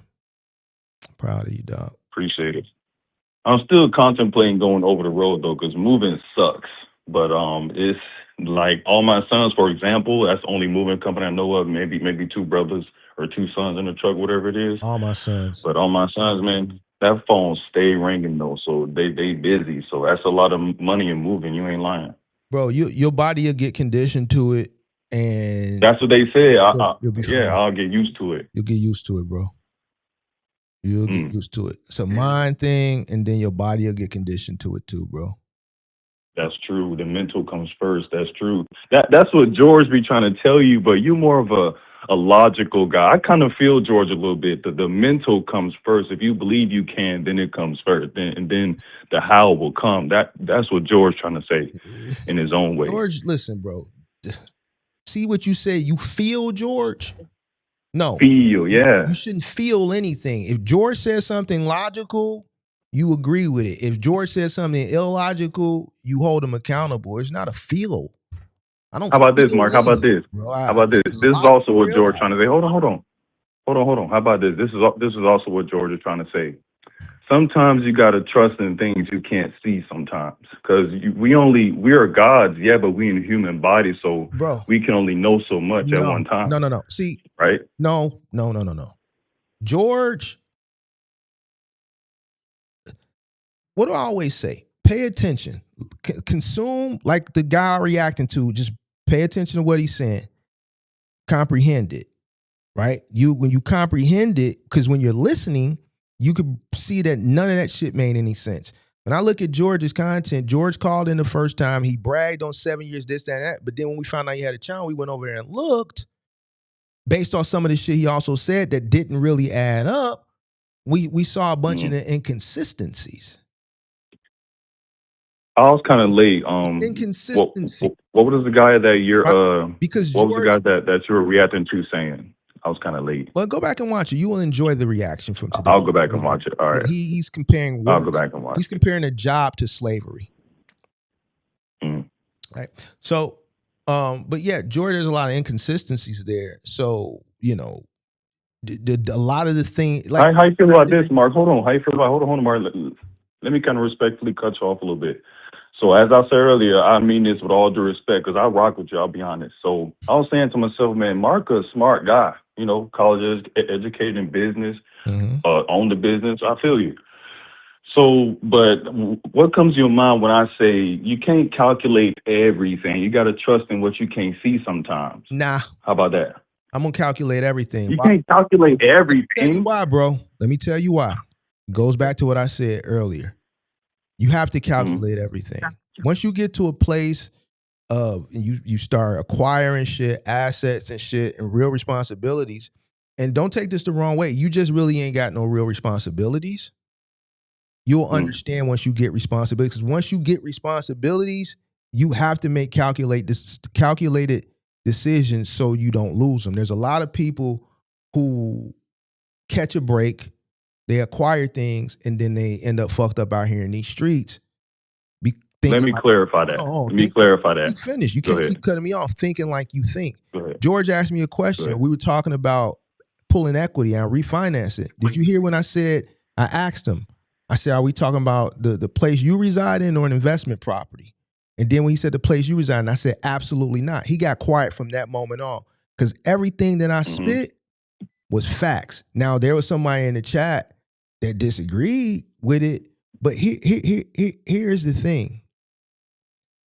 I'm not going to work hard to acquire things and then make illogical decisions to lose them, especially a place to live. There's a lot of people homeless because they make bad decisions because they didn't think the shit through. And you're right. So no, how about this though? I'm not trying to debate, but I'm going to process everything because the last thing I want, and that's why when George asked that question, he got quiet. Because you know why he got quiet? I'll tell you why he really got quiet. One or two reasons. One, he never thought of that, or two, he did that. And when I broke it down, he was like, damn. I just didn't say nothing, but I'll bring it up now. So it was one or two things. Even he's probably pulled equity out of the house he lives in. And when I broke it down, he was like, damn. And he probably did it for something very, very minute. I just didn't cook it right then and there. So no. So we started with your pick. Hold on. You gotta let me cook, bro. I'm older than you. Go ahead. Things become more riskier when you acquire more. See, I agree. When you ain't got nothing to lose, you ain't got nothing to lose. When you got something and things to lose, you have to think more critically and make more sound choices and decisions. That's why I always say you could tell a motherfucker if they own something or not by the shit they say. See, the shit you just said that got us to this point, I know you don't own anything because you would have never said that foolish ass shit. Yet, but that was my point. So when you started, but that's why you said it, because you haven't experienced owning. You haven't experienced acquiring things and owning, and your mentality changing to being more responsible because you want to keep those things. See, you can have an ignorant mindset when you have nothing. You have nothing to lose. So wouldn't have nothing to lose make you kind of be ready to start and make those aggressive moves in the start? Like, for example, you when you started with the pickup truck before you even incorporated or got a 26-foot truck. You know, so what I was gonna say was when you started with your pickup truck and you got the box truck and then you incorporated your moving company, you didn't have everything calculated. When I was talking to myself, I admitted you're a logical guy. You're smart. You can do those calculations. Great. I like that. But you can't calculate what you don't know exists. So when you started, you kind of went out on faith when you started. No. Back against the wall situation, light bulb popping in after being active, formulating a plan, putting that plan into action. Making smart decisions, having a plan, not letting anything or anybody interfere with the plan. Nobody. Okay. All right. I kind of forgot about that part. Once you execute, you continue to plan, you can continue to appropriate, and you continue to go forward. Okay. And the more you I acquire, can't the more you I acquire, can't disagree with nothing you said. the more you acquire, the more risk there is, right? The more True. the thought process has to get more sharper because now you've acquired things and now you have to keep those things. So that's why when I hear ignorance and I see people telling people to quit their job, it's a slave this and a slave that, that comes from a person who owns, ain't got a pot to piss in nor a window to throw it out of. Like this fucking guy in the chat right now. He lives in a hotel. He comes over here to troll. His wife is in my DM. She's smiling at a nigga he puts on the screen. She winking at a nigga. You dig what I'm saying? Damn. Why? Because he's too worried about a nigga that's doing way better than him, laying in the bed with his Bruno. Instead of worrying about a Watching me, business and plan. she talking to me on the DM because she fucking with a nigga. You dig what I'm saying? So this is what I'm saying. The niggas with the fucked up mindset, this is why they where they at, bro. It's a fucked up mindset mentality. It's like they mugger is fucked up because their mindset is fucked up. Let me ask you something, Mark. So, for example, if someone's years old worrying about motherfucking your fucking with a real nigga. She fucking with a real nigga. So, you know what I'm saying? if someone's mindset is messed up, regardless of their age, 57, 27, 17, how can they kind of correct that if someone's mindset is messed up, in your opinion? Man, you gotta First thing come to mind for you. You gotta realize that, yo, how old are you? You say it all the time. How Educate old are you? yourself. How Yeah, old are you you? said that. How old are you? 28. So 28. your thing and your age is you can't be influenced by social media, bro. Because this shit, a lot of this shit you see on social media is full. Children. Right? Yeah, I'm not that young no make more. logical decisions, bro. Logical.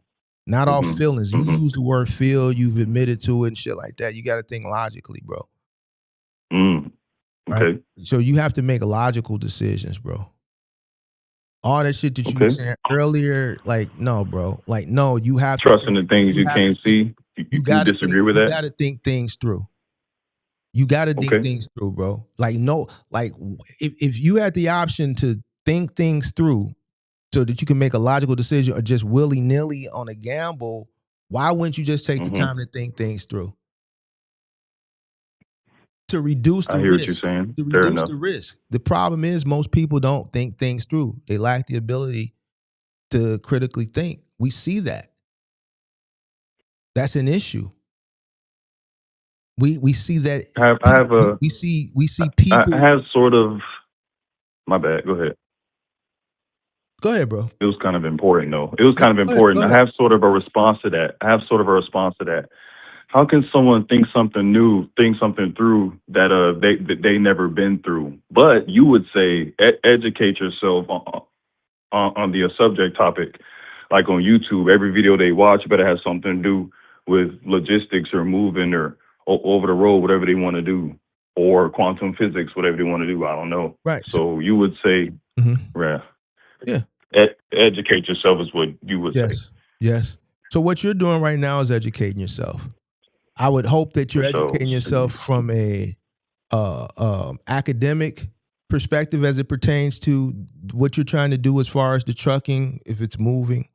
But then you're also doing hands-on. So you're getting paid education, right? You enrolled, let's say, you went out and got a job. They're paying you and they're training you. So one day when you transition into doing it on your own, you have that paid training from a reputable company, right? So that transition should be easy. So now that learning curve, that cost, because it's costly, depending on how much research you've done, you've curved that. So now you can be profitable probably for the most part immediately because you've gotten the back end education academically by reading, studying, educating yourself, and you have that hands-on training that you actually got paid to do, paid to learn. So now your learning curve cost is going to be nothing. Right? So and I remember go ahead. So Good. that's what a person who, that's what a logical, if they would do something similar, right? hmm So So now in the future, if I do Final Mile, I'll know how to do those things I was asking you last time. yeah, How to lift the refrigerator or dryer, mhm, washer combination yeah, up, yeah, up the flights of yeah. stairs. Now I know how to Transitioning do from that later. moving into Final Mile, there's no training. Transitioning from Final Mile to moving, then there would be some training required. With moving, you're moving everything in a multitude of different settings, right? Final hmm Mile, you're just dealing with certain items, appliances or furniture, right? So moving, hmm like if you to start moving first and then transition to Final Mile, it's a piece of cake. Slightly easier, yeah. Yeah. Moving is some hard work, man. I sweat my shirt out every day, sweating them demons out, man. Yeah, get you 2 or 3 shirts Literally. because once you sweat the shirt out consistently, no matter how much you wash it, it's just gonna still have that stench. That stench is gonna come back. It's the Mm, sweating. heard, Get you 2 or 3 shirts and heard then that. just start rotating them. Even if they say you got to I'm going back purchase, tomorrow. I'll get me another one. just purchase them. Yeah, Heard. yeah. Well, Mark, man, that's all I had, man. Mm. I just had to call and tell you the good news, man. Like I'm getting Man, stronger every day, gonna make this money and mhm. learn something. Yeah. But I'm glad, man. I'm glad that everything worked out. I'm glad you actually listened, and not only did you listen, you went out and applied, and not only did you go out and apply, you didn't pick something easy. You picked something that's very challenging. So it lets me know hmm where you are, you are mentally. You're not afraid to pick something that you know going into it is going to be challenging. So I like that. hmm I like that, bro. I like that. I fuck with that. And Mark, there is a slight problem though. So I did apply to be a driver, waiting on the drug testing to go through 100% clean. I haven't smoked in years. So yeah. So the driver, I'm getting a sense of is like the team lead. I can't be the team lead if I don't know shit. So I'm gonna be training here for a while as the helper. But that doesn't bother me at all. Everything will happen in its due time. Mhm. Because I kind of believe in things you can't see. You disagree, but I kind of believe in things I can't see. So I know it's gonna happen I, at the right time. I believe in things I can't see, but I as it know. pertains to business, You don't want to admit it. You don't want to admit it, No, but I know. no, it depends. Like UFOs and aliens and shit like that. Other life Well, that too, but I'm forms. talking about things that can happen in your favor. Yeah, a lot of things can Like, happen in affairs. A lot of things that have happened that were unbeknownst to me, and they were favorable, more favorable than what I was expecting. Right, but that's what George is trying to tell no. you But George is in his way. no. George is hoping. He's a hoper. That's what I'm saying. It's But not no, hope. We but just no, call it different shit. no. You hope for the best, but you prepare for the worst. By doing the So what calculation and happens? So research. what happens is you don't want to just hope. You still want to hope, and if it happens, it happens. But you also want to be prepared. When the pandemic Right. hit, I was I can't disagree prepared. with If that. I wasn't prepared, I Right. wouldn't be sitting here talking to you right now. Both from an investment Right. perspective and from the business perspective. Right? Yeah, Why? you him, bro. Because Yeah, I ain't gonna lie, man. You got that. because when people wanted to work and everything was fine, I didn't misappropriate shit. I did everything that you're supposed to do. See, the thing what happens is a lot of people, they do this. They make money, they spend money, they spend money because they figure the money is going to keep coming. They never think it could be something that's beyond their control, like an economic occurrence, like a pandemic that can hmm happen. And that could change the whole trajectory of how they do business. Think about all the restaurants that are no longer here because of 2020. They didn't even make it through 2020, right? There's a lot of hmm people that operate like that, and they think, oh, I'll just get it back next week. I'm gonna trick it off this week. I'll make it back next week. And they go on and go on and That's a go good on, example. and boom, something happens, and that's when they realize, yo, I just had a 10-year run of consistent upward mobility. I made this much money, and I have nothing to show for it, nor am I in a position to transition because I didn't do what I was supposed to do. If I would have did what I was supposed to do, then that would have been me preparing for this situation. Now, you don't want to be the person that when an economic occurrence happens, or the storm that I call it, because it's always going to be storm. It just doesn't happen in business. It happens in real life. That's why I say you can always tell a motherfucker who owns shit or don't. If you own property, eventually a tenant or something within your own home something's going to fail, right? Eventually in life, unforeseen situations happen where the family has to pull together. Man, how much you got? Man, I got 10,000. How much you got? I got 2,000. How much you got? I got 3,000. For whatever the situation, we got might have to get man, there's the bond $1 million. Man, done laid somebody down. You did what I'm saying? Well, we ain't putting no cribs up. All right, let's pull the resources. Well, man might skip, so I ain't gonna put the whole rack up, but I got 20 for y'all. Now y'all gonna have to find the other 80. You see what I'm saying? So you always have to be prepared because something's gonna happen. You're kind of young now, but if you keep living life, there's gonna be storms. They're gonna happen both in business, right? They're gonna happen in real life. Right. We don't know what they're gonna be. Agree. And guess what? If you become a business owner, you could have storms that are occurring in your regular life and in business simultaneously. See, it's different than when you got dealing with shit on the personal side and you punch a clock. You got PTO days, you got points, you got bereavement. When you a business owner, you dealing with everything. And guess what? You dealing with life too. And guess what? You could have two storms going, business and personal life at the same time, nigga. You got to deal with that shit. So I don't just draw off of hope, because my mama always told me hope for the best and prepare for the worst. She's always trained me for situations. I'm old enough to tell you it's a multitude of situations, nigga, I've been through. But for the most part, as an older person, like once I started business, like in my 30s, is when I was prepared for everything. Everything that happened in my 30s up until now, I've been prepared for. And there's been things That's that good have sound happened. advice, man. Things that have happened personally, things that happen in business. I just can't go. Oh, Mark, let me ask you something. Mark. So for the things you just said that happened personally, you wouldn't touch off the business to kind of take care of that personal matter, depending on how big the business. So the personal example you just say, let's say it's a personal storm, but you didn't have the money, but your business does, and you weren't paying yourself adequately enough to kind of take care of that personal matter. Would you kind of touch off the business, or no, absolutely not? No. The business bank account, business credit card, whatever.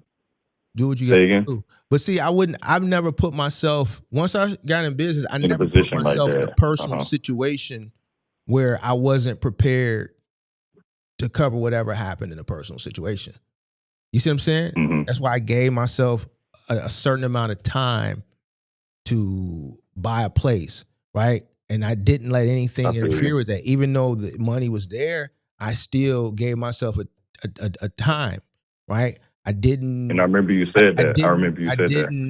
I didn't put myself in a house poor position. Why? Because as a business owner, I thought about the storm. I remember I looked at 3 places, right? And even though this place is more than enough for me, the other 2 places were bigger than this.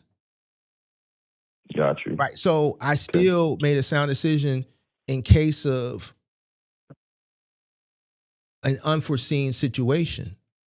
Right. So I never put myself in a situation that if something did happen, I wouldn't be able to work my way out of it. That's why when me and George had the conversation earlier about the equity, I explained I would never take the equity out. You see, he got quiet after that. And I know why he got quiet. You dig what I'm saying? But I articulated why, and anybody that got common sense, they would say, that makes sense. I'm not going to risk my safe haven. That's going to be the last. I'm insulated, and that would be the last thing that I would touch, and I wouldn't touch it. I would pull from this. I would pull from that. I would pull from that. The equity in my home would be not one of the first things that I would touch. Why? Because if I lose everything, I need to process. I need to think, and I need that. You can go back home. Go home. That's the peace. That's why you get it. You pay it off. Hey, Mark, let me ask you something else, and I'll let you go. I'll let someone else call. or whatever you want to do. So it's important. So damn, how can I word this? So when you first started your moving company, and after you got profitable, and after you started paying yourself, for example. So when you had your first rent or your first home payment, was you settling your obligations from your salary that you paid from your company, or like what was your company paying your bills for you? Which one did you? Salary. Salary? Okay. Yeah. So let's say you in Florida. Chicago numbers are higher. So let's say you in Florida, Jacksonville, Florida, and you gross $10K a month. What percentage of that, or how much would you pay yourself as a salary? 10K. Let's make the math easy. 10K. That's why I chose 10K. The company grosses $10K a month. Gross. Yeah. I would probably I would probably have to live at home. That is low in Florida. Let's make it higher for you. Let's say Chicago. Let's say you grossing $30K a month.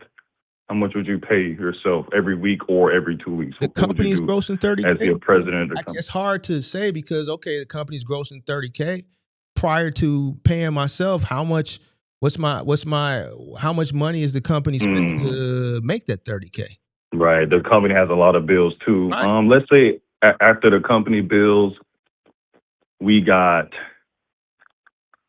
10K left after the company bills. So you net 10K. You have not paid yourself yet. And your car note, bills, a house or apartment, phone is due and all that. How much would you pay yourself? I'll be able to pay for payroll would be $3K a month. Out of that 10. Yeah. And I'd have to live very modest. I'd probably be renting a room of a very small studio in a sketchy part of town. But I'd probably just stay in the crib. But if I did live on my own, I'd have to have a rent that's under $1,000. So I'm going to be in something. And that's the mindset thing you said. And that's the mindset thing you was talking about. That has nothing to do with mindset. You gave me a number. I did, but hold on. Let me get there real quick. I'm using that number as the so. Right. Hold on. So what? Right. I got to find something that's less than 30%. So I got to go rent a studio or rent a room because I need 30% or less. Right. So I'm looking more like $750, $800. So I'm gonna probably be over in Inglewood or some shit like that, or not even Inglewood. That shit is gentrified. I'm gonna be somewhere bad. It's gonna be fucked up where I'm gonna be at. And the only thing I'm gonna probably be able to get is a studio. You dig? That's a lot of discipline, man. I like that. I'm like at a G or less, right? I got my discretionary, not my discretionary, my groceries, my light, shit like that. That'll probably be around $500 or $600.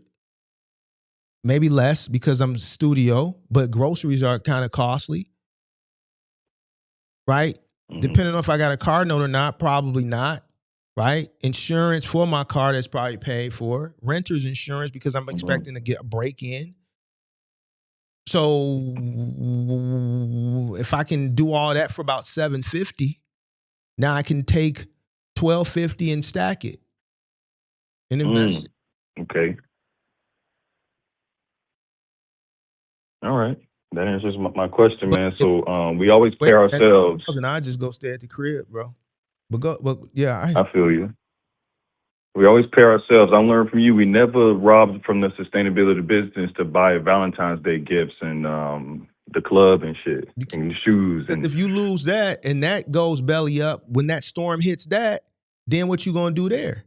You done rob from it. Right. And if you're robbing from the business, that means you're not appropriating the money right anyway. You trick that off. For emergencies. Right. Yeah, I got you. When the storm hits over there, it's a wrap. Because you done robbed from it, you done took it and did some dumb shit with it. Because if you wasn't gonna do no dumb shit with it, you would have never took it in the first place. You did? Right. If you took it to cover your bills, that means you don't understand math and numbers, right? And you're living above your means based on what you're earning, right? You taking that $10,000 and you feel like, nah, nigga, I can go live and pay $5,000, $6,000. All right. Nope. All right. Now you got $5,000, $6,000 on the rent. You got views, floor to ceiling. Cool. Amenities, state of the art, all that in the building. Cool. You fucking all the bras because the bras coming through you. They seeing the views. People is getting wet. You dig what I'm saying? As soon as they come in and see all the views. The Netflix and shit. Right. But then as soon as something hit with the business, there's nothing there. You don't have it. Because all the money is over here. and now the business goes belly up. You still got 8 months over here in rent. You can't pay that no more because the truck is down because you've been robbing from it to fucking views, Right. fucking the bras, and then ordered in the DoorDash. You did. So that's what you mean by always follow your plan, right? You never deviate from it. That's what you mean, right? You have to. We don't do. You have to be. We don't do personal shit yet until our business is very, very profitable. And this is why it's what your favorite content creators don't talk. That's why a lot of these niggas ain't got nothing, bro. You dig what I'm saying? Because a motherfucker who got something, you gonna sit there and do the numbers. You're not gonna put yourself in a fucked up situation. You dig? So I do. Yeah. So you gotta look at shit, yo. You gotta prepare for the storm. That's why motherfuckers I had to go to war content creators a year, 2-3 years ago with this hope shit. You hope. My mama told me, nigga, and she ain't never lied, nigga. Hope for the best, prepare for the worst. As a 46-year-old man, nigga, I done had storms in both. Ain't no shit. Life just don't go up and to the right, nigga. And it's roses and daisies every day. Something gonna happen, nigga. I don't know what it's gonna be. I had some shit happen last year, nigga. I had to spend a bag. I see what you're saying now, You see Mark. what I'm saying? I had to spend it. And I didn't have no choice. You dig? So just relying on blind faith when those storms happen, we gotta not rob from our business early. But if you gotta keep leave it in relying there. on blind faith, you're not going to prepare for the storm. Preparing for the worst. Because you just hopeful. So that means you just hoping everything goes right. You're not have that discipline to prepare for it because you're too hopeful. No, hope for the best, prepare for the worst. You can still be hopeful, but be prepared for the what if. And one more time, how do your viewers prepare for the worst? I can't. Put money to the side. Different. I don't know. I'm not in everybody's household. I'm not in everybody's business. I got you. Some people watch this shit. They hear me say it. They know they're supposed to do it, and they don't do it. Some people hear me say it. They make the adjustment. Some people listen to me say it, and they already live life like that. I don't know. I don't know what these people do. And I was listening. I'm gonna prove to you I was listening. So I was gonna ask you, how did you prepare for the worst? But you just said it. You know, you saved as much money as possible. No extra expenses.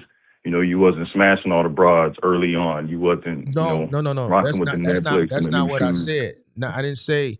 I said you live within your means. Right. Just because you can go get this because it's there, don't mean you should go get this because it's there. That means leave that there because something over here could happen, and that you spent for over here. This happens a week or two later, but now that money that was for that, you didn't have the discipline to keep it there and keep adding it, and now it's gone over there, and you can't go get it back. Why? Because it's a memory, or you pissed it out, or there's pictures that you can see where the money went. Oh man, there go where all the money is at. There. I value that. And now this happened. But only thing I got were the money that I was preparing for just in case this, I go on my Instagram and it's 10 pictures in Punta Cana, 10 pictures in Jamaica. I see the pictures. That's where the money went. I was fucking the shit out of her in Jamaica. The memories is there, but I can't cash those memories in. The capital ain't there. I got what you're saying. Eventually I can get to that point. Eventually I'll be at a point where I have this in case of that, and I have some discretionary spending that I can start experiencing these things. You just can't experience them too prematurely. You have to build a nest too early. Or when things arise, like economical factors, economy shifting, sometimes you may be in a situation where you have it for that and you have it for this, but now you still might have to be, you know what? Let me tighten up because I don't know how long this shit gonna go on. So let me tighten up. You dig? We get it now, Mark. So like said in a simple way for those in the back, you saying like monthly after the company expenses, after all the expenses, you leave that shit alone, right? And you just continue working like normal.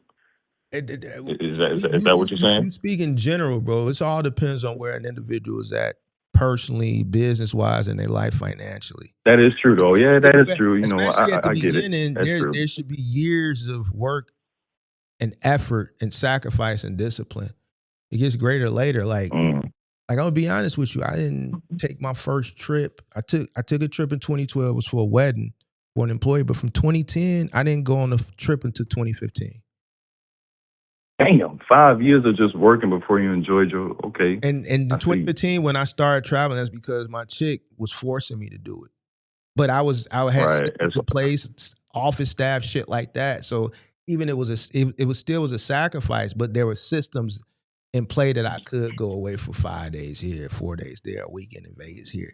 Like that still was a sacrifice because when the big homie is away, the people gonna plenate, you dig? But it took 5 years for me to have everything, the money, the crib, the systems to be able to do that. Yep. So. Hey, Mark, tell me, I got another solid question for you. When you mentioned office staff, you just reminded me of it. So before I started really studying business and logistics, I thought like this. So correct me if I'm thinking wrong. So let's say we got a brand new trucker over the road, find a miler, move it, whatever they want to do, gigging, whatever they want to do. So Mark, let's say they're working for 1 to 2 years.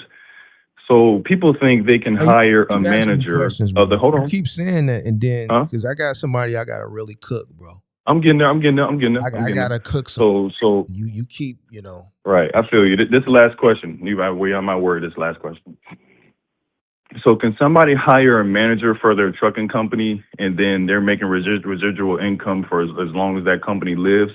My assumption was whenever the manager has a problem they can't solve, they will call the owner. Is that true? You hire a manager. It depends on the the levels of management. Let's say, so you want to use trucking as an example. So a dispatcher manager may call the operations supervisor for a specific account. Each account may have its own supervisor. Home Depot, Lowe's, Samsung. So the operations supervisor who manages the account for, let's say, Lowe's, if the dispatch manager has an issue, they may call. So it's a chain of command. They call the operations supervisor for that. Then if they can't get through there, then there's probably a director of, management fulfillment. Then at that particular 3PL, the top person will be the branch manager. That's the person who oversees that whole branch. And then, so it's not just one manager. Oh my God. It depends on what if you're looking at retail, you got supervisors, you got department supervisors, department managers, then you got a store manager, right? Then you got a district manager, right? So, there's layers, there's a chain of command. You dig? So it all depends on the industry you're in and how many layers of management there are. You got HR. If you go to your supervisor and it's something not your supervisor can't handle, then and you can't come to some type of compromise or some type of understand with your direct manager, then it would automatically go to human resources. You see what I'm saying? Human resources is going to be the liaison. It's going to be the person in like a corporate setting that handles that mediates conflict. So I feel what you're saying. Hey, Mark, man, I appreciate the talk, man. I learned a lot, man. I like that. Appreciate you for calling in, pimp. Peace, Mark. We're going to talk again. See you later. Yes, sir, man. Be safe. All right. You too. All right. So you going to call up, dude, or what you going to do? You going to just keep talking in the chat? You going to keep talking in the chat? Or what you want to do? I just really want you to what you going to do, pimp? Because if you going to keep talking in the chat, then I'm gone.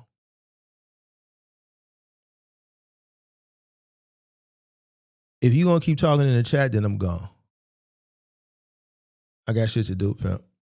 Because the conversation with you is not going to be as See, this conversation that I just had, that's an individual who makes change based on what I told them. They took the accountability that I gave them. They made better choices listening to me. They came back, admitted their wrongdoing, admitted they were in their feelings, and now listening to me, they're about ready to go on to the next level. Right? That's a rewarding conversation. Right? Me, it's not, the conversation with you, man, ain't gonna be rewarding to me.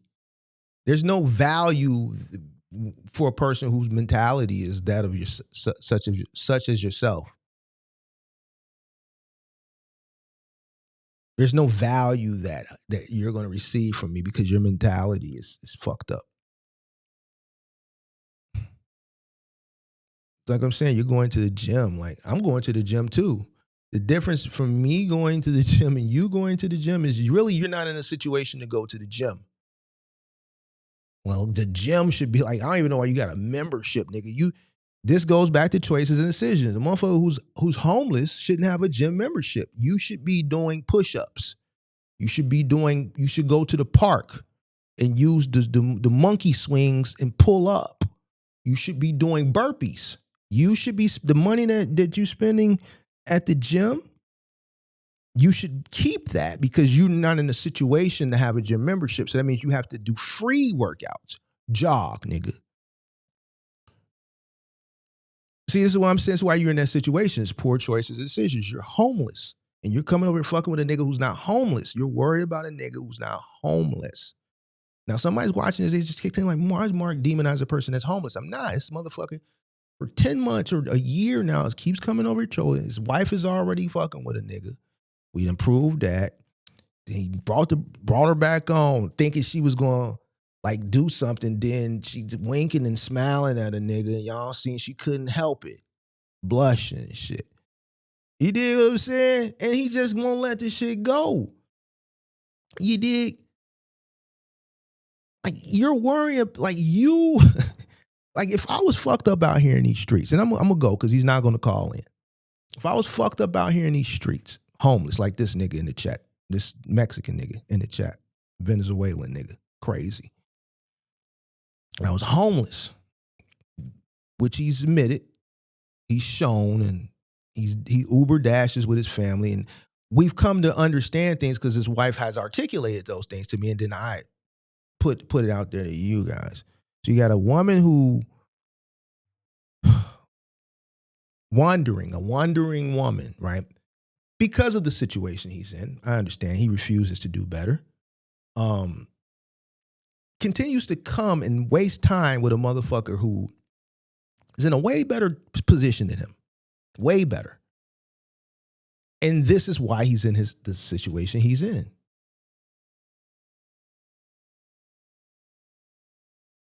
If I was fucked up out here in these streets and homeless, I wouldn't be watching YouTube. I wouldn't be interacting or constantly watching a motherfucker who I completely disagree with. Why? Because he's speaking, get to it. And this guy is a multitude of times said, no, nigga, I don't want to work. I just rather be poor and be homeless. Why you watch a person who is totally against that? Then you come over here and you try to, like, for a year, you've been trying to cook, and you'll never be able to cook me, dude. Never. I let you think you cooked me for 8 months and then I destroyed you. You can never come back from that, bro. Then when you thought you could come back after I destroyed you, you was in your feelings for 3 months. You came back 3 months later, and then you thought you put it in. She's like, oh my God, it's Mark. Oh my God. You saw it. You witnessed it. Even your main man that was on your side was like, damn. Even Pop Sosa had to be like, damn, man, I didn't believe Mark. Well, I ain't got no reason to lie. I'm not gonna lie on no man wife.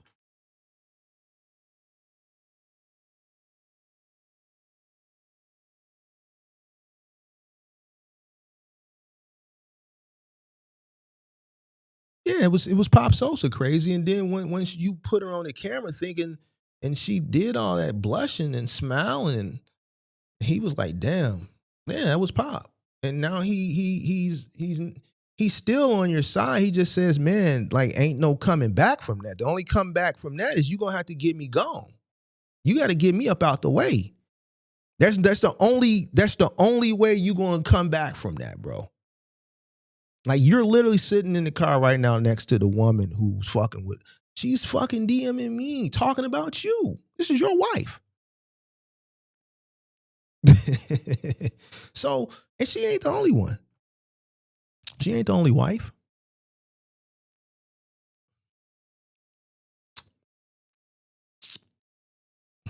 So, man, just all I'm saying, bro, is well, one thing about Pop, he's gainfully employed. Pop, I mean, crazy. He's gainfully employed, and he's not here today. I know you like when he's here, but after that time where he was riding with you, and then that shit happened a few weeks ago when you came back and you finally built your. After I destroyed you in February, you came back. Once he saw that, he was like, damn, I was fucking with you, but now the only thing you can do now is go to Chicago and get Mark about the way. And we know that's not gonna happen. So I don't understand, like, why you, like, if I were you and my wife was in a content creator that I call myself trolling to DM, telling all your business and how she wants to leave you, but she can't because you won't go Uber Dash without the family because you know she's going to leave you. The moment you give her any peace by herself, they're gone.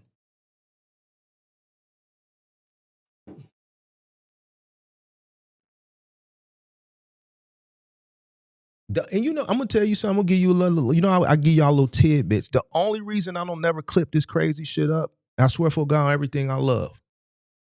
The only reason I'll be clipping this crazy shit up is because she asked me not to. She said, man, don't clip none of this. I said, all right. I said, all right, baby girl. I said, all right, baby. That's why I'll never clip them up. Notice I stopped clipping them up like sometime last year. She said, man, can you don't clip them? I said, all right, baby girl, I got you. I call her baby girl crazy. I call her baby girls. You never seen a troll.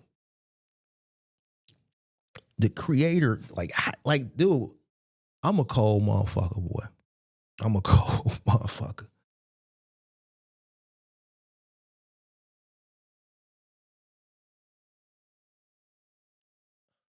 Remember 2 weeks ago when he got he built his confidence back up after I, dropped the gems on and back in February, and he thought he was finna do something. Then he put her on the camera and she couldn't help it.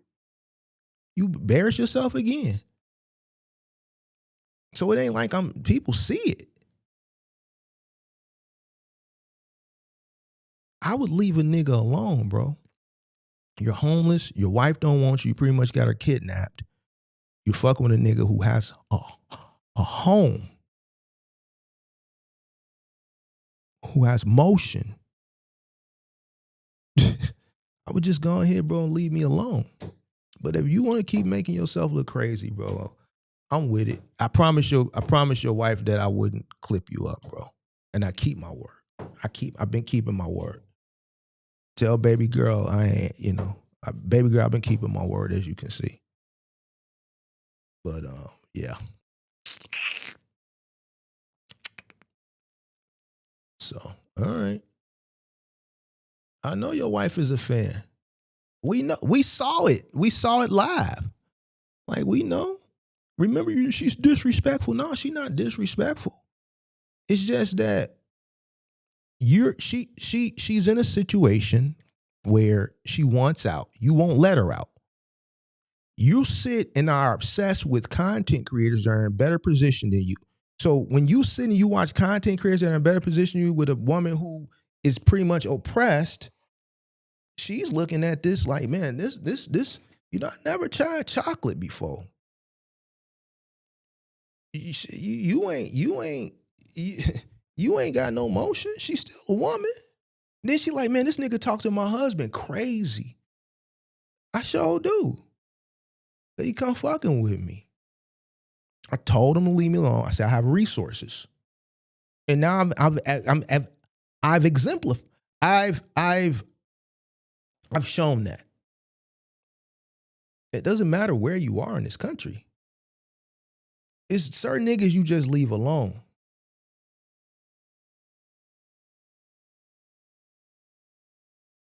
This nigga, remember when he found out on the show when his wife was fucking DMing me and shit?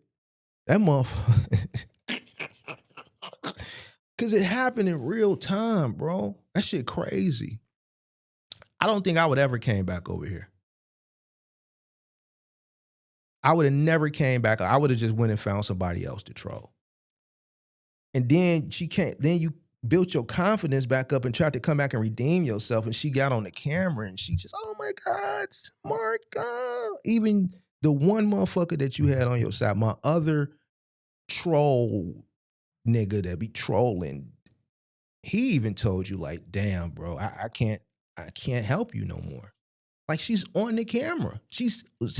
You can't like,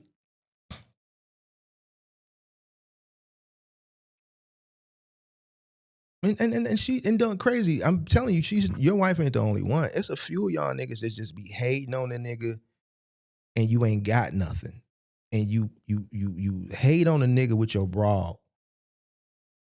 A woman wants things. They want a nice meal. They want some flowers for Mother's Day. They want to feel special. You sitting up there hating on a nigga that they know could provide that. So they not on team. She's not team crazy. She's trying to get away from you. She told me she's trying to get away from you. You just won't let her. And I'm just not the type of person where I get in other people's business. So that's why I ain't really called them people. I done kept it a G. I ain't calling them people. I said, baby girl, I can't, I don't fuck with them people like that. You gonna have to figure that out. Now, some people might get mad at Big Mark. Listen, ain't none of my business. I don't get into business. That's why she reached out to a nigga to help. I said, baby girl, I mean, I can maybe conjure up a plan or something. You dig what I'm saying?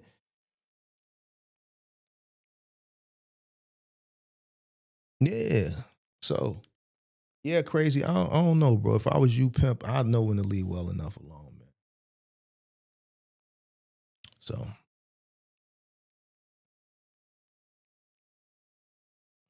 yeah. Yeah. Hey, crazy. You know, I'm gonna extend you an offer, bro. I'm gonna extend you an offer. I'm gonna extend you an offer, man. And it's for your wife, bro. It ain't for you. I don't really fuck with you. I don't fuck with you like that. But your wife, bro. I got a garden unit for y'all that's vacant. Get to Chicago. I'll put you up for 3 months in the garden unit, no rent. Get you a job. I'm gonna help you out, bro. Cause I can't hire them kids out there like that. I can't have them kids out there. This for baby girl. This ain't for you. I know you gonna live there and you gonna Uber dash and be a bum and shit. But this for baby girl. Me and baby girl got a little. You dig what I'm saying?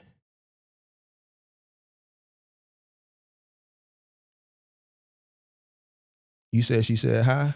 Tell her I said what's up. Tell baby girl I said what's up.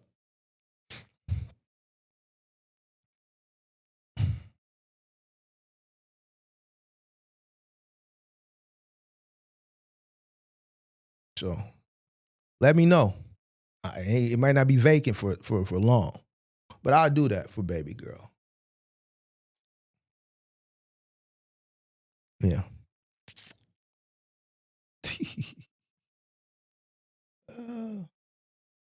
uh,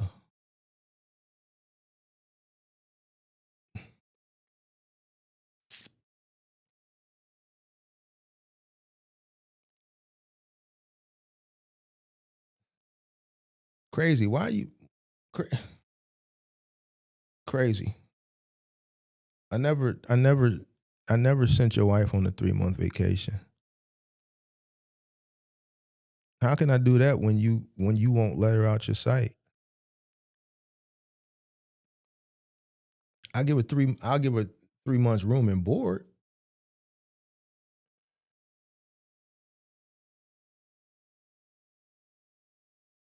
So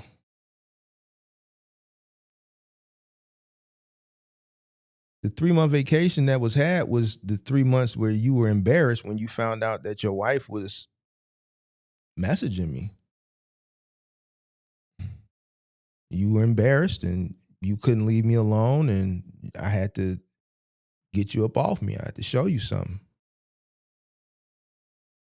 Remember that day, y'all, when he was like, he said, "Is that my wife? Is that my wife? My wife, she's disrespectful. Is that my wife? Is that my..." Yeah, nigga, that was your wife.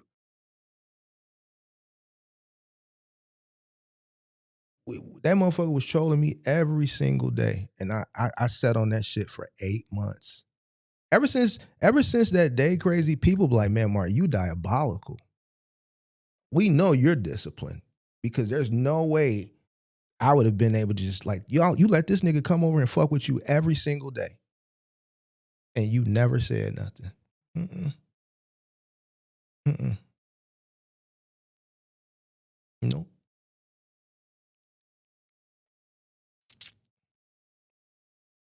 Mm-mm.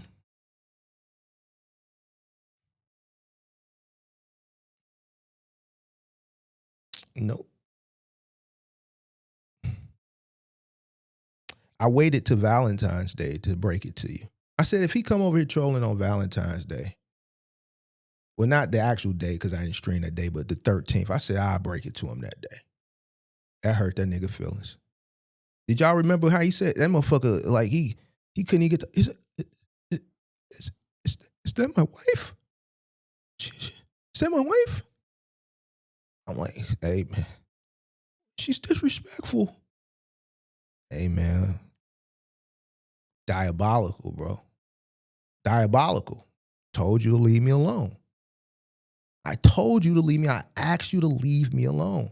When a person asks you to leave them alone, you should leave them alone. Because what you're doing is kind of like bullying a little bit, but you can't bully me.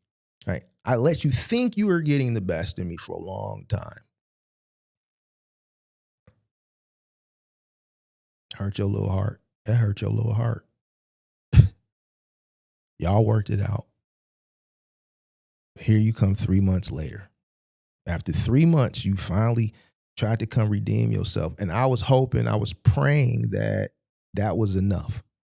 You were, I said, I got to make an example out of a nigga. And I thought that was enough for you. Now, mind you, I haven't been trolled ever since that. All my other trolls, they took a lesson from you. Let's leave Mark alone. Let's leave Mark alone. We notice we ain't had no new trolls ever since that day. Motherfuckers, motherfucker, the trolls went mute. 3 months later, here you coming back. You just then she came on the screen.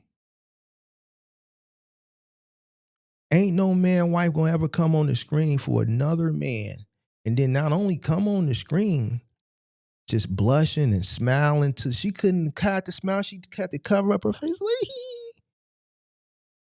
It was live. She's your wife. She's your wife, bro. You're still in here trolling me, and I've had your wife.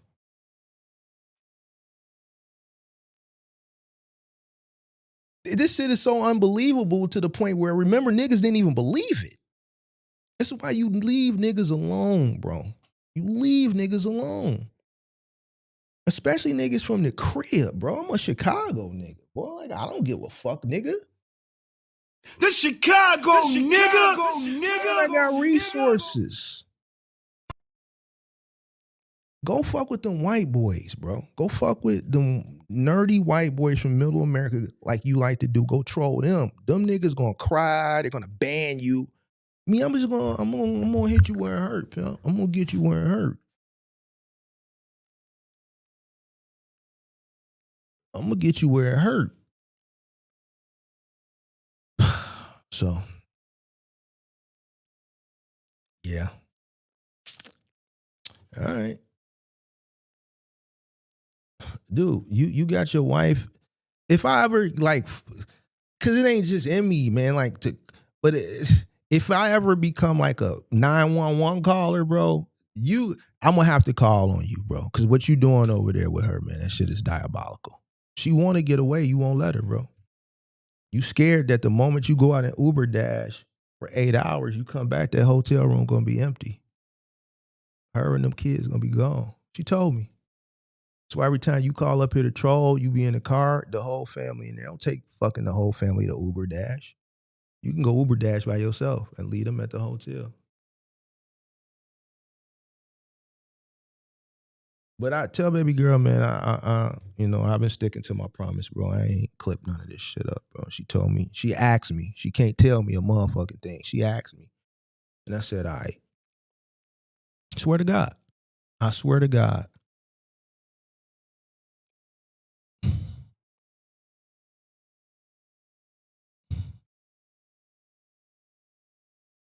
So he think it's funny. He think this shit. His new thing now that is known is to just act like it don't bother him. Like crazy. This shit bothers you, bro. You know it does. It would bother me. It would bother me to a point I wouldn't even be in here. Yeah. Well,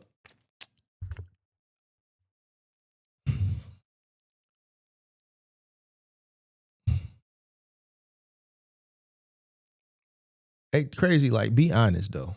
Before I leave, be honest.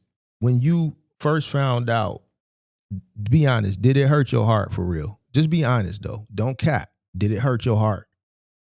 Did it hurt your heart? Or you just it don't hurt your heart? Did it hurt your heart? Be honest though. Don't cap, bro. Be honest. Like, how did it hurt your heart? Be honest. Just a little bit on a scale of 1 to 10. How much did it hurt you?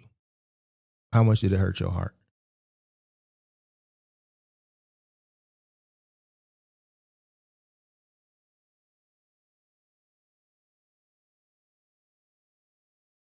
Nah. It hurts your heart because it hurt your heart.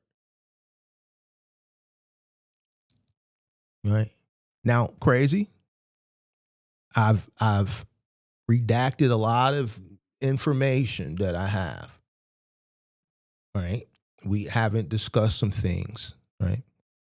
And for the most part, I have no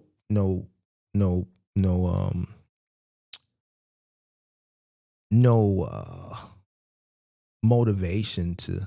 I think this right here is enough to keep you at bay. I don't have to pull any other strings. Right?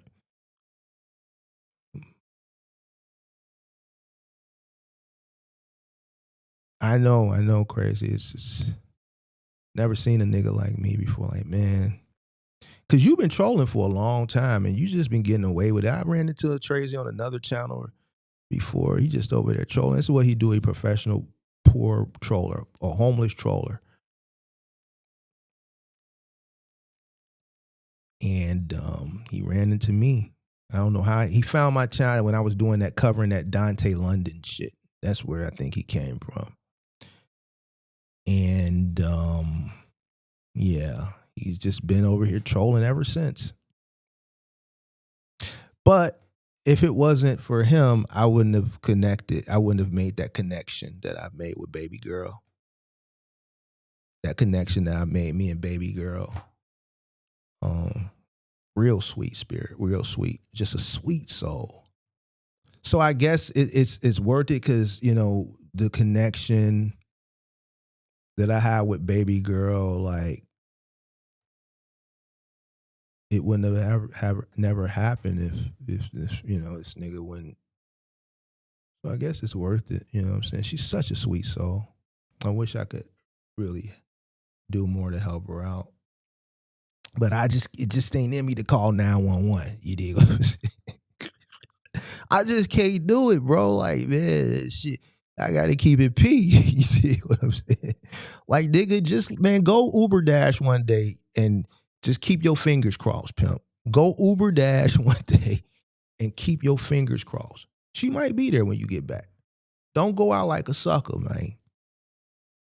Shout out to Cargo Cast in the building. Shout out to Cargo Cast in the building. Don't go out like a sucker crazy, man. Go Uber Dash one day, and if it's really love, and you feel like you've done the best you can, you think she gonna be there, just trust. And then if she gone, bro, you just gotta let it be, bro. You can't keep doing what you doing, bro. Shit ain't P, bro. It ain't P.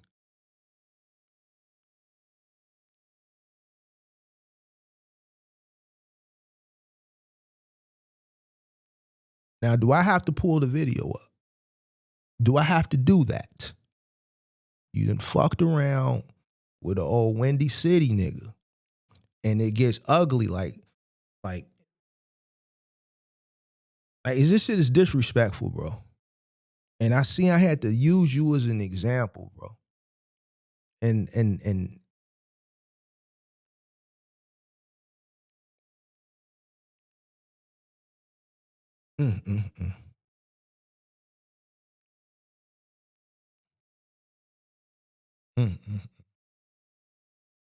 Crazy, you was in the car with her, pimp. When you thought you was stunned, and she, like, come on, bro. Like, do I really gotta pull it up?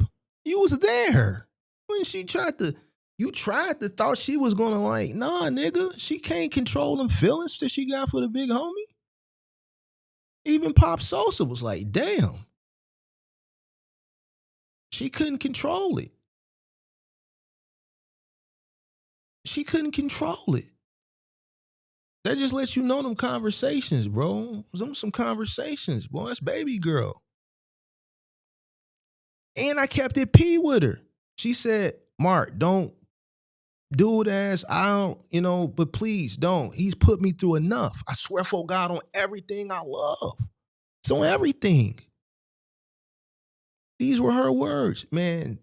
One of the things that she has asked me in the past on everything I love. He's put me through so much. Please, can you not, take clips when he calls? I can't control. I said, all right, baby girl. I swear to God, on everything I love. And I'm a God-fearing man, so I'm not finna swear to God. I'm not like no kid, nigga. I'm an older man. So these are facts. And it's in writing too. I can screenshot it. But I think you believe me. Crazy, you believe me because you've had those conversations. It played out on the channel. Remember Live. So I promised baby girl I wouldn't do that shit. So even if I was like married and shit, even if me and my wife was having a knockdown drag out, if I found out she went and found comfort in another man, especially like a person online, well, that tells a lot. That tells she really fucking with a nigga. She liked it. Listen, she liked the chocolate. That says a lot. Yeah, it says a lot. So, but I promised baby girl I wasn't gonna do that, man. So, yeah. That's crazy. All them jokes. That shit, that's coping. What you doing is you coping, and I get it. Instead of coping, what you should be doing is getting off this live, going and finding a job. Should we talk about the real reason why you won't go get a job? Because if you go get a job, you can't bring them to work with you. The day you go apply for a job, the day you go work a job, is the day she leaves you. See, Tracy, I got all the truth. Like, you can't go fucking with niggas, bro. You gotta leave niggas alone. Hello? Leave crazy alone, man. Hey, man, I ain't leaving nobody alone that's fucking with me. He's fucking with me. This dude got an illness. Why he He ain't joking got about no himself in illness, the man. chat? Nigga is perfectly fine, bro. That nigga, he in a situation where she want to get up out the way. She want to get up out that jam. And Let her go, he man. he ain't P. He don't want to let her go. So This he nigga puts joking them in about this this shit? situation. Right. So, you know, he don't know when to leave well enough alone. And it's we got to get to this point. If you can't get rid of a motherfucker, then you just got to beat them at their shit. But when you indulge to beat them at their shit, you really got to beat them. He can't never come back from this. Man, just leave Mark alone, man. Like I keep telling you can't fuck with a nigga he was that got bad, bro. resources. Who's playing? I'm playing with that shit, boy. Like you are like bro. I told baby girl, I said, cause she asked me. She said, I swear for God, Joe. She said, can you stop? I said, I can't. If he come engaged, I can't. But and I promise I wouldn't clip none of this shit. That's why I never clip nothing else. That's why all the times he call in, I never clip that shit no more. Cause I promised baby girl I wouldn't. He said, "My baby girl." Why you calling her baby girl, man? Cause that's my boo boo. That's my little boo boo. That's my little Venezuelan boo boo. Man, I would have been like, Mark, you got it, man. You got it, man. You got it. Yeah, it's my little Venezuelan. We in Chicago, we call them the Venezuelans. We call them Venezuelans. It's my little Venezuelan boo boo. You see in their culture, they probably cool with stuff like that. In our culture, man. No, he hurt, bro. He hurt. That's why in 3 months he took them 3 months off. That shit fucked him up. Remember when it happened? You could hear it in his heart. That nigga voice got the crackling and shit. I missed that. Yeah. I ain't And see you it. know what? I felt bad for him, so I took that shit down. Down. It's in the members only, clip though. it up, It's in the man. members You keep only. messing with Nah, you. because I promised baby girl I wouldn't do that. I promised baby girl I don't go back on my word. If you want to see it, you got to go look at it there, bro. I promised baby girl that, bro. Man, crazy, leave Mark alone, man. That ain't cool, bro. You got Shorty all in the DMs. Did you see 2 weeks ago when he got his confidence back and he came back around after 3 months? And then did you see her on the camera how when he, you see what I'm saying? You see how she couldn't control it. She couldn't control it. Man, he ain't taking mine. She gonna give you the cold face, or she gonna, man, get that motherfucking. She couldn't control it, bro. Why you keep laughing about this shit? Because it's coping. That's a coping mechanism, bro. What he doing right now is a coping mechanism. I would have been on your ass. He from a culture, he like a middle American foreign type nigga. But he ain't even a foreign, he was born here. But he got like a middle American mindset where he don't know when to leave well enough alone. He's so used, because that's the thing. When you come from like where he come, like middle American shit, goofy shit like what he doing, he think that they can get away with that shit there.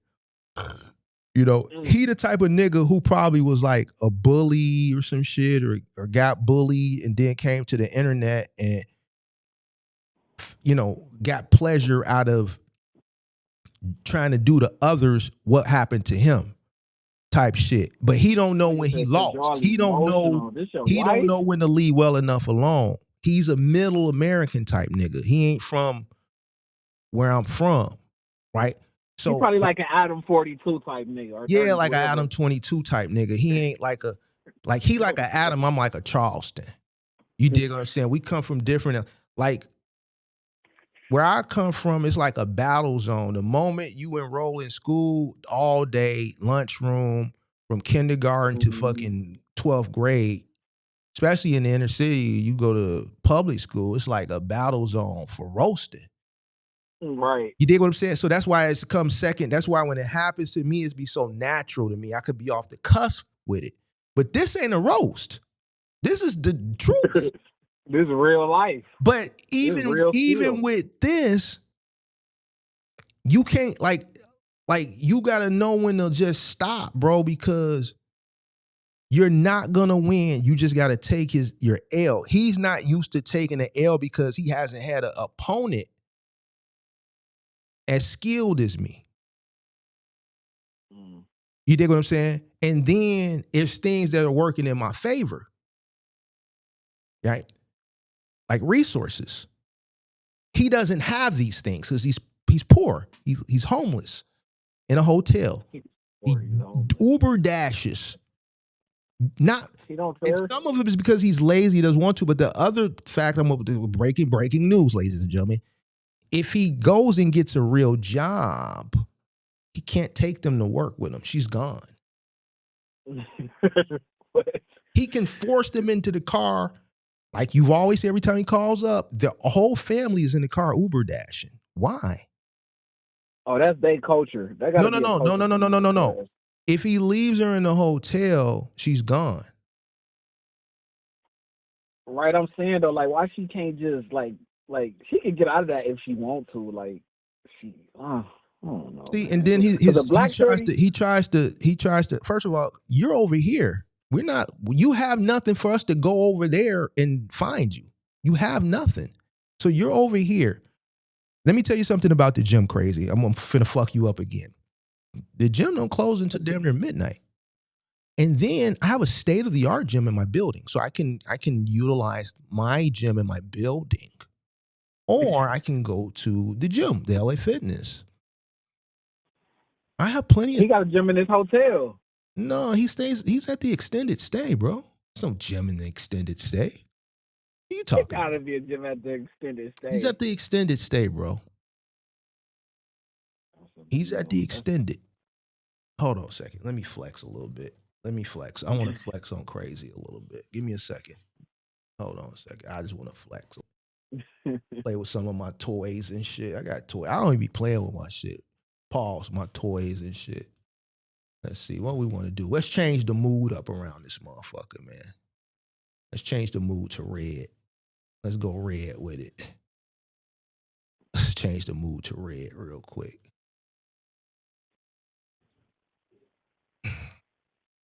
Crazy is at an extended stay, bro, with his family. They got like a treadmill in there. I don't know what they got, bro. Look, he said literally one treadmill. I already knew it was one treadmill. That's it.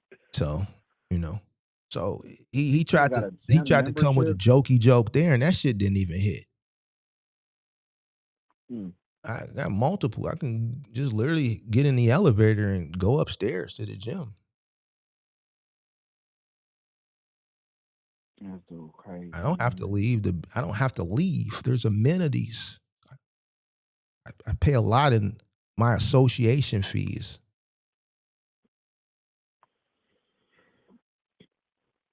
That's what I'm saying. It's difference. It's a difference. Right? But that's okay. Right? I promised baby girl that I wasn't going. You dig what I'm saying? I promised baby girl I wasn't going. I promised baby girl I wasn't going to do it. Hey, listen, let me ask you this. Can I ask you a question? Yeah. If you found out your girl was in my DM, like let's say you was talking about me, man, I fuck with this nigga Mark, da-da-da-da. But even on some good shit, not on no shit like crazy, on some hating shit that got him in this situation, but on some regular shit, and you found your girl was in my DM, how would you feel? Man, I'm gonna be messed up about it, man. I wouldn't do you like I did him. I keep it P. I wouldn't be able to. Yeah. It do nothing to you. No, you would. Because we ain't got the resources. Yeah, you wouldn't do nothing. You wouldn't do nothing anyway over some poo poo. Come on, man, you got to keep it. I wouldn't do nothing. You would just have to be like the game. You gotta respect the game. But you would think. But if it's your wife, you would think about it though. If it's your wife, you would think about it. No, but if it's just some random girl. Nigga, so here's the thing, but you would feel away. Yeah, I'm hurt. Yeah, you hurt. I'm hurt. Boy, man, Yeah. This nigga that I mess with every day. Right. I mess with every day. But let's check it out. Let's go a little bit further. Not only do she DM me, that's one thing, but then putting all your business, telling the nigga all your business. all your Be BI. pillow talking, yeah. They, man, oh my God, man. That shit for ooh wee. Now let's take it a little further. Now imagine this been going on the whole time you've been trolling me. And I just kept it P and I let you come troll me for months. And the whole time behind the scene, your wife, Man, she gotta go. you dig what I'm saying? She gotta go. Now let's Talking about go they let's know go a she little bit further. disrespectful. And then when you find out on Valentine's. Oh, you doing on Valentine's Day?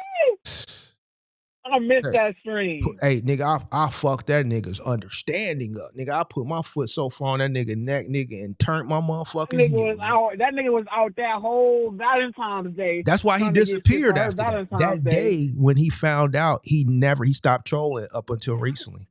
I thought he was done. I thought that was it.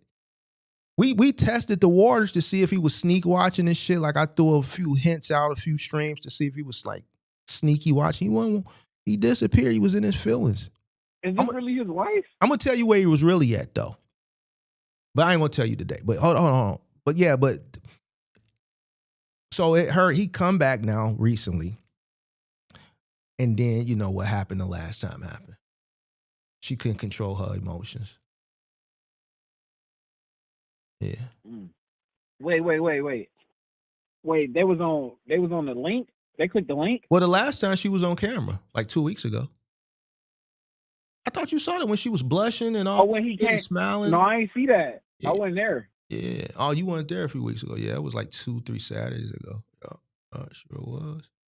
What she do? She didn't have to do nothing. It was written all over her face.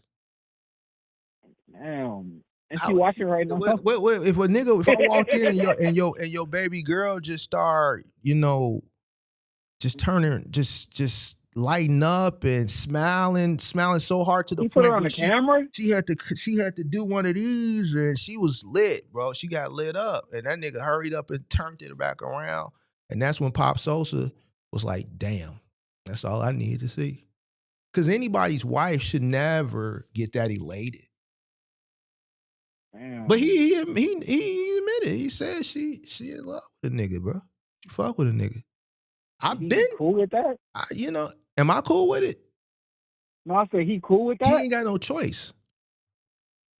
Oh, so he think he gotta thug. He gotta just accept it. He's saying she a fan, so it's okay because no. She more than a fan. She more than a fan. So you like Chris Brown? Listen. Like this is a married woman. You like a conversating with another man. Not only doing that, but putting out all this man's business. He said he good with it. Like what he gonna do? This nigga really said he good with it. Well, fuck it. There ain't no point in me even being up here. Yeah, why you trying to like, bro? When it's up, it's up. You know what I'm saying? When you ask a person to leave you alone, why? Because I'm a peaceful person. I don't want no problems with nobody, bro. I don't want no problems. I asked the man to leave me alone, bro. Listen. I'm asking you to leave me alone. I asked the man to leave me alone. I'll take the whatever side, the weaker side or whatever. I'm an older guy, bro. I'm not looking for it because I understand what I can have done to your motherfucking ass. You dig what I'm saying? But what's known on the so I'll rather take. I'd rather be the weaker. Oh, Mark, why you just because I don't want no problems, bro. I just want to be left alone. Ask the man, leave me alone. How many times have you seen me ask this man, can you please just leave me alone? Man, it's crazy. You won. You're bullied. This, that, and the third. I can take that because I'm not concerned about what people think. I know what I'm capable of, and that's all that matters. He would not leave me alone. I said, man, can you please leave me alone, bro? Please. I feel like you're bullying me. You did. I feel like I'm being bullied. felt being bullied. And I did not, because I know what I'm capable of, right? So I'd be over here quiet as a mouse. He wouldn't leave me alone. He thought I was a sucker like the rest of these niggas on all these other channels he go fucking with. And I think I asked him one last time, please, can you please leave me alone? And he wouldn't. When a person is asking you to leave them alone and you don't, That's like a fuck around and find out. Not everybody that's asking you to leave them alone is a wimp or is a sucker or no, it's just a person that understands their capabilities and they know that anytime they snap their finger, I can have my way with you. This is members only? Hold on. Listen to what I'm trying to explain to you, pimp. So it's never about being, I know how to walk away from shit and I'll look like the wimp or the sucker. I'm fine with that because I know how I'm capable of. I pretty much was begging this nigga to leave me alone. He wouldn't. Now we're here. Crazy. Oh, man. So this nigga is a sucker. This nigga is a sucker. Oh, man. Black culture would never tolerate this. When a person asks you to leave them alone, just leave them alone. Never underestimate people, bro. Never. You don't know what a person is capable of doing, especially a person that's asking you repeatedly, man, can you leave me alone, bro? Please. I'm trying to do something. This ain't that, just leave me alone. No. Crazy, you a sucker. I ain't gonna lie. You in this man comments continuing to troll him, and your wife is in this nigga DMs. You was a sucker.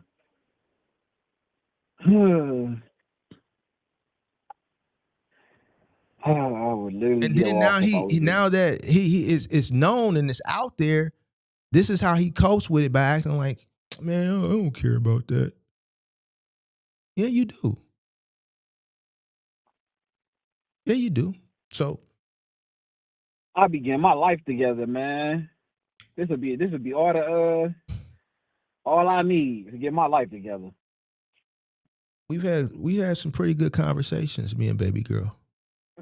Watch out, Mark. No, I mean, I'm saying that's why I know a lot of his business. That's why he can't negate. He ain't negating. He cool. He acting like he cool with it, but hey, man, how old is this nigga? I think he like 42, 43. Nigga 40 years old? Baby girl like 34 or something like that. Baby girl in her 30s. Yeah. Trapped her.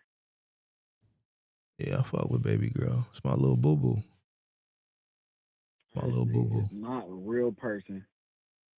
This shit sounds so unbelievable that he's 25. What sound unbelievable? This story sounds so unbelievable. Like, it's not unbelievable, bro. How is that unbelievable? Because like the ending, like it's like this man stealing your comments, trolling you. So it's like, I don't know, man. Well, I would have thought that the situation within itself with the wife would unbelievable. That's why I rolled it out the way I rolled it out. That was a rollout. Like what I did to him Valentine's Day, that was a rollout. That was I waited patiently. Right? I'm a ugly. I'm telling you, that's why I be telling niggas, man, leave me the fuck alone, bro. Like I said, if he continues to do this day to day to day, we just gonna roll it out on Valentine's. That shit wasn't by coincidence. That was a rollout, nigga. That was like some Iceman shit, nigga. That was on some Iceman shit, nigga. It was a rollout, pimp. What are you talking about? Oh my God. I had to hit it. Because if I would have imagine if I would have told that nigga like January 17th or some shit like that, it wouldn't have hit the same. Imagine if I would have told that nigga last year. That nigga was trolling the fuck out of me when Sam was over here that day in the chat. Trolling the fuck out of me. Imagine if I would have rolled it out like September 28th or some goofy shit. It wouldn't have hit the same. So I patiently waited. And I let him continue to troll. And I said, well, if he doesn't, disappear. You know that man was out there working hard. We'll schedule this for that day. If he comes in trolling that day, then we'll just roll it out that day. And then that's what we did. And it did hit. It hit different that day. It's where he disappeared for 3 months. Now he's back. What you get her for Valentine's Day, crazy? Nothing. You didn't get her none for Mother's Day the other day. Oh, he didn't get her none for Mother's Day? No, he didn't get her nothing. Oh, my God. We're going to have to send her some flowers. Yeah. Oh my gosh. Yes, sir. Mm-hmm. Why you don't want to call up, crazy? Man, you know why? Oh, it's a troll.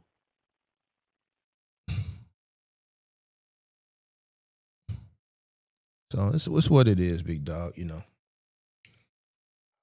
I asked the man to leave me alone. He wouldn't. So sometimes you just What did got he get out of it? examples out of certain people, bro.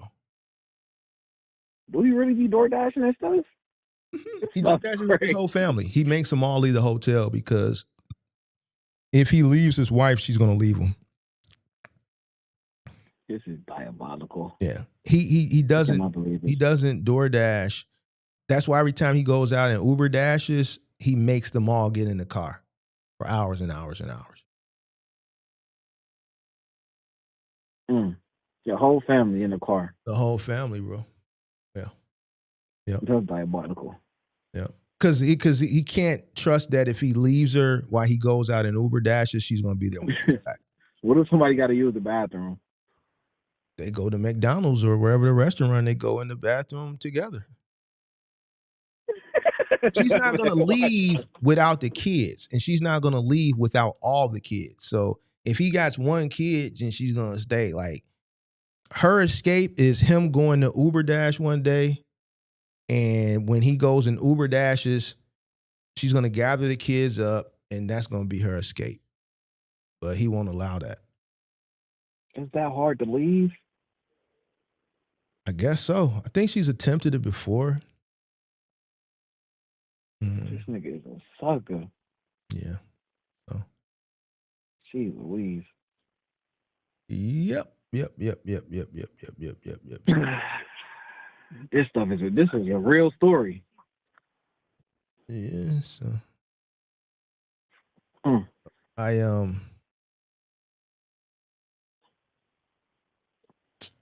Yeah, man. So it's fucked up, bro. Like, Damn, we said it's called marriage. Huh? Is marriage is a part of marriage? It's called marriage that your woman is fucking with another nigga? All right. Yeah, well. It happens type. So, see, that's what I'm saying. This is cope. Diabolical. Oh my gosh. What it is, just, you know. You gotta just leave certain niggas alone, bro. Certain niggas you just gotta leave alone. You dig what I'm saying? And as soon as the player came up, certain niggas you just gotta leave alone. You dig? Dude is insane. All right, though, Mark, man. You coming to the Discord, man? I might. You be leaving us. You be leaving us hanging in the Discord, man. I ain't leave y'all hanging, bro. I just been busy. Been busy, bro. You know, that shit going on. I told you if I, you know what I'm saying. I told you if I, you know, you dig what I'm saying. You did been a little active. You did. Right. You know what it is. Yeah. You understand me? I might come in there today on my way to the gym, though. I'm probably coming there today on my way to the gym. Cool. Yeah. Well, it's called life. Crazy leaders do it alone, man. This is sick. No, I can't, bro. When it's up, it's up. When you ask a person repeatedly leave you alone and they don't, and I engage, nigga, it's gonna get ugly. This is why I don't try to. This is why it's best to just.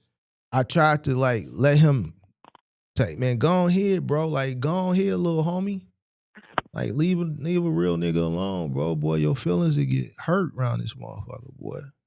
And I tried to be I purposely stepped into. I said, bro, you got it. You are a master troll. I'm just please just leave me alone in my channel. Like, I tried to go that road, bro, because I know what I'm capable of. And I try not to, do that, bro. Yeah. It was clear that this man is a fan as well. He's a fan. No, of he you as definitely a well. fan. It's a little bit obsessive, and Yeah, it's a this little is weird too, especially yeah, this after. is Yeah, because when your absurd. wife fucking with a nigga, man, and you fucking your wife has went through great lengths to engage in conversation with a motherfucker, man. You did what I'm saying? That's like, cause man, I ain't gonna hold you, but if that was my wife, bro, like the last thing I'd be doing is back over here. I'd be too embarrassed. You dig what I'm saying? I'm gonna keep it a buck with you. I'll be too embarrassed. Especially if I've been trolling this nigga and fucking with this nigga. And then I found out the whole time this shit going on, this nigga ain't said nothing. He just let me troll. And I'm thinking I got the ups and shit. And the whole time, my wife behind my back is giggling, canoodling, telling all my business, fucking with a That's nigga. marriage. Yeah, I'll be hurt, bro. I'll be hurt. I'll be embarrassed. I feel like a fool. I'd be like, dude, why I'm over here fucking with these people? I'd be like, why I'm over here fucking with this man? All those things would be going through my head. But I can't let the MGM game down. I always got to make sure we keep a W on the board, bro. Always. I got the MGM game. We never going to take a L. So, I couldn't allow us to go out like that. You dig? So, yeah. But yeah, baby girl. Baby girl. Straight. Then he got the little daughter, the little youngest one. Just sweet. Just a sweet little thing. She kind of looked like him too. Yeah. She looked like him. No, on everything I love, boy. I ain't bullshitting. She this looked is a real story. Yeah, this is a real. She looked like that nigga. Crazy, the youngest one. Sweet little thing. Oh my God. She be putting her all up in the camera and shit. Oh yeah. My God. Yes. You gotta feel this, man. You gotta hurt. Hey. Mark know too much. Oh my God. But why does? Yeah, it's just because this is a wife, Oh my God. Is they both watching you right now? I don't know. I ain't talked to baby girl today. I ain't talking to baby girl today. Man, watch out. I ain't talked to her today. You dig what I'm saying? I ain't really hollered at her today. Yeah. Smell me, you dig? But yeah, man. That's crazy. Yeah. But she sins the violation of God's word commandments, you should know. Well, he said he finna go pray. Yeah, it's probably best he do go pray. Yeah, go pray. They can fix things. Huh? They can fix things. Yeah, nigga, go pray. All right. I think this was a good show.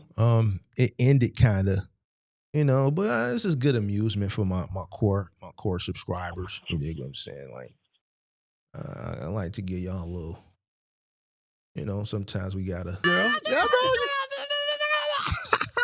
Sometimes we gotta. We gotta. Get a few niggas together. You dig what I'm saying? But no, everything good with you though, pimp? Yeah, I'm good. Yes, sir. Yes, sir. Yes, sir. All right, man. All right, I'm probably hopping to Discord. Okay. 10-4. All right. This is it's late, so we finna go get a late workout. But I had to put in a little work today, so crazy wanted to come over and try to interrupt, me over here cooking up. But it's cool.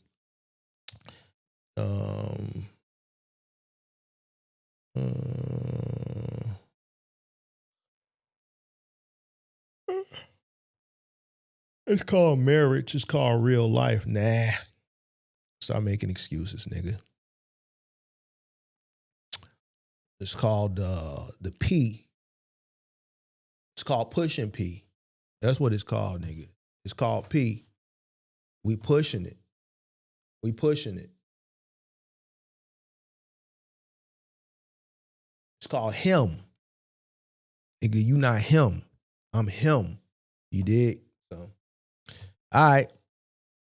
Shout out to who's that Battle Bump. All right, appreciate you. Let me go ahead and get up out of here, man. We got one more episode this week, and then we done for the week, man. Y'all stay blessed, man. I'm out. Peace.